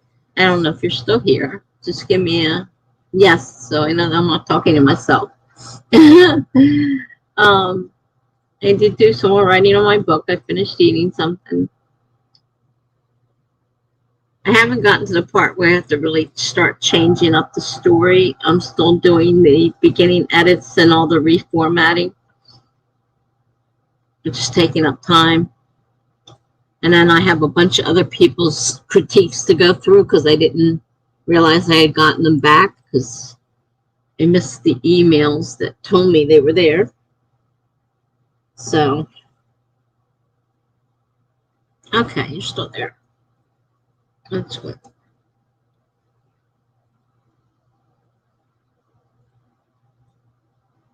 So, I'm still working on it slowly. Slow and steady wins the race, as they say. I just keep pulling along here. And then I have to figure out exactly how to end it because it changed up the story somewhat. Now I got a lot of things to change. And I'll be boggled down with that.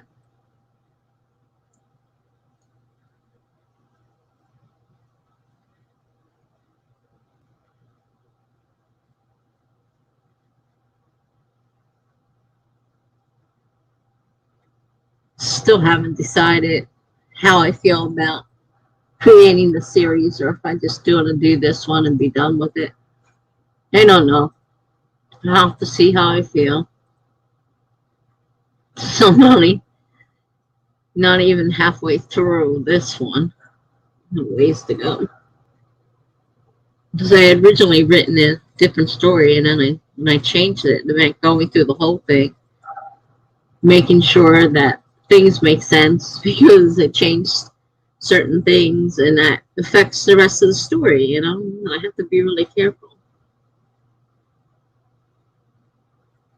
And I did just start journaling. My son sent me a journal for Mother's Day, and I haven't done that since I went back to the hospital, so I kind of have to do some journaling as well to kind of keep a little bit of running commentary there. Because I used to go like weeks, months before in my old journal. I only did a few pages in this big book. I only did a few pages.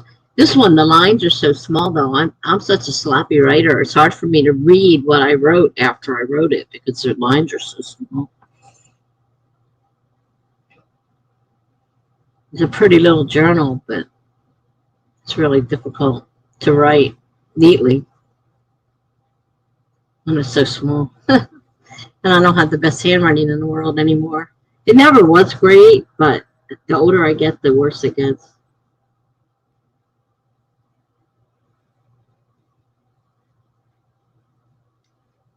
So what do you think? Are you tired, ready to head to bed, want to sprint again, still journaling? What do you think?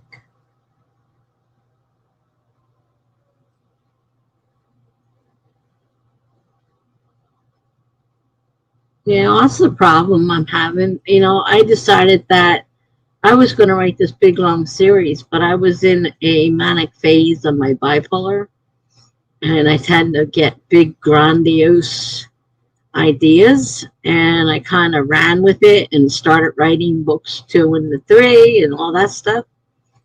I don't know if I really want to. I'm struggling with one. I haven't even finished one yet. I don't know what I'm going to do. I might just go back to my short story writing, posting on my blog. That's the where I'm happiest. I just don't know for sure. All right. Well, good night, and it was nice to see you again. It's been a while. I see you occasionally on Instagram,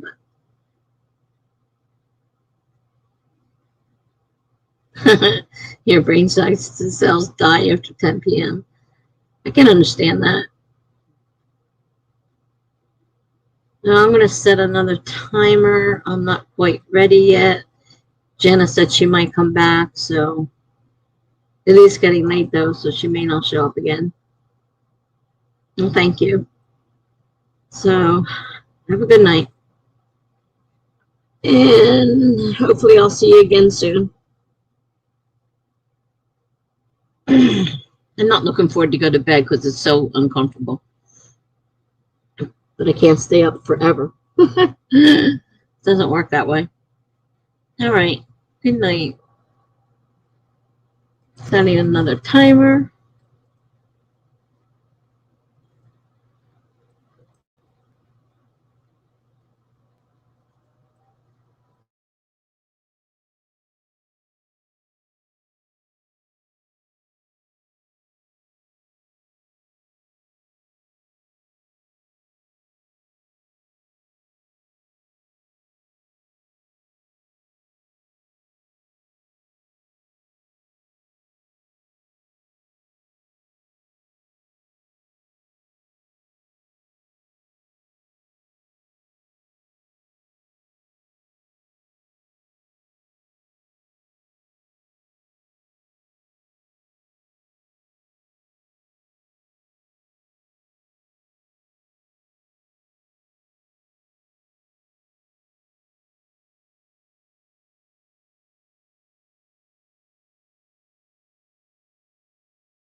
Okay. Okay. Well, almost couldn't talk there for a minute. Finished another sprint. I got some email handled. I got a little bit of writing done. Doesn't appear to be anybody here. So it's 8 hours streaming time. I might as well stop and end the broadcast. It's 2 in the morning here, so it doesn't appear as if anybody else is going to be showing up. So I'm going to end this now. Good night, everyone. Have a great night. Be safe. Bye now.